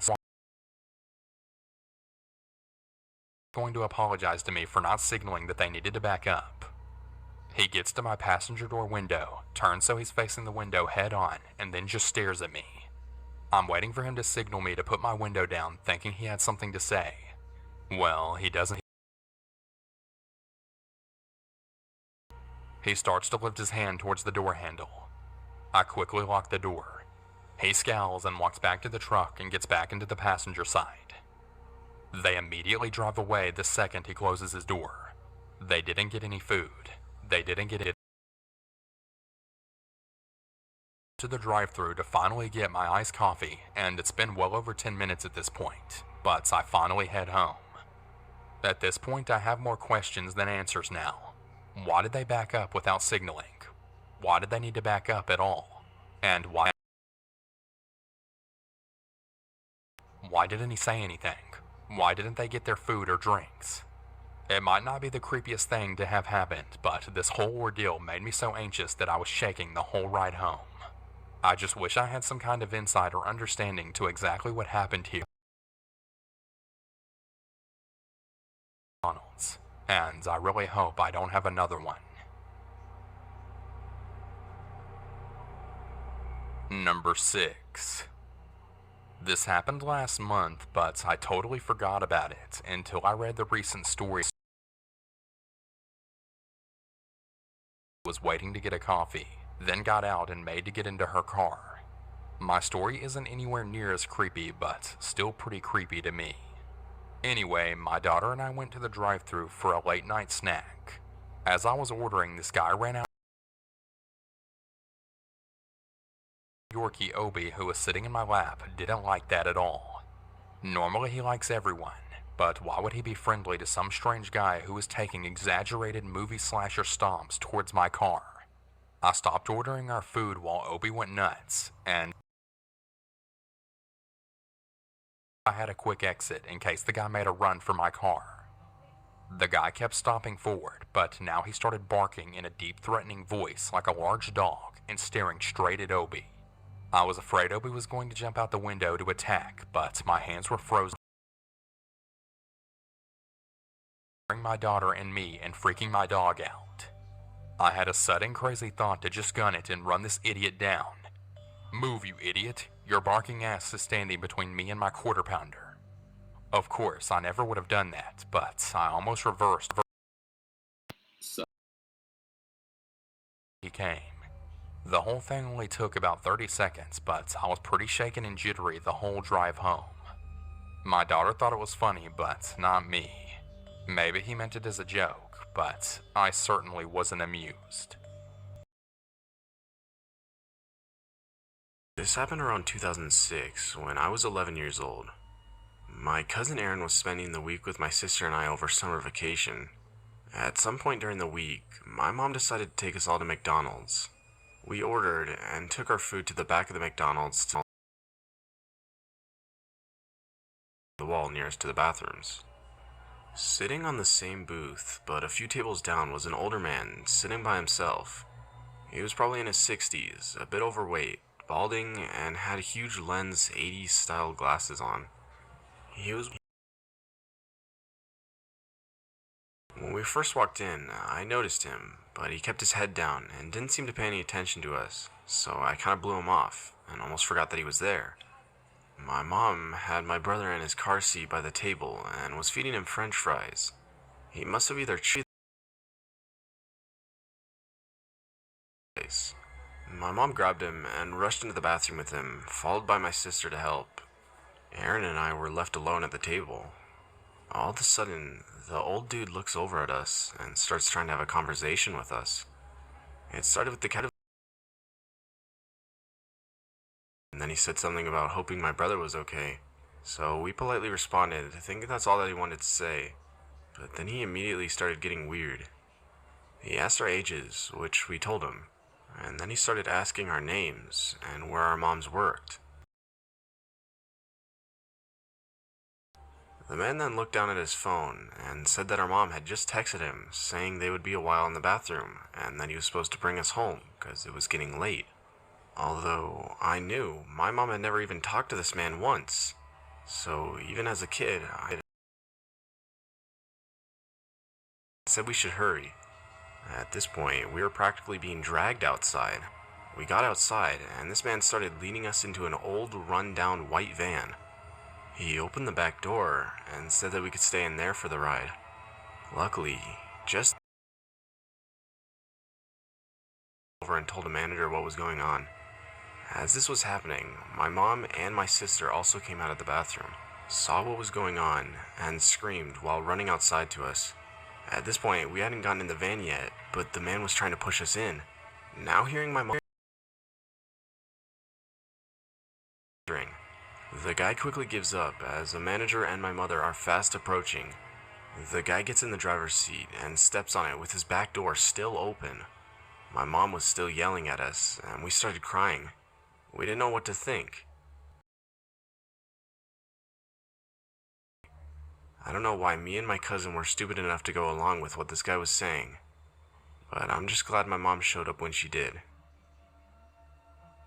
I live on a remote, quiet street in a relatively small town for the sake of my safety to this day. It was the last day of school before Christmas break, and like any other ninth grader, I was excited to be home and play the new Call of Duty that was coming out that year. A little background here: since I was in the 6th grade, I always walked home. Today was but this time I had to take a different route home, as my street had construction. I remembered a shortcut from when I was a little kid that I used to take to school when my road or usual route was blocked or closed due to some reason. I started making my way down the side, following me awful close, but doing the speed limit probably to avoid suspicion. I took a few turns to see if this vehicle was following me, and sure enough it was. I eventually made it home, and when I did, I told my parents, who then passed it off as being days, and it was Christmas Eve. No sign of that car and no further incidents until 11 p.m. rolled around and we were settling in for bed. I remember doing my routine when my dog started barking. I yelled and said, "Shut it." I want to say 8 minutes passed when I was startled out of bed, a man screaming in pain outside my window. I looked up to see my dad with a shotgun running outside to the dogs. I rushed out of my bed to the window, and just as I got out, I shot the back of the guy's black Ford speeding down our road.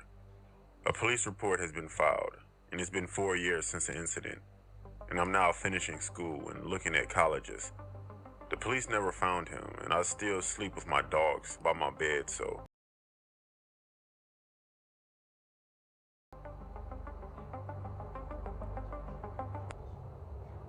Christmas Eve with my 6-year-old son was one of the most memorable nights of my entire life.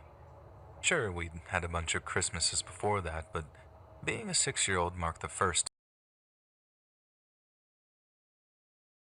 I became completely fascinated with the idea that this fat dude could just shapeshift down the chimney.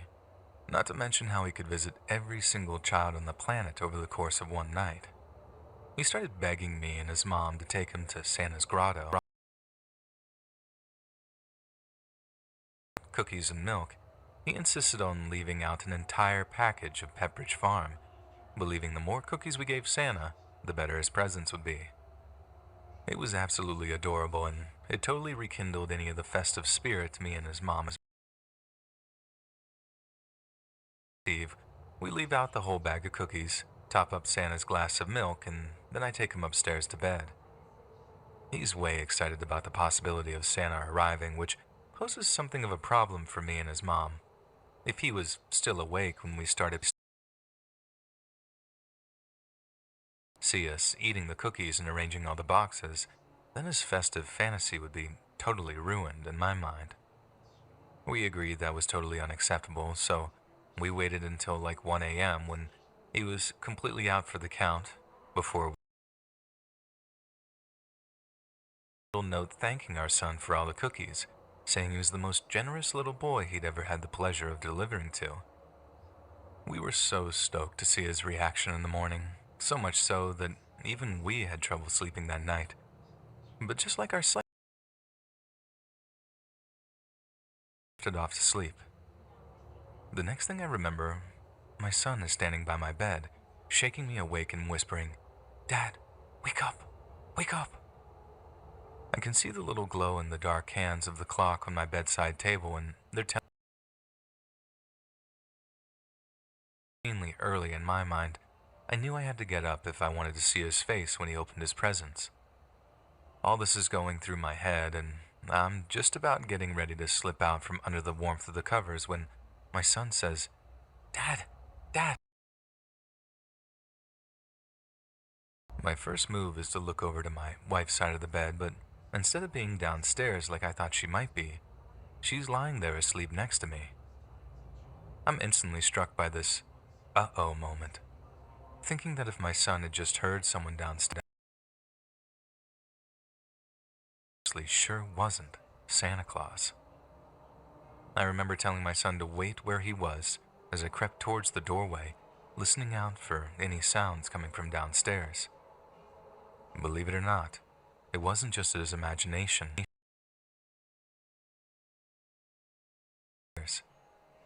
By this time, his mom had woken up and she's asking what time it is. But all it took was one look from me as I reached for the little lockbox I kept my gun in, and she just knew something was wrong.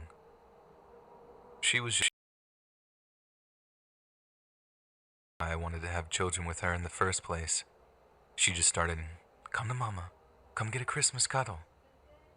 And all this other stuff, just completely distracting our son despite him insisting he wanted to go meet Santa. I closed the door behind me, crept to descend. As soon as I saw the two people crouched down by our tree, I raised my pistol and just growled, "Get out of my house." As soon as they heard me, they just bolted back out the window they'd pried open to get the presents. Any resistance, that they didn't even say anything before they just jumped out the window. I know of many other confrontations like that where the homeowner came out way worse, and I thank God every single day that I didn't end up as one of them. The casualty of that morning was our son's hurt feelings. He was furious that I hadn't let him meet Santa Claus, and no matter how much we tried to explain that Santa was busy and that he couldn't stop to talk, our son cried and cried, all up until we showed him. We did the trick, especially once I improvised the idea that Santa had written the note because he was so grateful, even though he was super busy. Now, me and my partner are still wondering how we're going to tell him about that once he's older. We know it'll be got hurt, thank God, and I know it'll be funny to see his reaction to the truth, but in that moment, it was just about one of the most terrifying occurrences of my entire life.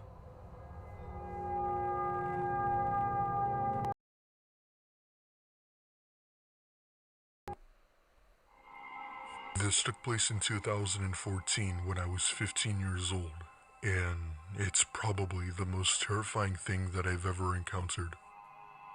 Let me explain. My family and I visit our extended family in upstate Virginia. It is a very long and boring trip there, but it was worth it as we had only gone to see them once a year and we would be staying for a few nights.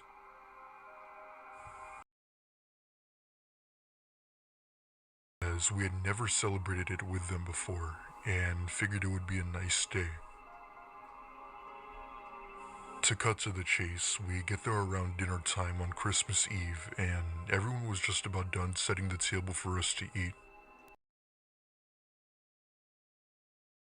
Us kids that we go play manhunt out in the backwoods as long as it wasn't snowing too hard. For those of you who don't know what manhunt is, it's basically like hide and seek flashlight tag. Everybody is divided into while the other team were the runners, and whoever the last person standing was got a small prize. Each of us were equipped with a flashlight while my uncle kept a close eye on us. In this case,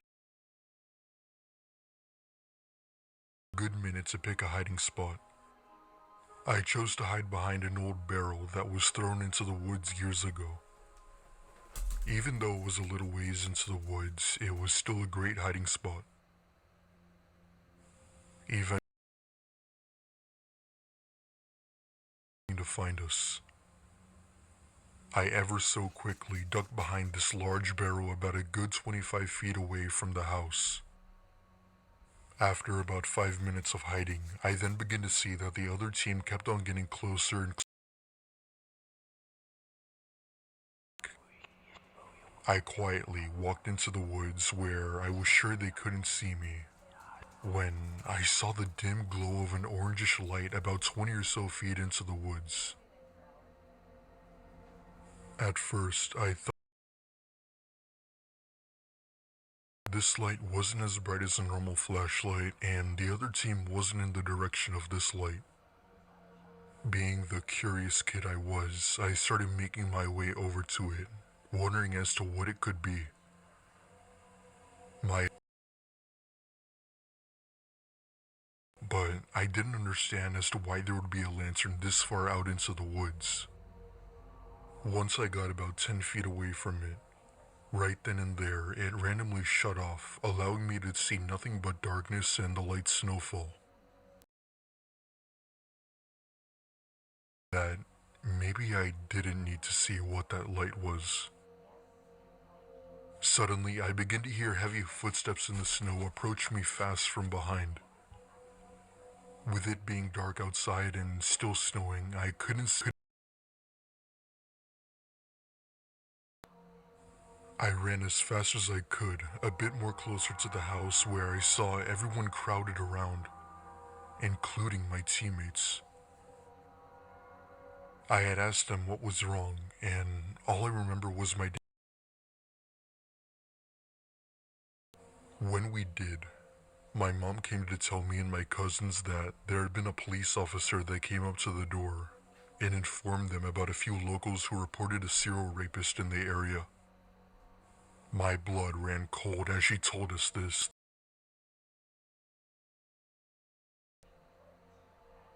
Needless to say, we called the police back and they have a team out searching in the backwoods. However, they never did end up finding whoever chased me in those woods, and we never.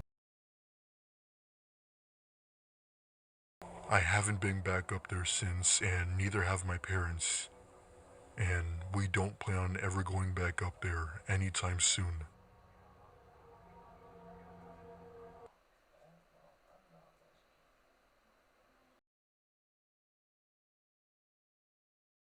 This story takes place on one of the best nights for kids around America, but one of the worst nights for me. It was Christmas Eve of 2019. For a little backstory, 3 or 4 months before this event took place, I broke up with my girlfriend. $900 from me. I called her and all she said was, before she left, that this isn't over. Fast forward 3 months to Christmas Eve. Since we live in Texas and have a house in the hills, every year on Christmas my family usually goes there to celebrate Christmas.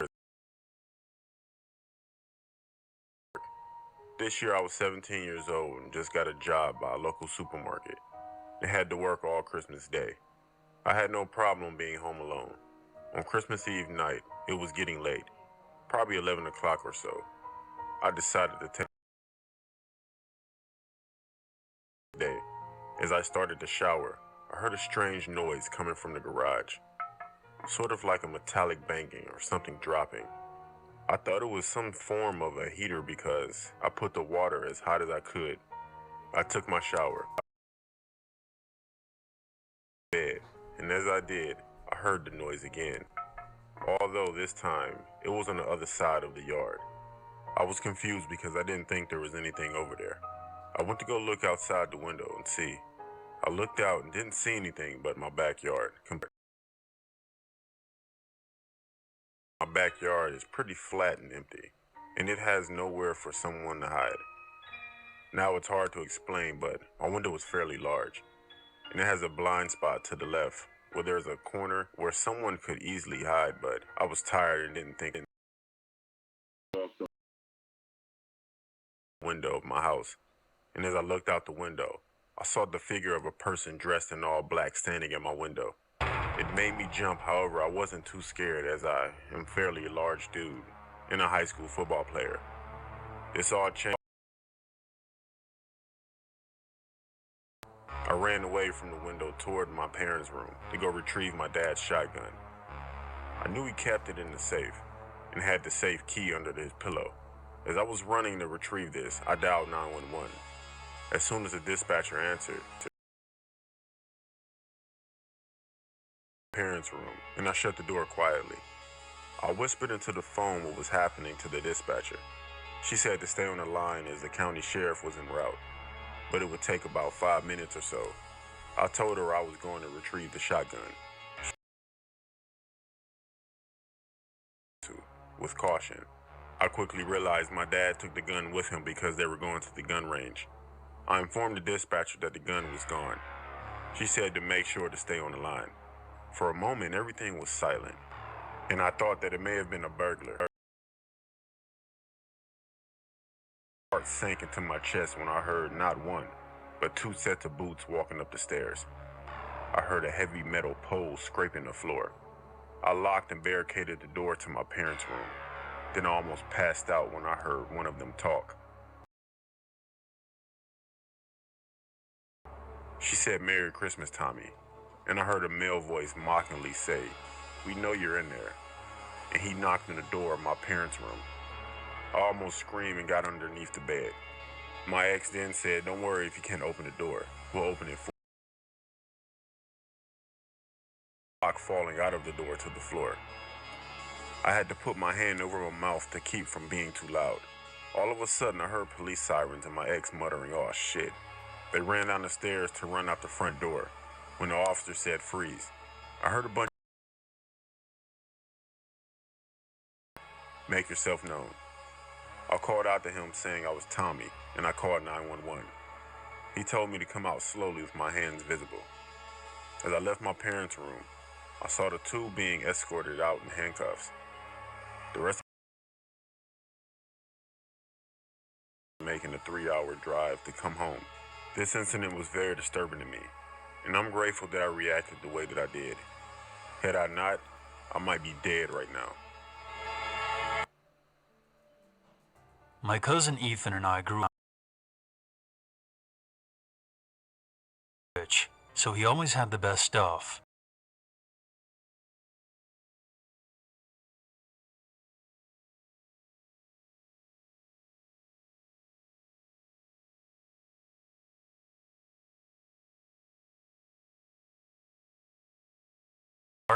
The sneers, everything was just right.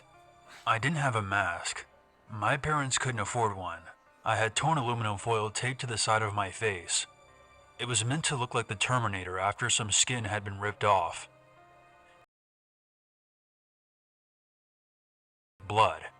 As soon as it dried, it looked very little like dried blood, and very much like dried ketchup. Despite my terrible costume, I was still excited to trick or treat. We didn't have candy very often at home, except maybe houses as I wanted, to get all the candy I would be able to eat. It felt good to know they wanted me to be happy. Ethan and I went out at sundown and visited house after house. Every time the homeowners would gush over Ethan's mask, they would tell him how to me and ask me who I was supposed to be. I would answer, and then they would say something like, "Oh, of course. How could I have missed it?"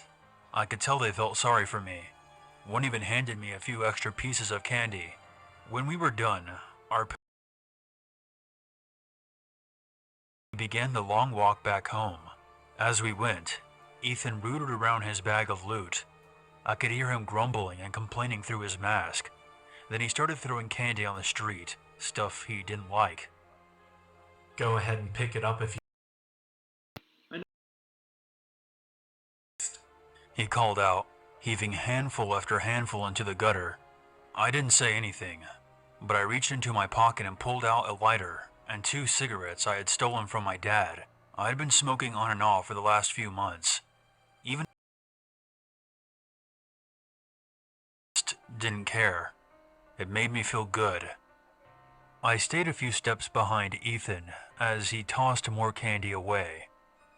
As much as I hated myself for it, I ended up picking up a few pieces off the ground and putting... You're gonna be as fat as your mum if you eat all that. I kept my mouth shut. Is that why she got fired from the restaurant? Did she eat a customer's food? I knew Ethan was joking, as he did often. I'm sure. Still, I told him more than a few times to leave my mom out of the jokes. She had diabetes, and she hadn't mentioned it to anyone other than my dad and me, but the doctor told her that she might end up losing her foot. That's why the restaurant had to let her go. Change the subject, Ethan, I said. I knew he heard me, and he didn't talk for another minute or so, until he did again. Hey, you think her and your dad still fuck? I wonder how he even manages to get it in there. Insisted. Okay, I'm sorry. I'm done. Promise. I seethed as we took a shortcut through the elementary school soccer field. Let's stop here for a minute, Ethan said. We had gotten to out of some kids if they come by. He sat on one of the swings, with his pillowcase on his lap. He kicked his legs, and the swing moved back and forth. I stood there, hating him. I think I see some kids coming over the hill, I told Ethan. Them if they come over to you. Go for it, Ethan told me, his voice deep and distorted through the mask. I left Ethan on the swing set and walked over to the slide. I watched him on the swing, as his hateful words rang in my ears. Smiling from her spot on the couch as she encouraged me to go out and have fun. She was such a good person. She never said anything negative about Ethan. In fact, she always complimented him on his grades and his wins in basketball, and even his looks. I told him, I bet we'll see your face in a magazine someday. Even after her kindness, Ethan still felt it was okay to trash her. I heard him laughing to himself across the playground. I didn't know why exactly, but I thought I had another cigarette, knowing a smoke would calm me down. But it had come apart. My pocket was full of loose tobacco and paper, and the lighter. Ethan was still laughing as I fingered the lighter in my pocket for a second. Ethan didn't know I was there, as he shouted. Okay, one more thing, and I'll never say anything about her again. But unless your dad's got a big dick, he'll never manage to. I flicked the lighter near the back of Ethan's neck. Quickly, using his hairspray as an accelerant. Then something happened I didn't expect. The mask burst into flames. Ethan jumped off the swing and ran in a loose circle, trying to pull the mask off his head. I saw it ripping under. Material bubbled, his screams barely muffled as the molten chemicals clung to his skin, echoing off the brick walls of the elementary school. After a few seconds, he fell and rolled. Put out the fire. He succeeded, but the damage was done. He turned over on his back, no longer screaming, but gasping and shallow hyperventilated breaths. In the moonlight, I saw the mask was completely fused. He burst, but his other darted around, almost like he was confused and wondering where he was. I saw something moving on the other side of the field. Kids were coming. I yelled to them to call an ambulance, and I waited, unsure of how I took complete responsibility for setting Ethan on fire. I said I had been sneaking up to scare him by flicking the lighter near his face. And yes, I got into a lot of trouble, but everyone believed it was an accident. Ethan's face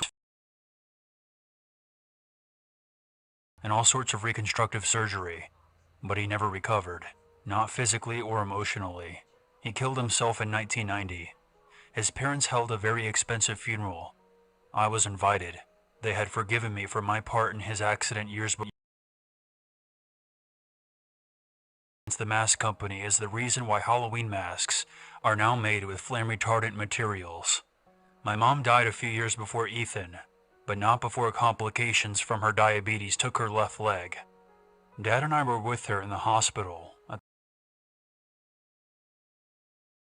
reconstructive surgery. They visited Mom, Dad, and I while Ethan was still recovering after a successful set of grafts. We chatted for a while about Mom's hopes for recovery, and then the topic moved to Ethan. Ethan's mom was gushing about how working in Switzerland. He was the best. Apparently, he had taken on Ethan's case earlier in the year, albeit remotely. He wrote a substantial article about the new techniques he would be employing. In the world of plastic surgery, it made a big... Ethan's mom reached into her purse and pulled out the publication.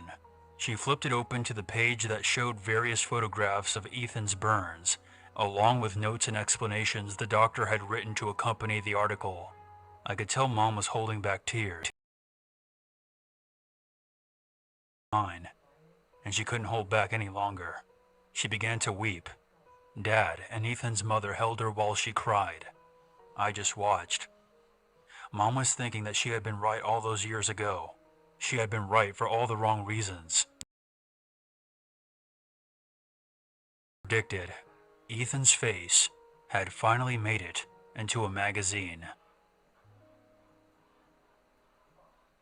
On Halloween night 2002, 21-year-old Chris Jenkins, a University of Minnesota student,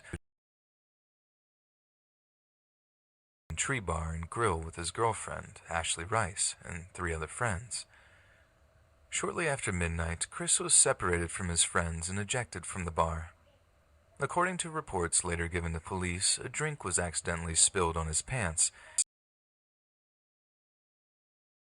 indicated that he urinated himself. After Chris was removed, the security guard in question was given instructions not to let him back inside. Unfortunately for Chris, since his Native American Halloween costume had no pockets, he had asked Ashley to keep his wallet left inside the bar on what turned out to be a chilly 20-degree night. Since he was not the designated driver, Chris was unable to get a ride home and could not contact his friends inside the bar. He was last seen headed away from the bar on foot, missing. On February 27th the following year, Chris Jenkins' bloated, decaying corpse was found floating beneath a bridge on the Mississippi River. He was still dressed in his Halloween costume and had gotten wedged in the Anthony Falls Dam. The medical examiner found no signs of foul play on Chris's body, so the official cause of death was listed as drowning. Despite the police ruling it a death by misadventure, his family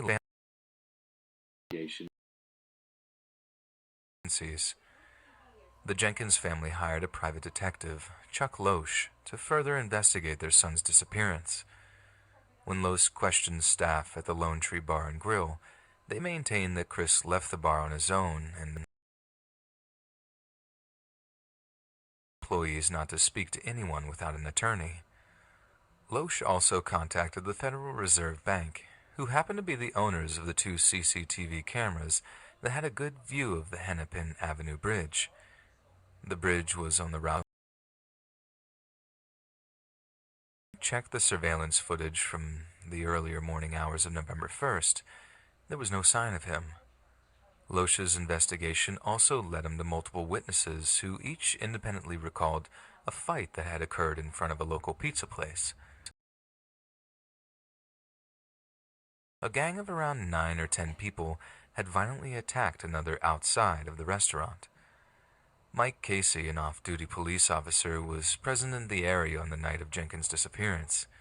He was moonlighting as a security guard for the nearby Hennepin. His girlfriend, Ashley Rice. Ashley happened to work at the Lone Tree Bar and Grill and was familiar with Casey, well enough that she had borrowed pieces of his uniform to complete her cliched sexy cop costume.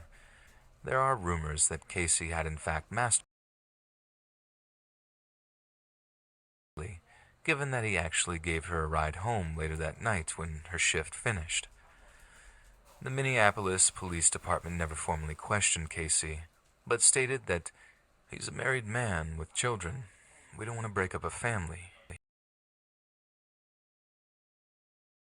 family went as far as hiring 2 separate groups of bloodhound trackers to trace Chris's scent from the Lone Tree Bar across the street to an underground parking garage.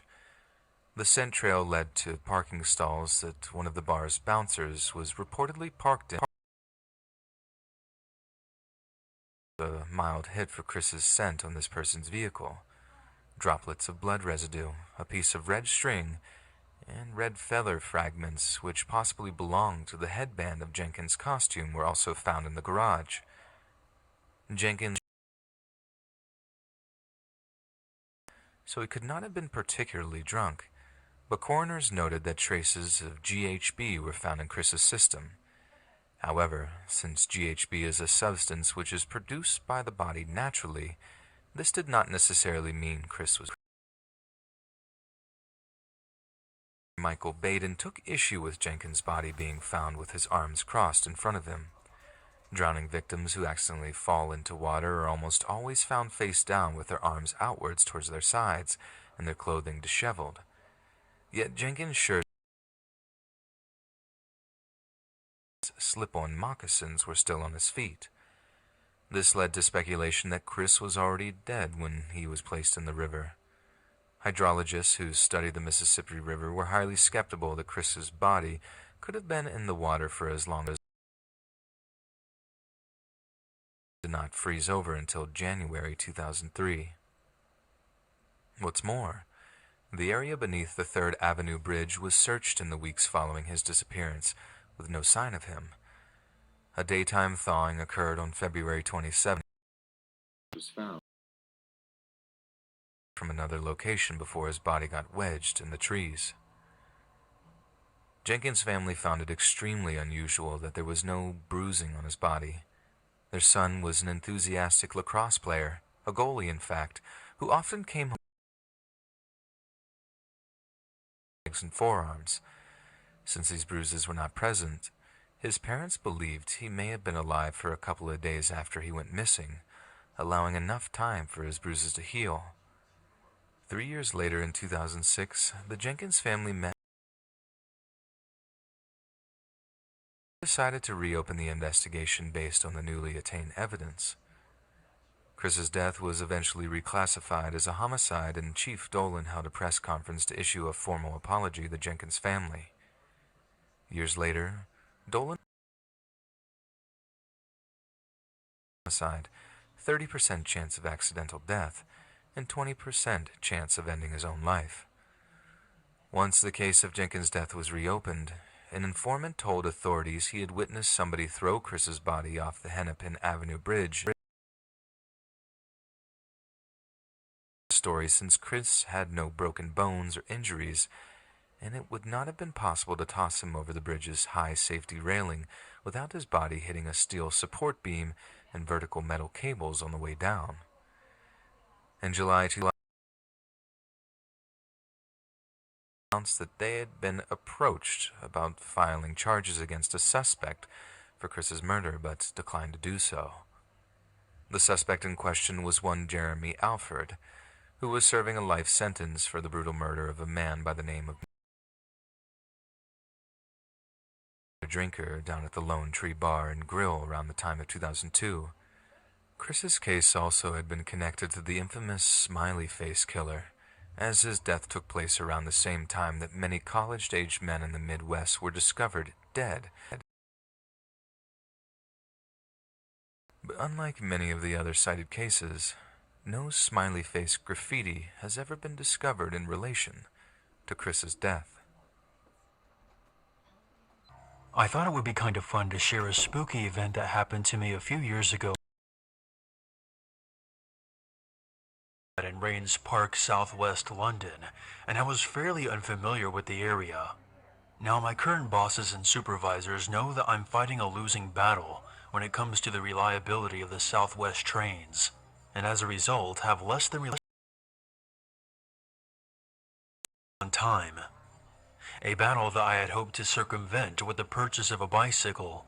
Sadly, though, the London weather and my inherent idleness jointly conspired to once again force me to take the trains to and from work. While some people on time, not many of you are aware of the troubles I have returning home. That is to say, I have many a time found myself stuck at Clapham Junction with no train to take me back to Rains Park. In these circumstances, I have to take a bus to foot. It is actually quite a pleasant walk. London doesn't have many hills if I walk along the Ridgeway. You can actually occasionally catch a nice view. True, it is of Croydon, but a nice view nonetheless. Now, to call Wimbledon Village a driveways are home to sports cars and luxury utility vehicles, so you can imagine I have very uneventful walks home. I rarely see anyone on the trip about, from the odd older couple, perhaps walking home from a late dinner party, or even a person quiet and gets to bed early, and that night was just like the others, initially. I had gotten off the bus at the War Memorial, walked through the village center, and turned onto the Ridgeway. My phone battery had died somewhere between Wandsworth and music, and this always made the walk seem longer. My usual practice was to walk along and look at the houses and try to guess what the people that lived in the houses would be like. Fast car, business types, SUV and toy still in the front yard.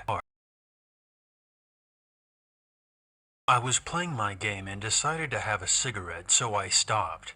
I was searching for my lighter and looking around when I noticed that I was not the only one on the street.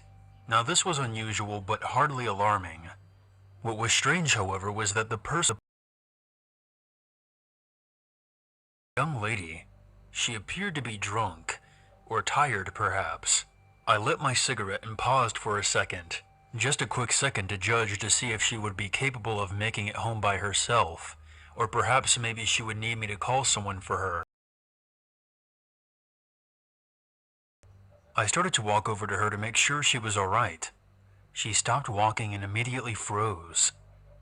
I noticed that she was in some sort of Halloween costume, a schoolgirl in fact, and as I got closer I began to realize that she was deathly white. Her makeup must have been professionally done, or she had spent an incredibly long time preparing it. I began to think that maybe her friends had made fun of her costume, and she had run off from whatever party she had been at, drunk and upset. She was staring directly at me as I approached. I can assure you that in a city the size of London, we have an unspoken rule of avoiding eye contact with strangers at all costs. It was at this point I assumed that she was under the influence of something other than alcohol. I stopped about 4 or 5 feet away from her and spoke. "Are you okay? You seem to be a little upset. Are you in any sort of trouble?" Nothing from her part aside from that stare. "Have you had a little too much to drink?" I know hallucinogens when I see them. There was still no response. "Do you need a taxi home? Do you remember where you live?" At this the girl began to cry, but this time she was absolutely wailing. I could feel it was positively unbearable. She was dancing on the border of hysterics, perhaps even putting one foot along the line to see what would happen. I was stunned. I wanted to console her and run in equal measures. All I managed was a meek, "Why are you crying?" She must have heard me somehow, because she began to draw herself back from the edge of what can only be described as a complete breakdown. She was still heavily sobbing and said, very softly, "Because you're gonna die." Now, I've been unfortunate enough to witness death firsthand on more than one occasion. Suffice it to say that these events have always left me with a lot to think about. Life. It struck me that perhaps, like too many of us had, this young lady had someone quite close to her die recently. Perhaps she was going through the same dark realizations that follow being in the company of death. The same thing. I wanted to let her know that everything would be fine, and that death was simply a part of life. All I managed, however, was a slightly incredulous, "I know." At this she seemed slightly taken aback. "You are going to die, He is going to kill you. Alarms went off in my head. I began to feel a bit more threatened. I decided right then and there that talking this girl down from whatever had not the venerable Hunter S. Thompson himself warned us of the dangers of underestimating the ability of a drug to take control of a person. Good luck, I said, and with that, turned and began to walk. I quickly looked back to see her still standing there. She put her head down and began to audibly sob again.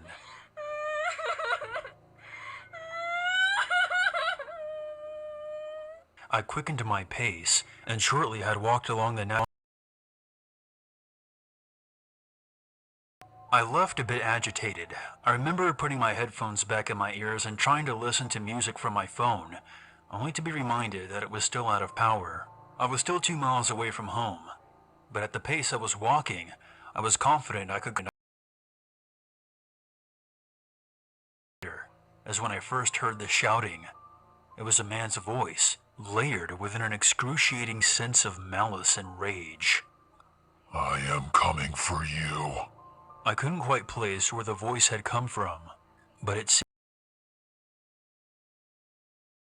on the same road, possibly from where the girl had been. I immediately realized that I was to be the victim of some sort of Halloween prank. I didn't, however, slow down. I imagined at this point that I was supposed to get scared and begin to run. Again, and this time he seemed to be significantly closer. I hate you. Now the voice had seemed to come from somewhere close by behind me. That is to say, at the volume of the voice, I would have expected to have seen on the street. I was walking quite fast, so the person yelling at me must have been running. Yet I heard no other footsteps. There was obviously more than one prankster, and they had various hiding spots along the street. I road and go down Thornton Road by the Swan Pub. I hate to admit that their practical joke had gotten the better of me, and I did not want to see what they had in store for me next. I made it to the front of the second house on the street when I heard that terrible voice shouting. This time the voice seemed to have come from the entrance of the street, less than 80 feet away, perhaps a last chance at scaring me before I disappeared into the darker side of the street. Since these streets were darker, I decided that I would lose no pride in games, but the ferocity of the shouting left me worried that I could in fact be dealing with a real maniac. True, it would have been interesting to be a part of the most elaborate mugging I had ever heard of, but that voice just left me with the impression of true hate that could mimic and channel such malignant feelings at will. I had made it to the curve where Thornton Road becomes Thornton Road, when all of a sudden, I will kill you. This time the voice seemed to be directly to the right of me. He must have been within the house itself. I had obviously walked right into their trap. I broke into a sprint at this point. Pride be damned. I began to run quite fast, and then faster, straight downhill. At this point, I actually me, and it seemed as though the voices were all around me, constantly yelling at me, constantly screaming. Up ahead was the main road, Whirlpool Road to be precise, well lit, busy, and I could hail a cab and be home in minutes. I hate you, you coward. Die, die, die. Every second, all around me, the adrenaline must have been heightening my every sense. I admit, I was scared, and it seemed as though surface on the street. It felt as though I was simultaneously running away and into a mad rage. The words felt like gusts of terrible hot wind, pushing its venomous anger at me. I couldn't take it anymore. The voice seemed to make me sure when shouting, and I felt like a victim. I wanted to fucking kill the people who were playing this fucked up trick on me. I felt the hatred. Time to die, coward. I hate you. I decided to give up. As fast as I could, and have a cigarette, and wait for these people to show themselves. I quickly stopped running and spun around.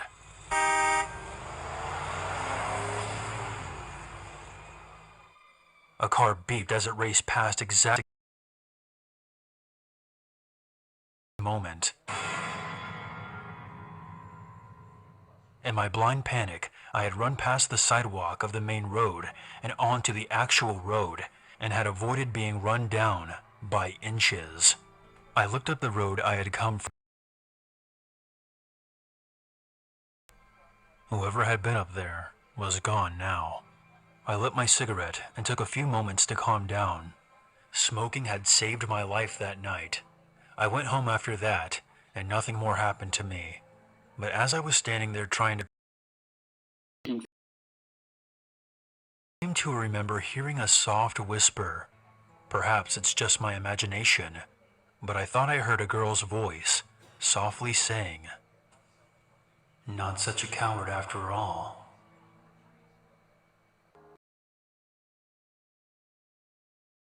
Happened on Halloween night in 2015.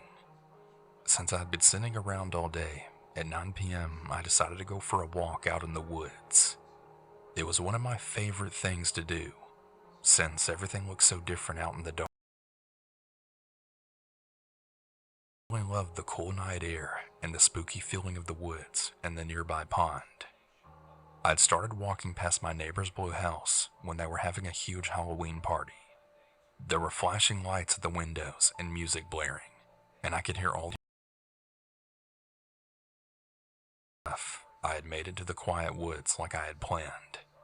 As I was walking on the forest path, I started to feel very nervous and paranoid. I couldn't really see where I was going, and eventually had to take my earbuds off to be more aware of my surroundings.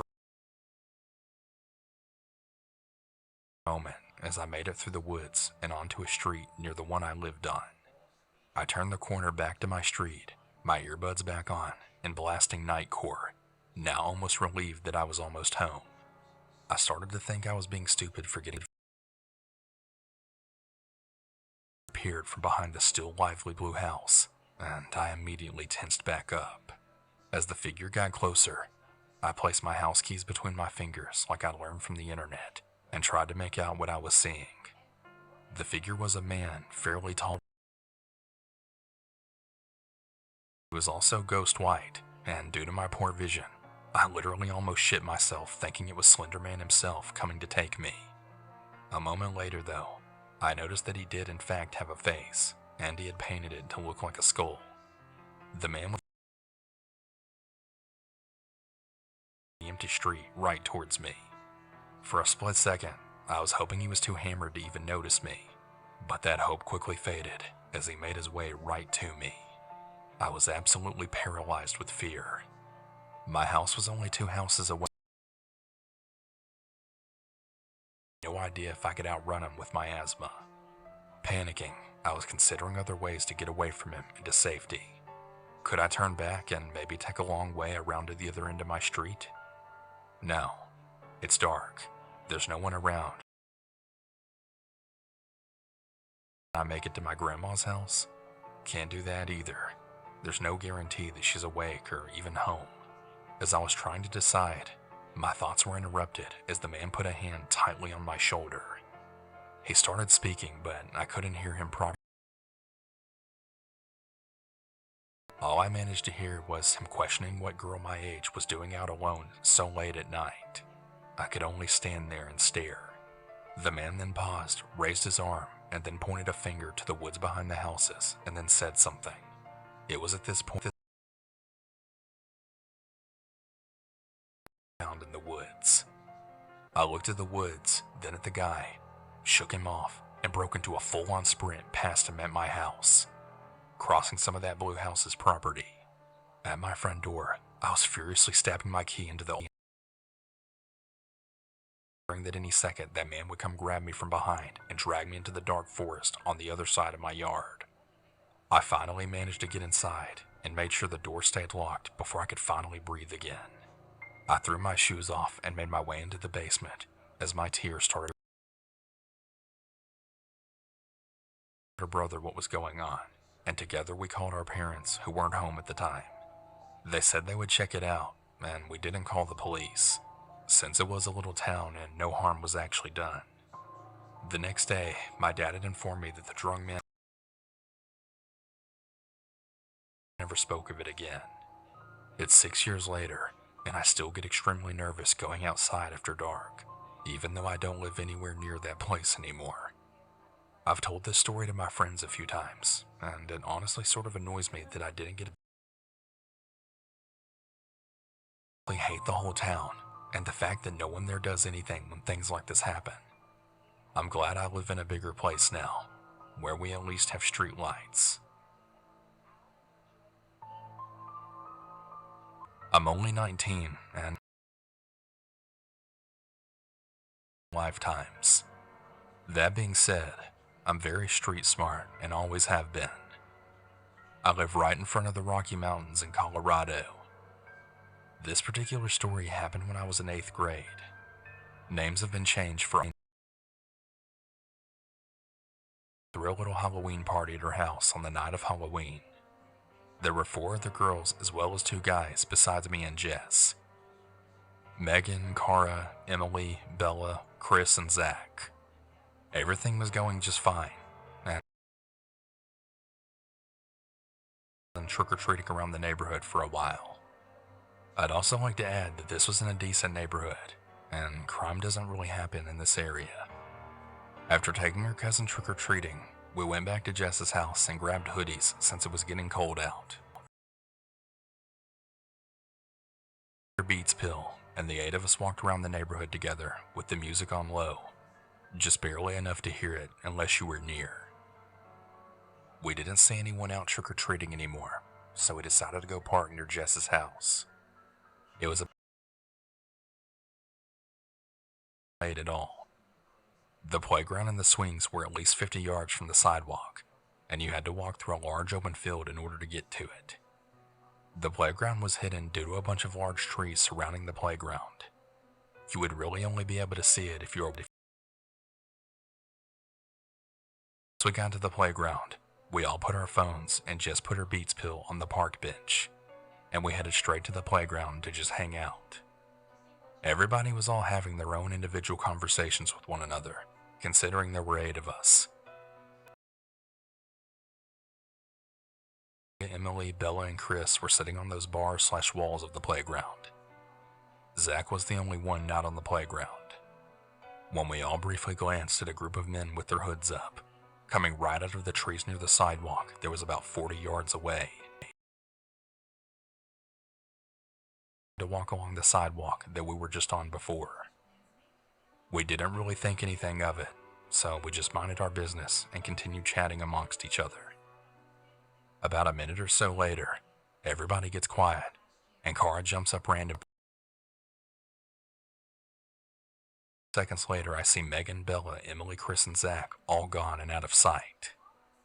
Jess and I were sitting on the playground, a bit hidden, and were very confused as to what was going on. I then turned around, and I saw either 5 or 6 men, all dressed in black, baseball bats in their hands. They weren't running, but they were walking very fast towards us. I knew there was something wrong the second I saw their demeanor, almost like they were up to something. And for anyone asking how I knew they were men, whatever they were wearing. I looked at Jess, and she was just as scared as I was, considering all our friends had left us behind without even saying a word. The men were right next to the park benches that we had left our phones on, still walking fast. Park bench and grab her Beats pill, out of fear that they were going to steal it. I waited for her because I knew I couldn't live with it if she got caught by them. At this point, Jess starts running back towards me so we can get the hell out of there. Jess and I and all we're surrounded by is trees. I turn to see where my friends went, and I see a couple of them climbing rocks that led to a fence that basically has nothing but forest behind it. That's when I then see a couple of the men start chasing after them on the rocks, and I instantly... Jess and I ran towards the end of the fence because we knew we wouldn't get up the rocks fast enough. Jess immediately made it to the other side of the fence where our other friends were, while I, being the 4'11" girl that I am, was absolutely struggling to get over the fence. And two men were sprinting right towards me as they noticed I was struggling to get over the fence. And I swear, maybe 5 seconds before one of the men caught up to me, I was actually able to make it over. At this point, I didn't know where anybody was, and I was ready to hop the fence to come after me, and that's when I took off running. I tried to stay low though, because I knew that the other 3 men were still around somewhere, and I didn't know if they had my friends or what the hell was going on. My first instinct was to find the fire. It wasn't long before I did. I ran straight through their backyard and then started pounding on their door, without a single care in the world of how creepy that must have been for them. Luckily, they were having a party too, and after I explained the whole situation quickly, and go look for my friends. All of my friends and I were safely at this house by this point, but the men that went to go look for them weren't back yet. The ladies in the house called the cops and explained the situation, and about 5 minutes later, the guys from the house... The cops eventually arrived and checked everywhere we had been. They didn't even see anybody walking in the area, but they did find all our phones still sitting on the bench where we left them. This might not be that scary to some, but it was truly terrifying for... One of the guys trying to help us got punched. They all had weapons of some sort, and they clearly weren't trying to rob us, or they would have taken our phones that were right there. I never found out who those men were or what their intentions were with their weapons. All I know is I never went, and neither should you.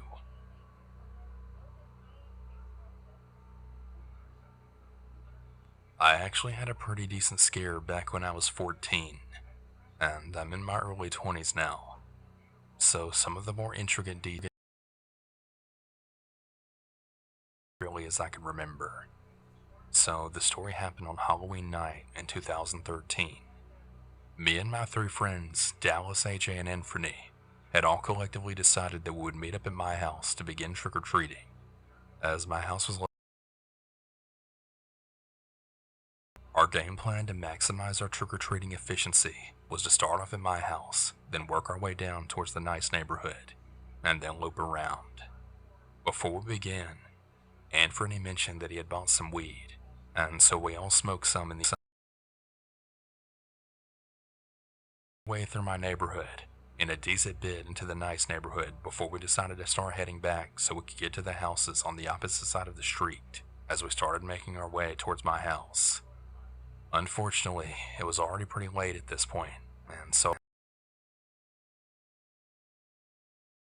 by the time we were almost out of the nicer neighborhood, just about every house had turned their lights off, except for this one that was attached to a bunch of other townhouses. We, being the desperate, candy-starved teenagers that we were, weren't going to let the late hour of... So we all made our way up onto the porch and rang the doorbell. We waited for a decent bit, probably a good 30 seconds, before we finally heard some loud thumping behind the door. It was an older male, probably in his early 40s. He answers the... The guy looked like he hadn't showered or shaved in like a solid week, but he did seem pretty nice though, despite his appearance. And he made some sort of joke about us being the only trick-or-treaters out there, as we had stayed out later than everyone else, and so we just wait there just for a moment while he went and got some treats for us. None of us really found his appearance weird, and I partially blame the weed that we'd smoked earlier, as we weren't as paranoid about him as much as we were paranoid that some cops would see us walking down the street and somehow know how looked around his house, and then a couple of minutes later, he then came back with some black DVD boxes. He held them out like a deck of cards, and he told us to take what we wanted. As he said this, he cracked a smile, and I remember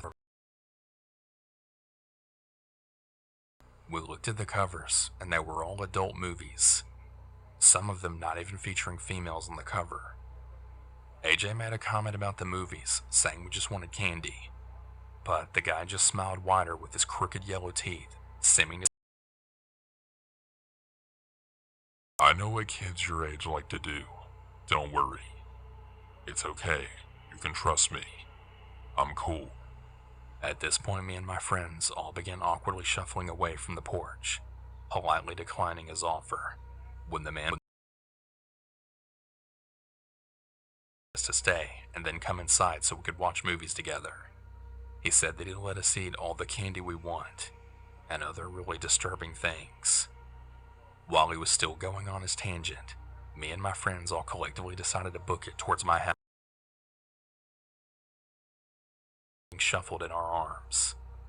We ran out of the nice neighborhood and down this large hill that the nice neighborhood sat on top of, before forking it left onto the city street that would lead to my house. Before we made it out of the nice neighborhood, I remember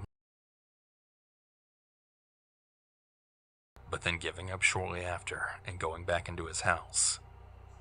We eventually made it to my house and went directly into the basement through a set of stairs that was in the back of my house.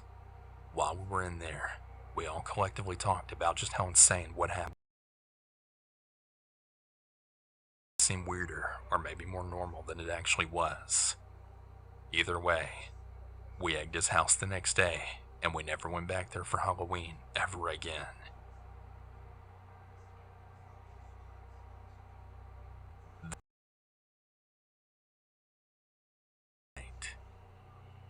At the time, I was still a stick-thin girl with nothing to actually distinguish that I was a girl. Especially since earlier that year, I decided I didn't want to be confused with my twin sister anymore. So I'd gotten a pixie. At the time, I had no girlfriends, but up the road half a mile was my friend Austin, and another mile and a half up, Quinn. I had really become close with them, and would often go exploring and fishing with them, so it was only natural that we decided that the three Austin in my neighborhood, Quinn's was the more wealthier one. So in hopes of getting the best candy, we decided we'd go to Quinn's. I had been to Quinn's house a few times, but most of the time we hung out, we'd walk another mile up from Quinn's to the right, and then another 2 miles down from my house to the park and lake. So Austin and I weren't too familiar with this neighborhood and the ones around it. But I digress. My mother had a new boyfriend at the time, so she didn't really care what I was doing. It was Pennsylvania, so it was super cold. So any costume I had on was pretty much covered with my jacket and leggings. I had been a dark fairy, so you could still guess what I was just because of the black sparkly wings. Anyway, house. When I got there, I had to ask Austin what he was because he was in a white button-up, black dress pants, as well as a tie and a heavy black jacket over it. He moved his jacket to show me the cheap sheriff's badge attached to his belt, and told me his parents shoot us away. I remember his dad grumbling about what was a boy doing with sparkly wings, when I then realized he'd been talking about me, which definitely dampened my spirits. Austin's dad was drinking though. Me up the entire way to Quinn's house, and soon all was forgotten. Quinn's house was the biggest house I had ever been at the time. It was in a really nice neighborhood with houses on each side that looked just like his. Quinn's mother was treating. Quinn definitely had the best costume of all of us. A realistic looking Grim Reaper robe with a black screen over the face, with red glowing eyes, and a plastic bloody sheath. Quinn's neighborhood was swamped with kids from my school, with our bags really weighing us down. It was getting late, but Quinn wanted us to continue on, and Austin and I were in no rush to go home, so we agreed despite how dark it was getting. Quinn had told us that there was a shortcut to the other neighborhood.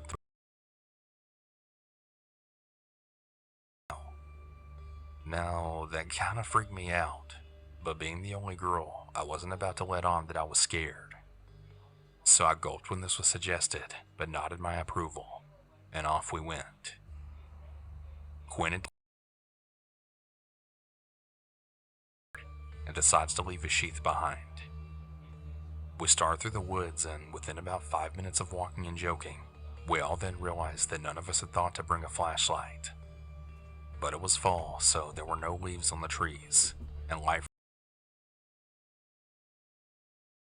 not to walk into a tree.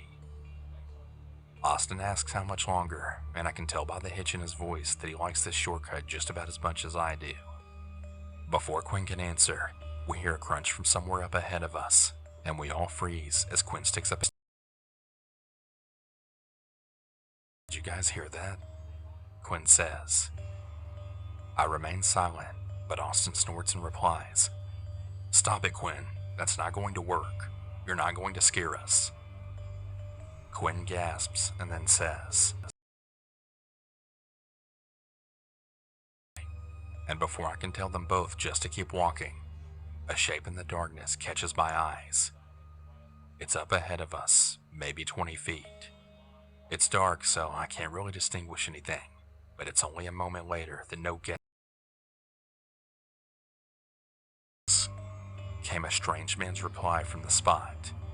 Quinn and Austin turn in horror as the man continues to walk towards us. "What? Who are you?" stammers Quinn.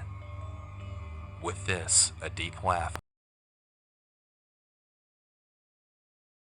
"I'm the devil." This whole time he's walking closer to us, but in the silhouette of darkness, I see no signs of this man wearing a costume. No horns or anything. This is my property. What are you doing and doing? Brave with each syllable. "Oh, me? I'm just out for a stroll. I don't really get out nearly as often as I'd like." He responds smoothly. Now he's about 10 feet from us, halfway peaked. I say. But Quinn, in a moment of bravery or stupidity, which is debatable, yells out to the man, "What the hell's wrong with you? Stop talking to us. We're just trying to get through." And with that, around the man, who silently watches us and spins around the tree with just his head and hands sticking out to watch us as we walk past. Austin then says to me, "It's Halloween. He's just trying to scare us." I don't respond. He then yells, "I hope I haven't scared you boys. I just really like your costumes. Why don't you come closer and let me have a better look?" Immediately that comment sent up red flags to me, because you couldn't tell what Austin was. Couldn't tell what he was either. That left me, and I didn't like that. "Hey you, boy with the wings. Come over here. Let me help you fly." And with that, he just started laughing again. And Quinn and Austin knew how much it hurt me every time I was mistaken for a boy, so they had taken up to sticking up for me, and unfortunately, tonight was no exception. "Hey, stop talking to her, you creep," Austin yelled. It bounced off the tree where the man was half covered, and the man suddenly did a creepy little half jump, half dance, and clapped his hands. Her? You're a girl? That's even better." And with that, he much like a wild... I immediately dropped my candy, and all three of us began screaming our heads off and running. I don't think he chased us long, but with the crunching under our feet and our screams, it was pretty much impossible to tell. I quickly had to abandon my wings to trees in pure terror. We didn't stop until we made it through the trees and onto a well-lit street, though there were very few kids out at this point anyway. We were now over 15 minutes away from Quinn's house and probably an hour plus walk. Quinn had dropped his bag too. Only Austin kept his, clutching it like it were a child. We took the long-lit way back to Quinn's house in almost complete silence, terrified the man would appear again. We explained what happened, and though sympathetic, Quinn's mom said we couldn't call the police. She said that nothing had happened, and we had no description of the man, and that it was Halloween. The man was probably long gone, and also was almost definitely home, and I ended up getting grounded for being out so late and also leaving my costume behind. I didn't even bother to explain what had happened, and she didn't seem to notice that I had no candy. The next day, though, I couldn't go out because I was grounded. They had bought, because he knew I had lost mine in the woods. We never talked about it again after that, all convincing ourselves that it was probably just some creepy Halloween prank that went too far. So did the devil, or whoever you are. Again, and especially on Halloween. The story happened to my brother, and it's told from his perspective. On Halloween of 2017, I went trick-or-treating with my friend. We were all around 14 to 15 years old, and really just wanted to make the most of this Halloween, as we would have had so much homework starting the 10th grade, and we'd probably never be able to trick-or-treat again. Anyway, we were walking down this random street at like 9:30. The top Halloween decorations that looked like they cost up to $500. The four of us walked up to the house and we rang the bell. Some 50-year-old guy opened the door and then said, "No need to yell. Just come in and you'll get your switch." Can't you just bring the candy out here?" The guy didn't even answer, so the four of us just walked away, not saying a single word. But of course, the story wouldn't be scary if it ended here. We were walking down my street when Harvey pointed out.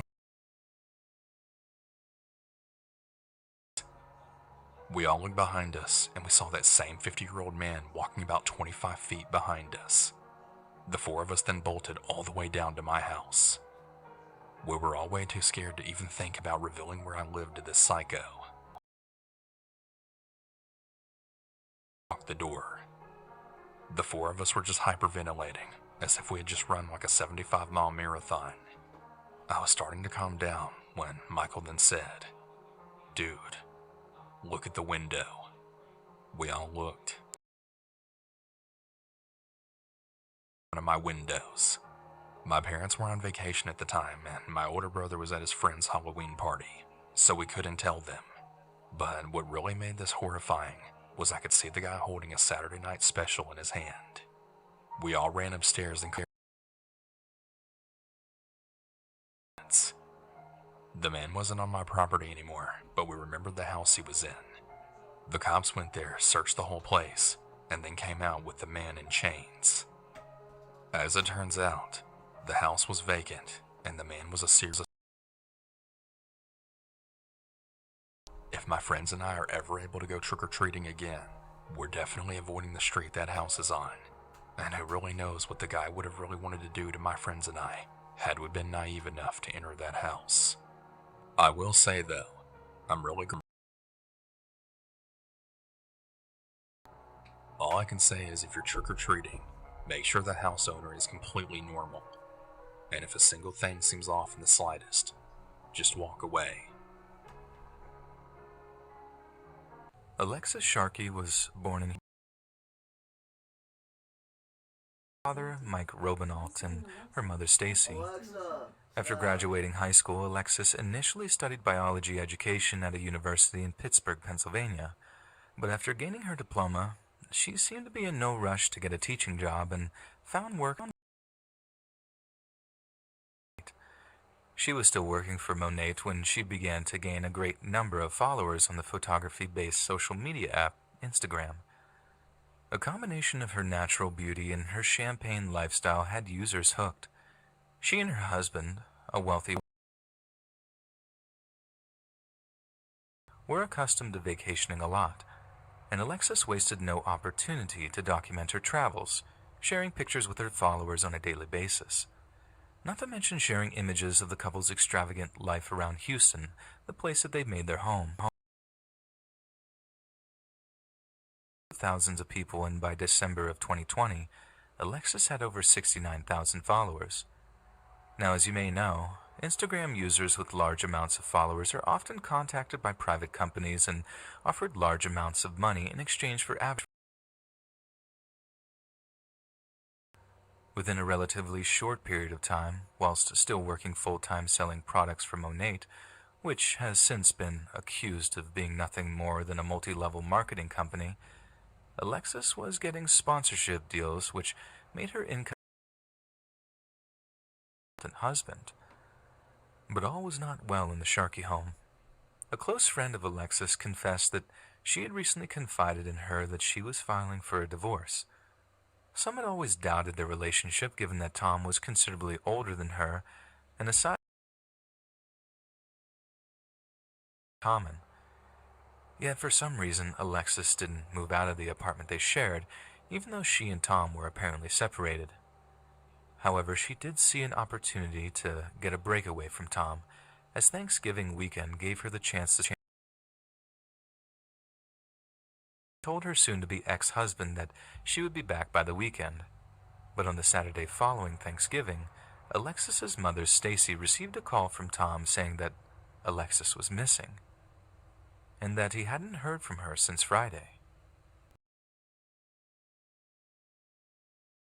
The social media site Facebook, stating that her daughter hadn't been heard from in over 24 hours, adding that police were involved and that Alexis had last been seen in the Houston area. This was especially concerning for Stacy, as she hadn't restrictions caused by the pandemic. Alexis had planned to return home to her parents back in Pennsylvania for Thanksgiving, but as the number of cases continued to rise all over the United States, the family decided it was much safer for Alexis to stay in Texas. A sanitation worker employed by the city of Houston saw something unusual lying on the side of the road. At first, he simply believed it was some kind of mannequin, due to the lack of clothes and the stiff positioning of the thing's limbs. But the worker said that the employee had sounded terrified when he called him, saying he'd noticed the apparent mannequin looked a little too real upon closer inspection, and that he suspected the situation to be far worse. John drove down to where the supposed mannequin was lying when he saw that it was no mannequin at all, that it was in fact a lifeless human body. The moment of realization traumatized him, and he later told a local radio station that the sight of the body had been playing in his head. November 30th, Houston Police Department held a press conference in which they announced that they had identified the body as belonging to none other than Alexis Sharkey. Her soon-to-be ex-husband got a call from a local coroner's office, asking him to drink. He knew immediately that it was going to be Alexis, but somehow found the strength to head on over, where he found her lying on a mortician's table, dead but with no obvious signs of injury. Yet to his horror, after the news of Alexis, there were rumors that it was his maltreatment of her that had been the cause of her death. Anonymous accounts from people claiming to be friends of Alexis had told a number of online news publications that the separation from her husband had caused a huge amount of tension in their home. These anonymous friends claimed that Alexis herself had told them that some intense arguments had descended into violence more than once, and that her husband had been putting his hands on her. Suddenly, Tom Sharkey found himself bathed in the media spotlight. In what became a lightning-quick trial by media, one which was fueled by social media speculation, tens of thousands of furious people assumed that it was Tom that was the murderer, and he began to receive a slew of death threats. It certainly didn't help that But as the threats against him became more and more tangible, he reached out to give a statement to a local ABC affiliate. She understood me. I understood her. We didn't fight when she left. I just told her she shouldn't drive under the influence. Drunk the night that she left her friend's Thanksgiving celebrations. He also seemed to insist that there was no trouble in their marriage, and that they weren't filing for divorce at all. This was something that was backed up by Alexis's mother, who said her daughter would have told her. When the Harris County Institute of Forensic Sciences conducted an autopsy on Alexis's body, they told reporters that they couldn't rule out the possibility of foul play. This only cemented her mother's suspicions that she met a violent end. Left, Stacy said. It just drives deep into the soul that something very malicious happened here, and I want to get to the bottom of it. Friends said she confided in them on a recent trip to Mexico that she feared for her life, But if this was the case, just who exactly killed Alexis? Police seem to have pretty much ruled out the idea that she was murdered by her husband, since he was quick to volunteer his cooperation with them in the aftermath of her death, and has since stated that they... So perhaps Alexis's murder was related to her career selling beauty products of Monat. Not only has Monat been accused of utilizing the techniques of outlawed, multi-level marketing companies, but the quality of its products has also come into question. Monat was allegedly investigated by Florida's Attorney General after hundreds of claims that its products caused a host of hair and skin issues. The company was permanently barred from using false or misleading statements in its marketing and sales of its beauty products. Top of class action lawsuits from those that, after using the products, claim they experience hair loss, balding, and itching. Alexis was a prolific seller of Monat's products, once receiving a check for $10,000 as the winner. Make for a lot of women who might blame her for essentially disfiguring them. There's also a decent chance that since Monat's MLM tactics would leave a lot of people out of pocket, that somewhere down the line Alexis had screwed one of her underlings out of a subpar products broke in the media, perhaps leaving a person totally unable to shift a hefty amount of stock they'd purchased. This would doubtless leave a person angry, vengeful, maybe even murderous. And besides, hell hath no... Indeed the case, and Alexis's death is intrinsically linked to her Monat sales, then it seems that her status as an Instagram influencer actually led to her murder. The influence she exerted over those that followed her no doubt led to increased sales, thus dangerous products. It's very possible that without Instagram, she may not have made the sale to that one person unhinged enough to seek revenge when their skin began to blister, or their hair began to fall out, or their scalp began to itch. Who's responsible for Alexis's death? But if it is related to social media, it would be very ironic that a medium that has brought opportunity and new beginnings to so many brought one young woman to her end.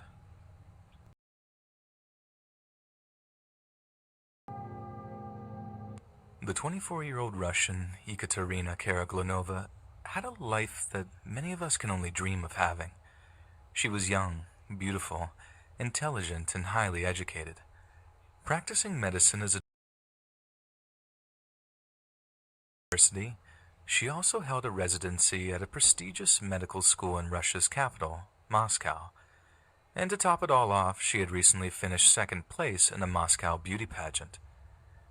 Ekaterina was also a prominent social media person.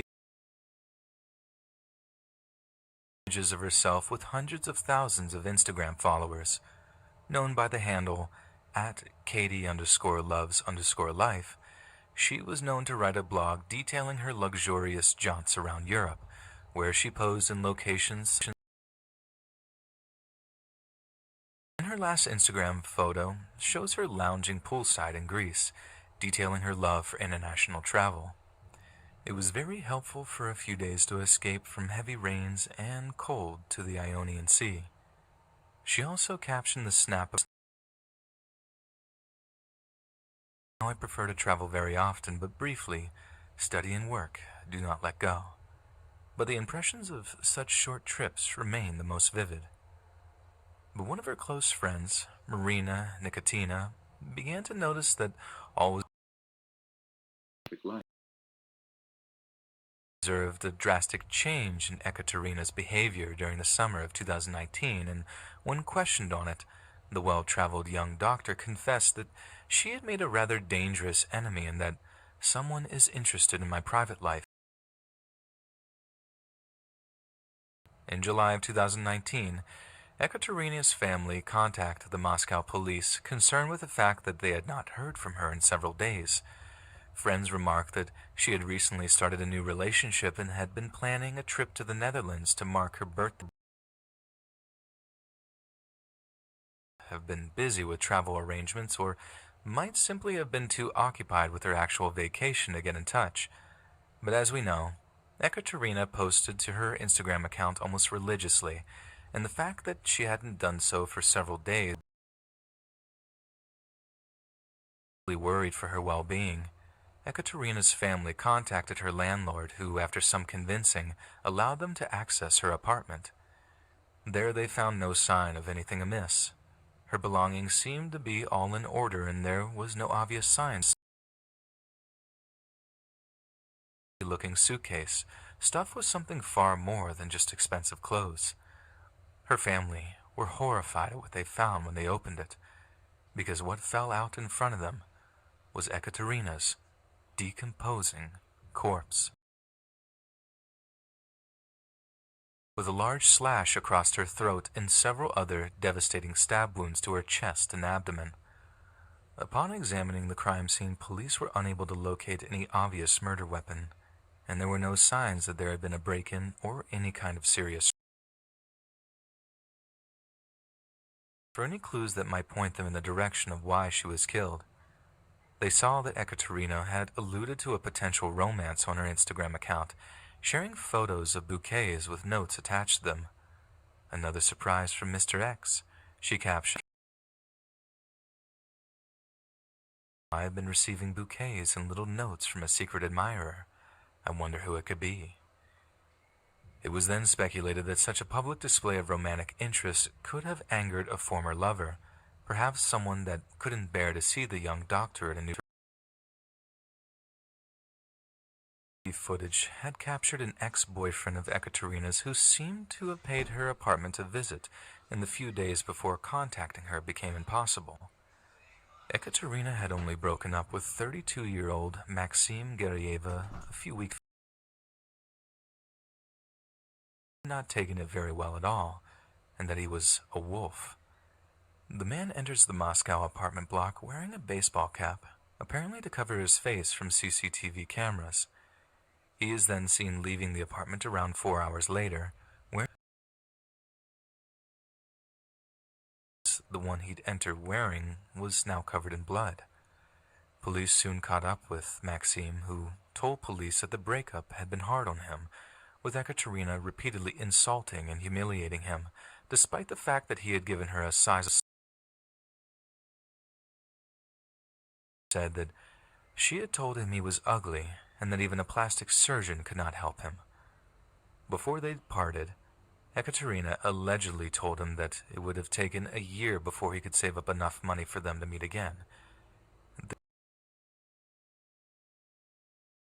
To a kind of selling of herself in order to fuel her extravagant lifestyle, charging men exorbitant amounts of money to go on dates with her. It was then that Maxim confessed that he could not stand the kind of treatment and had snapped. in the neck and chest area with a knife at least 5 times, saying he regretted what happened and promised to cooperate with the investigation. She half turned and I struck her in the neck. He says in a recorded confession to Moscow police. I pulled her out of the bathroom. Her blood was dripping down her body. Then in the corridor she started screaming. I covered her mouth and stabbed her again in her chest with the knife. She then ran to the living room and started fighting me, but I was in a fight. She fell down and I struck her twice again in the neck. Then she had convulsions and died. Maxime was taken to trial for the murder, and he apparently held his face in his hands in court because he looked bad. Character witnesses alluded to calling him Ken, a reference to the Barbie doll because he was so obsessed with plastic surgery and his overall appearance. Maxime insisted the murder was not premeditated and told the courtroom it was a spur-of-the-moment thing. Feeling that Ekaterina had so deeply insulted him and his looks. I want to apologize to Katya's parents. I am very sorry. He told the Instagram influencer's family before he was taken to a prison outside of Moscow. It seemed to its veneer of perfection are just as prone to becoming victims of its vapid plastic culture as we are. Here was an accomplished young woman who apparently could not bear to be without the trappings of luxury that she evidently felt she was entitled to.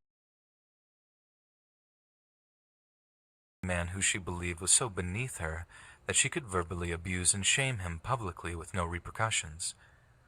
In no way did Ekaterina deserve to die for what she did, but in delving into the superficial lifestyle of an Instagram influencer. Box that seems to have set her on the path to ruin. When 20-year-old Sinead McNamara from New South Wales, Australia, received a job offer to work aboard the super yacht opportunity of a lifetime. So much so that the Australian part-time model sold almost every single one of her belongings to be able to afford a plane ticket to Europe. She was offered the job partly because she had experience working on similar vessels, but the extravagant she'd ever had the opportunity to sail on. It was owned by Mexico's second richest man, billionaire Alberto Bayeres, and it was his home on the high seas as he traveled around Europe, living a life of pure luxury. Around the plethora of Greek islands in the Aegean Sea, and Sinead took full advantage of the gorgeous scenery, amassing around 20,000 followers on her Instagram account. Sinead posted plenty of pictures of herself too, and it's plain to see. Not to mention how it doesn't take a genius to work out why photographs of a beautiful young blonde surrounded by beautiful Greek vistas attracted so many visitors to her page. But despite presenting an image of a perfect carefree existence, it became obvious to see.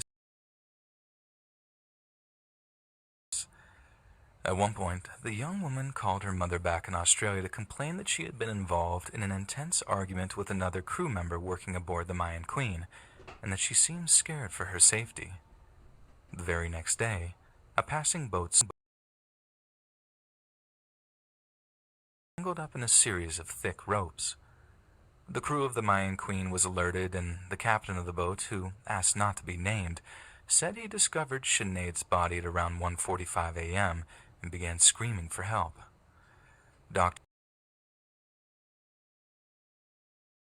When she began to slip into a coma, she was rushed to an Athens hospital, but she sadly died in the helicopter that was flying her to the mainland. The man that inspected her body, Greek coroner Ilias Bogiokis, ruled that because of Sinead's death was actually her ending it herself. Since no stimulant drugs such as cocaine or sedatives such as cannabis or heroin had been found after the toxicology analysis, it means that the girl was not. She had mental clarity and that she was most likely facing social problems and found herself at a psychological impasse. However, we don't know if someone brought her into this situation, if there was a moral instigator. About the case, and would need to know much more about the events which led up to her hanging to make a clear, definitive judgment on how and why Sinead died. What's horrifying to hear, though, is that Sinead's body was in such a state that the coroner advised her family to identify a person's remains. What was so messed up about her corpse that Greek authorities might forgo such a crucial part of the identification process? After an initial investigation by the Greek Coast Guard, the Mayan Queen 4 was then allowed to. Mayan Queen 4 is equipped with CCTV surveillance cameras, and footage of the incident was seized by Greek authorities. Footage reportedly showed Sinead moments before her body was found, though the video was not made public, and for some reason the footage apparently showed Sinead in a very high spirits before her body was found hanging from the back of the boat, that she was dancing on tables and downing cocktails, hardly the frame of mind someone who is about to take their own life. If this is the case, the same one she complained to her mother about, in which she confessed to being scared, was Sinead's murder covered up by somebody who co-opted the Greek authorities into helping them sweep the events that preceded her killing under the rug? It's not entirely out of the question would have the financial means to bribe government officials in a country so strapped for cash as Greece. Perhaps even more terrifying than the concept of some murderous conspiracy is the casual indifference with which her death was treated. Now you've got it. While another added, unfortunately the steep price you pay with lifestyles like this. But some have insisted there is plenty of evidence to suggest that her death was indeed her taking her own life. In a cryptic Instagram wrote, "My head is all over the shop today," along with emojis of a volcano, a tornado, and a needle with blood dripping from it. There was also many who asserted that Sinead had ended a tumultuous romantic relationship a short time before or self-destruction. Her death also occurred on what was reported to be her last day as a crew member on the yacht, raising the question that perhaps she was so depressed to be leaving the lap of luxury, maybe even being forced to return to Australia because there was no to take her own life instead of biting the bullet and return to a life more ordinary, perhaps. And perhaps this is the most terrifying thing of all, that human beings are capable of reaching such height that we're simply unwilling to go on living. That there's a possibility that at just 20 years old, Sinead had felt she'd peaked, and that everything else to follow in her life would pale in comparison to the time that she spent on the Mayan Queen. So instead of continuing her life with her days, Sinead may have chosen to end her life in order to, as the saying goes, die young and leave a good-looking corpse.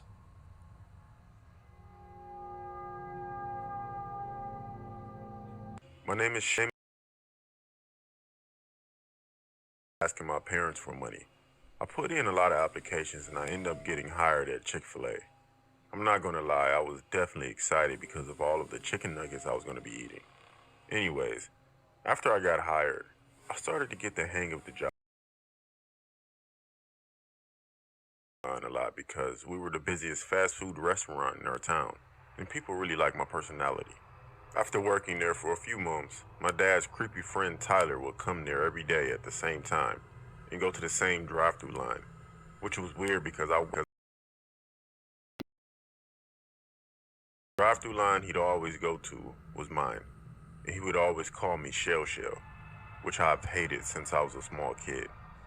The thing is, he'd always order small stuff like a small fry or a small cookies and cream milkshake.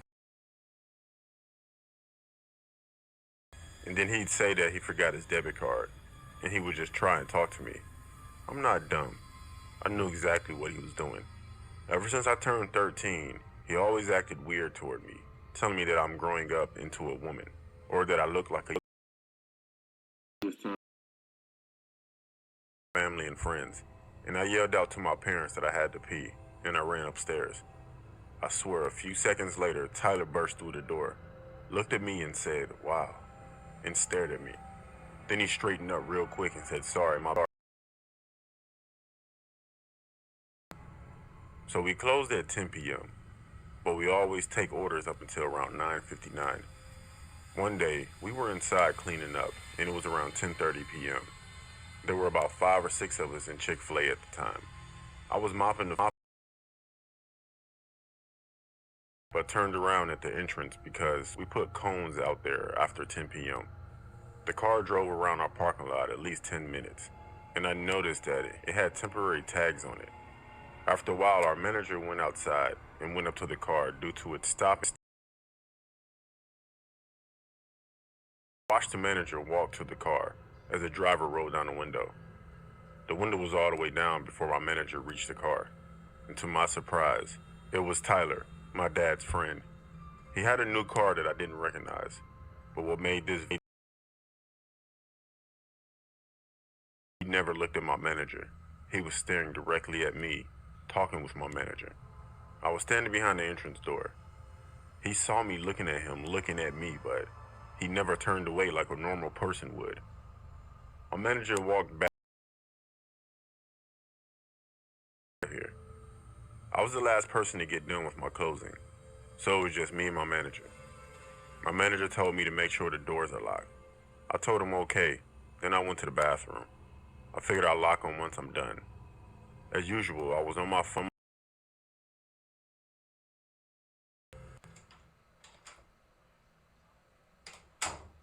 I thought it was weird because my manager is the only other person in the building, and he's a guy. I yelled out that he's an idiot and he's in the wrong bathroom. But the thing is, he never left. But then I heard, "Shell, it's me, Tyler Proof. Are you in here?" I picked up my feet so he couldn't see them. But then he started to push open every stall door. Bathroom. Then Tyler got to my stall. He attempted to push the door open and then he laughed. He said that he knows that I'm in there. He looked in the crack of the door and said, "There you are." He then got down on his hands and knees, reached his hand under his arm, and he said, "It's me, Uncle Tyler." As he said that, he proceeded to crawl under my stall door. I started to climb above my stall, then my manager burst through the door as I was screaming and crying. Tyler and my manager began to fight. I called on the bathroom floor. When the cops and the EMS got there, he was cuffed and loaded up into the ambulance. He was hit with a few charges and was recently released from jail. That situation just heightened my awareness of my surroundings.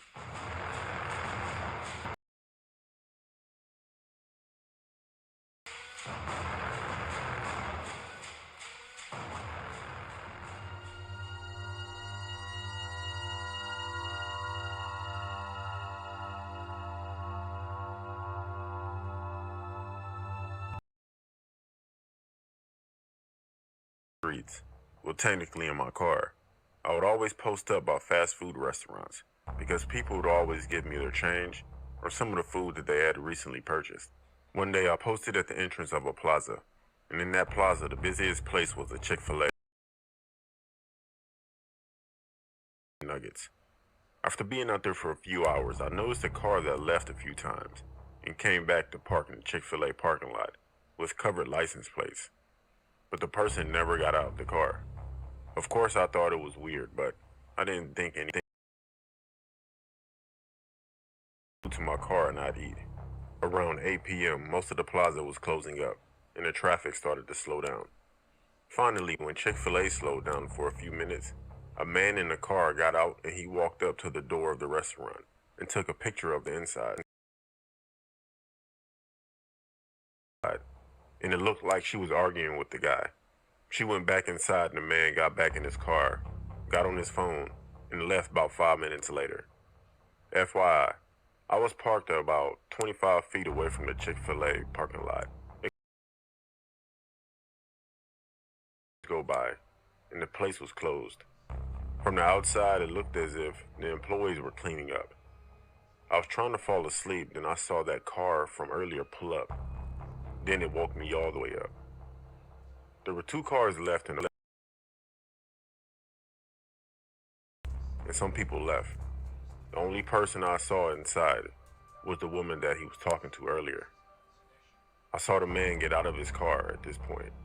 He was wearing dark colors and with gloves on. And I saw the lights get turned off inside of by a dumpster, but in a way where he can't be seen. He was in the shadows.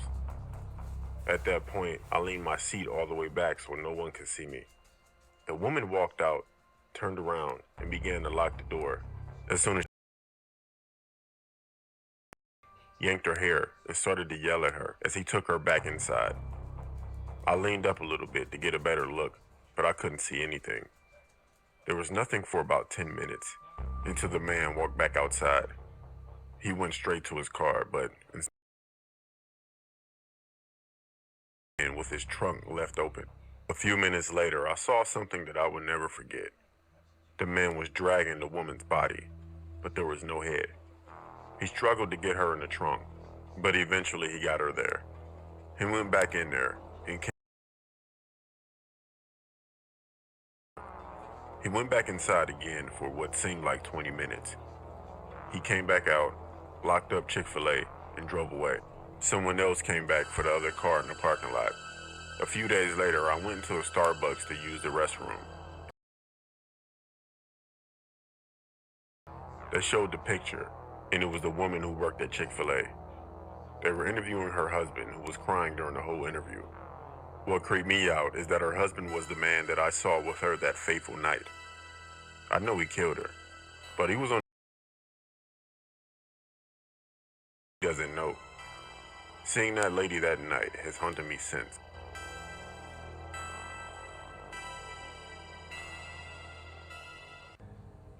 So first of all, I have to apologize for my English because it's not my first language. I've never heard. A few years ago, we had this big incident here in the Philippines involving Facebook. This guy's wife was over in Canada for her job, and she got into an argument with the husband via Facebook. I think he wanted her to come home to Quezon excuses because her contract isn't finished yet. I'm guessing the husband was being really nasty and unreasonable because for some reason the wife stops replying to his messages altogether. Now this couple had a 7-year-old daughter together, one whose picture is so cute, and it breaks my heart that anything happened to her. But it also makes my blood go cold that anyone could lay a finger on her, especially the girl's own father. Because in response to his wife ignoring him on Facebook, maybe even threatening to leave him,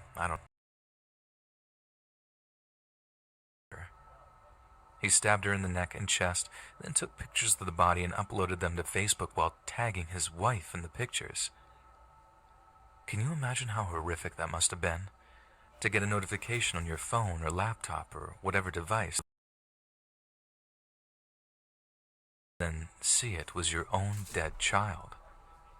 Not only that, but your husband, the kid's dad, the one other person in the world whose one job above all else is to protect them, is the one that actually murdered them. I can't even wrap my head around it. There was video released of him in custody, I think his name was Mark, and the police were showing him pictures of what he'd done to his daughter. And this guy is just screaming and screaming, not being able to believe he'd killed his own child. But the idea that human beings are capable of such horrific things, like when they see red and just black out, and then are able to kill someone so precious to them, that's about the worst thing I can possibly think of. As Facebook was involved, that social media can enable us to make horrific things even worse. I always think about this case whenever I hear about Facebook, and I know the majority of the site is just Candy Crush invites and baby photos, but I know Facebook has people that remove all the bad content, but they can't be everywhere all the time. And I wonder how many people saw the pictures of that dead girl before they actually got taken down. Even one is too many, if you ask me.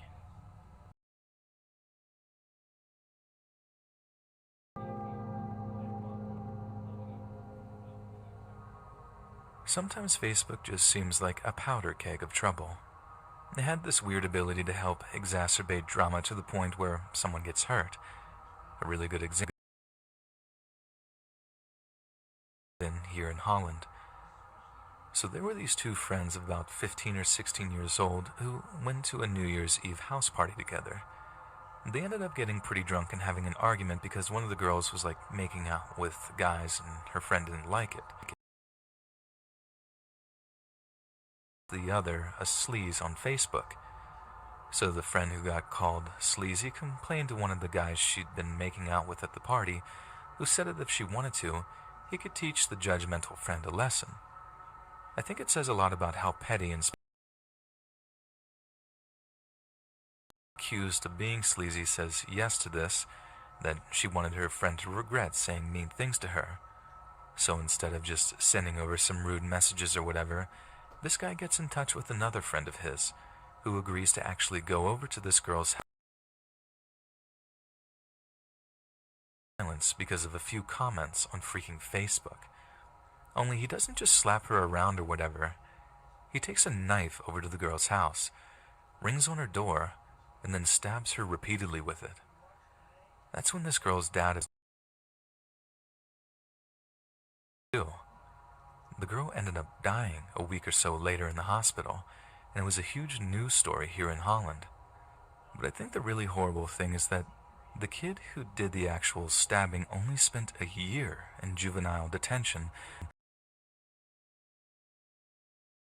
Kids who organized the killing ended up getting more time in prison than the actual murderer, but even then it was only 2 years. I know the prosecutor tried to get them more time in jail, but that didn't work in the end, and these kids basically got off super lightly for the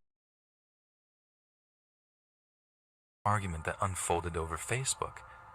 That was the hardest part to swallow.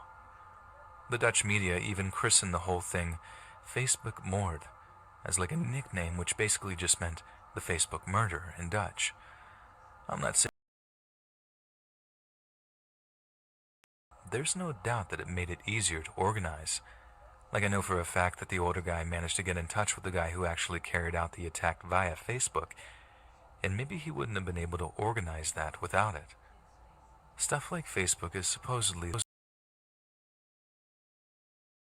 thought that people can then use it to rip each other's families apart.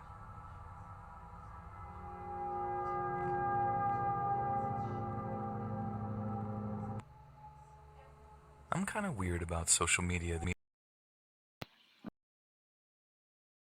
Moved to college. It kept me in touch with family and friends back home, and it was a nice feeling like I wasn't so far away from them. Building up a collection of photos, checking into places, sharing every little detail of my life so that everyone could find for all to see. And because I'm dumb, I was pretty liberal about my privacy setting too. So one day I get this message request from someone that I've never heard of before. It just said, "Hey." I checked their profile. It turned out we had no mutuals, and they lived on the other side of the country. So as you can imagine, I'm pretty confused as to why they're messaging me, but I'm also curious. So I just reply, "Hey man, do we know each other?" I don't know what I was expecting. And I remember thinking that maybe he was looking for someone with the same name as me or something. But then his response pops up, and all it said was, "I'm going to kill you," with a cowboy emoji on the end. I just like, what? I mean, the cowboy emoji was what made me take another look at this dude's profile. Seeing a bunch more pictures of him shooting guns and wielding knives in the woods somewhere. I mean, that was at least a little intimidating, but what got me were how unfair things were and how he'd love to take it out on someone who deserved it. And then the videos that were unplayable because they'd been removed by Facebook admins, but still had captions like, "That chainsaw goes through his neck like butter," and a cry. It didn't seem like this guy was just having fun, playing a prank on a stranger by trying to scare them. He seemed legit crazy and seriously angry. That nutcase could have been studying every one of my statuses, picture posts. He could have screenshotted all of my stuff too, so it didn't matter if I blocked him or not. He had my name, my school, where I hung out, the names of my family and friends, everything. I thought maybe I was just making a big deal out of nothing at the time, but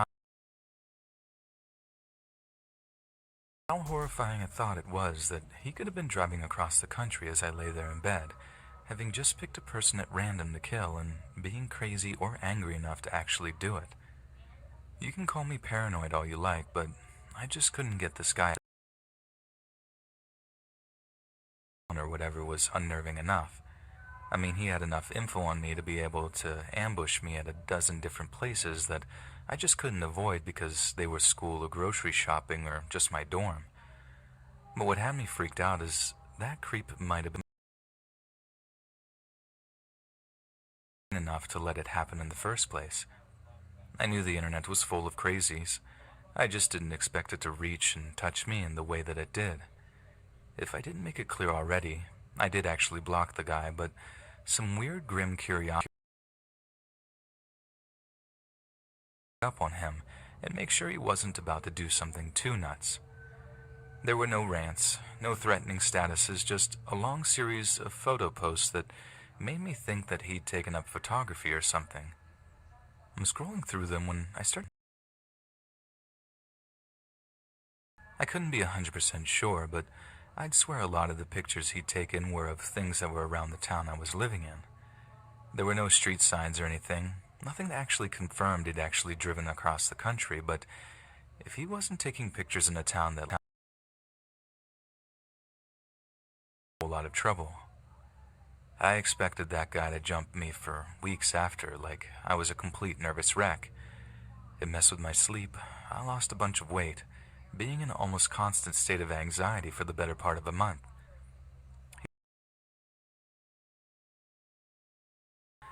But just knowing he could pretty much come and get me anytime he liked got to me in ways I never even imagined it ever could. We put ourselves on Front Street in a big way with social media, and it could literally be anyone out there just lurking on Earth. Kind of weird and cautious about social media. I don't put too much out there, and I don't use any real name. I run the strictest privacy settings possible, and I really recommend you do too.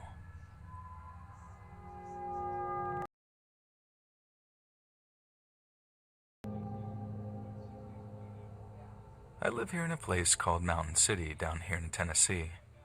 So this is going back about 10 years after I graduated high school when this really messed up story started going around about one of the other kids that I grew up with. Because first I heard of it was a buddy of mine texting me saying, "Did you hear about Billy Payne?" I text back saying no, and he then calls me all serious sounding to say that Billy and his baby mom got shot just a few days before. Shot them both right there in front of the television. They were legit executed. Some of the papers said it was a single shot to the head that killed both victims, and how Billy's throat had been slashed. We got to wondering why someone might do something like that. Wait and manage to step on someone's toes. I did remember hearing about Billy messing around with drugs a few times, so it wasn't totally out of the question, but he must have done something serious to have whoever it was shoot his baby mama right there too. That, He just didn't seem like the kind of guy to get involved with serious gangbangers. Anyway, the cops catch the two guys who committed the murder. One of them is this Vietnam vet who said in court that he was ex-CIA too. Anyway, why they said they did it? Because the CIA had told them that the two murder victims were part of some evil group that was planning on killing their daughter. But in reality, Billy Payne and his baby mom were shot dead because they unfriended one of the killers. That someone would take social media that seriously and actually kill somebody because of a friend request. I mean, I didn't.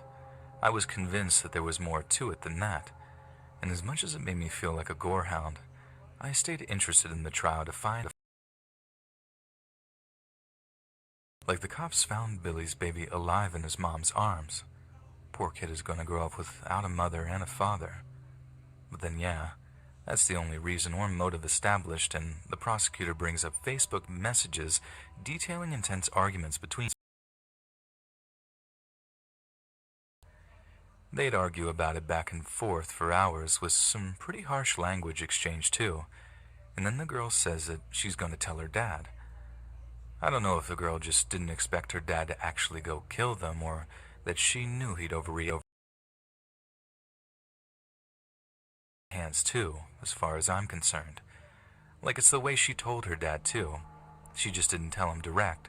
She invented some fake CIA agent that got in touch with her dad over Facebook to tell them all this messed up stuff about how their daughter was in grave. People could take something like Facebook that seriously, but it's obvious that some people out there put so much belief in social media that they're willing to kill over perceived insults or whatever. And that's why I keep my social media presence pretty small these days. So often, it's just not a healthy place for some people, and it kind of blows my mind that Facebook could be the reason that anyone got shot.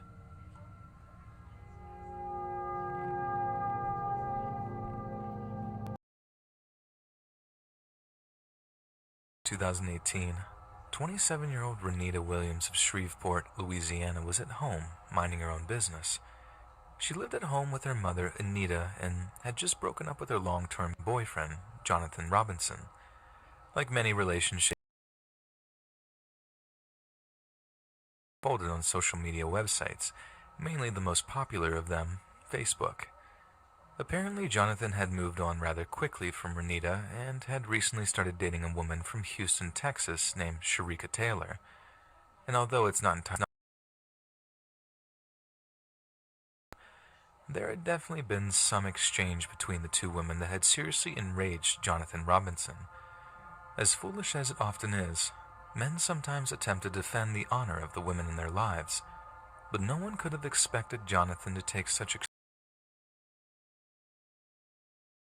words, because before Jonathan pulled up to Renita's place on the morning of April 12th, he had just driven by his aunt's house to retrieve something he'd previously hidden in the basement of her home, a high-caliber semi-automatic rifle. The vehicle he'd driven up in, he simply grabbed the rifle from the passenger seat, kicked in the dead-bolted front door to the house, and then started shooting. It seems those first few shots were merely to terrify those in the home, because no one was actually hurt. Younger brother escaped from the rear of the home. Jonathan quickly located a terrified Renita, who believed she was about to be immediately executed. But apparently her ex-boyfriend had other plans for her first. Keeping her at gunpoint, he told her to... At first, Renita had no idea why she would need to do something like that, but all slowly became clear when Jonathan began to demand she apologize to Taylor, his new girlfriend. In a terrifying public display of humiliation, Jonathan could be seen to apologize over and over again for the perceived offense. She was terrified, voice quivering as she complied. Meanwhile, Renita's mother was hiding in the backyard, having had the foresight to grab her cell phone before fleeing from the gunshots. one onto her phone's touchscreen, then begged the dispatcher to send help in a hushed but terrified tone. Yet the police were far closer than she could have imagined, because Officer Brittany Mackey was actually within earshot of the gunfire. As soon as she heard the shot, she got out of her vehicle with her pistol drawn. Jonathan Robinson looked up to see the cops arrive mere minutes after he'd burst into the home, and he was seething with rage. He immediately executed Renita as she kneeled on the floor below him, then walked and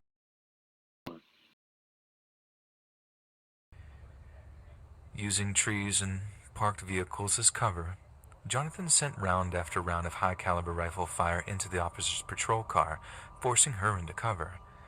Mackey immediately got onto her radio and began calling in backup to the airwaves. She then got as low behind the back wheel of her patrol car as she possibly could, and prayed for swift reinforcements. Just 2 minutes later, that backup arrived in the form of Corporals Joshua Pettigrew and Greg Walker. They his patrol car. The officers then jumped out of the vehicle, took cover behind the open doors, and sent a torrent of .45 caliber pistol bullets at Jonathan's firing position. The overwhelming firepower pushed him back into the house, and the two corporals locked. Two special response team members, Corporals Landry Ducto and Michael Gerbine. The pair took off running for the other side of the street, but Jonathan opened fire once again, this time from a vantage point on the second floor of the house he was occupying. Ricocheting off the concrete as they narrowly missed their targets, but luckily, neither officer was wounded.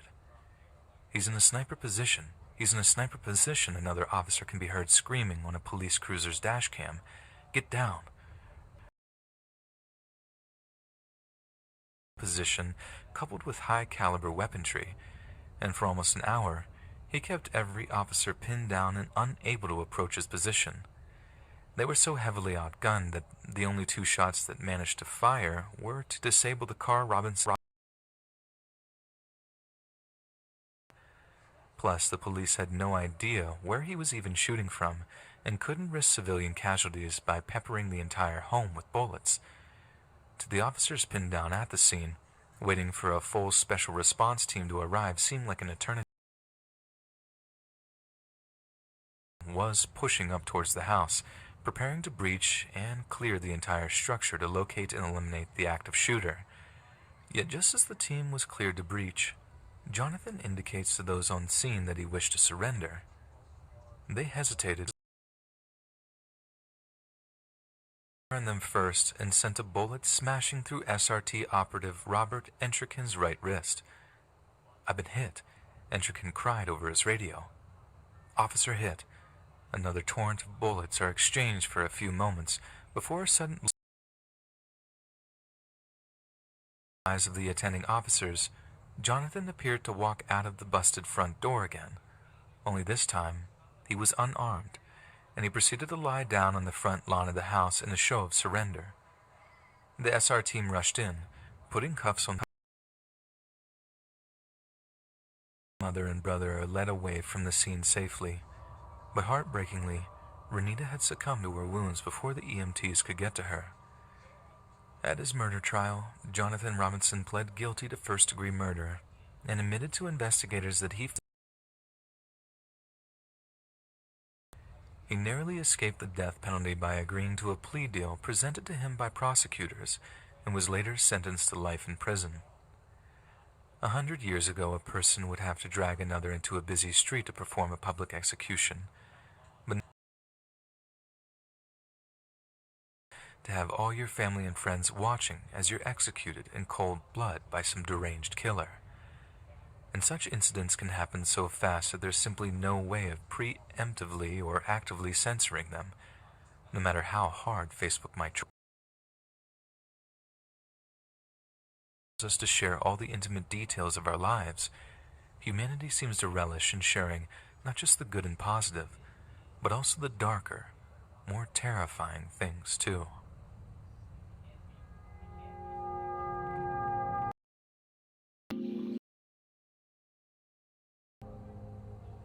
Stephen Nicholson's arrest as the main suspect in a violent, indecent assault and murder sparked off one of the UK's biggest evidence searches, which involved a trawl of thousands of hours of CCTV footage.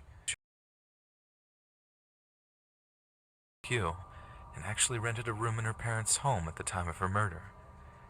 At one point, it looked like the British police might actually have to let him go due to lack of evidence, but in the end, it was a Facebook password that proved to be his ultimate undoing. Charge him with the murder, or he would have to be released. And given that it would take 4 weeks to get a key piece of DNA evidence analyzed and sent back to them, the clock was ticking to find something concrete that they could use to charge him with murder. Anne managed to get him to admit that Lucy had sent him a Facebook message on the night before she was killed. When pressed as to what that message said, he said she told him she was pregnant with his child. He intended this to be evidence that it couldn't possibly have been over his Facebook password so that they could verify his claims. He refused to give it to them. This was his one big mistake. When asked why he refused to share the password with them, Stephen told officers that he was involved quite heavily with some narcotics dealers,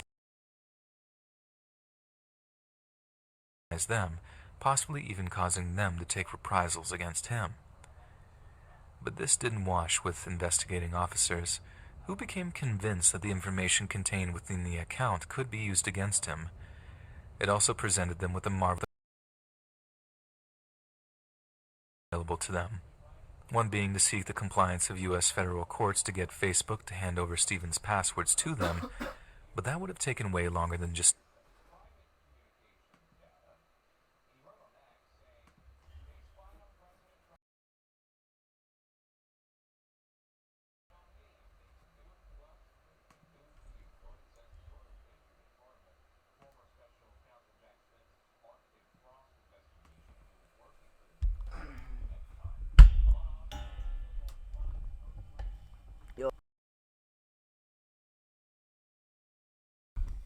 Happy Friday, guys. Happy Friday, everybody. We gotta go clean the house, and then we're going to my grandpa's house today. We're going to his house. I am gonna be bringing my laptop and shit this time, so I will be able to go live, but I just don't know how much and when. Probably later in the night, probably around like 9 p.m. I don't know, but I'll figure it out, chat. I'll make sure I'm live. But yeah, chat, we're about to end. I hope you guys enjoyed Sleep Stream, bro. I hope you guys enjoyed Sleep Stream. Yeah, I don't know if we're gonna be doing any gaming today or not. But yeah, chat, I hope you guys enjoyed Sleep Stream, and I'll keep you guys updated. I love you guys, chat. Have an amazing Friday.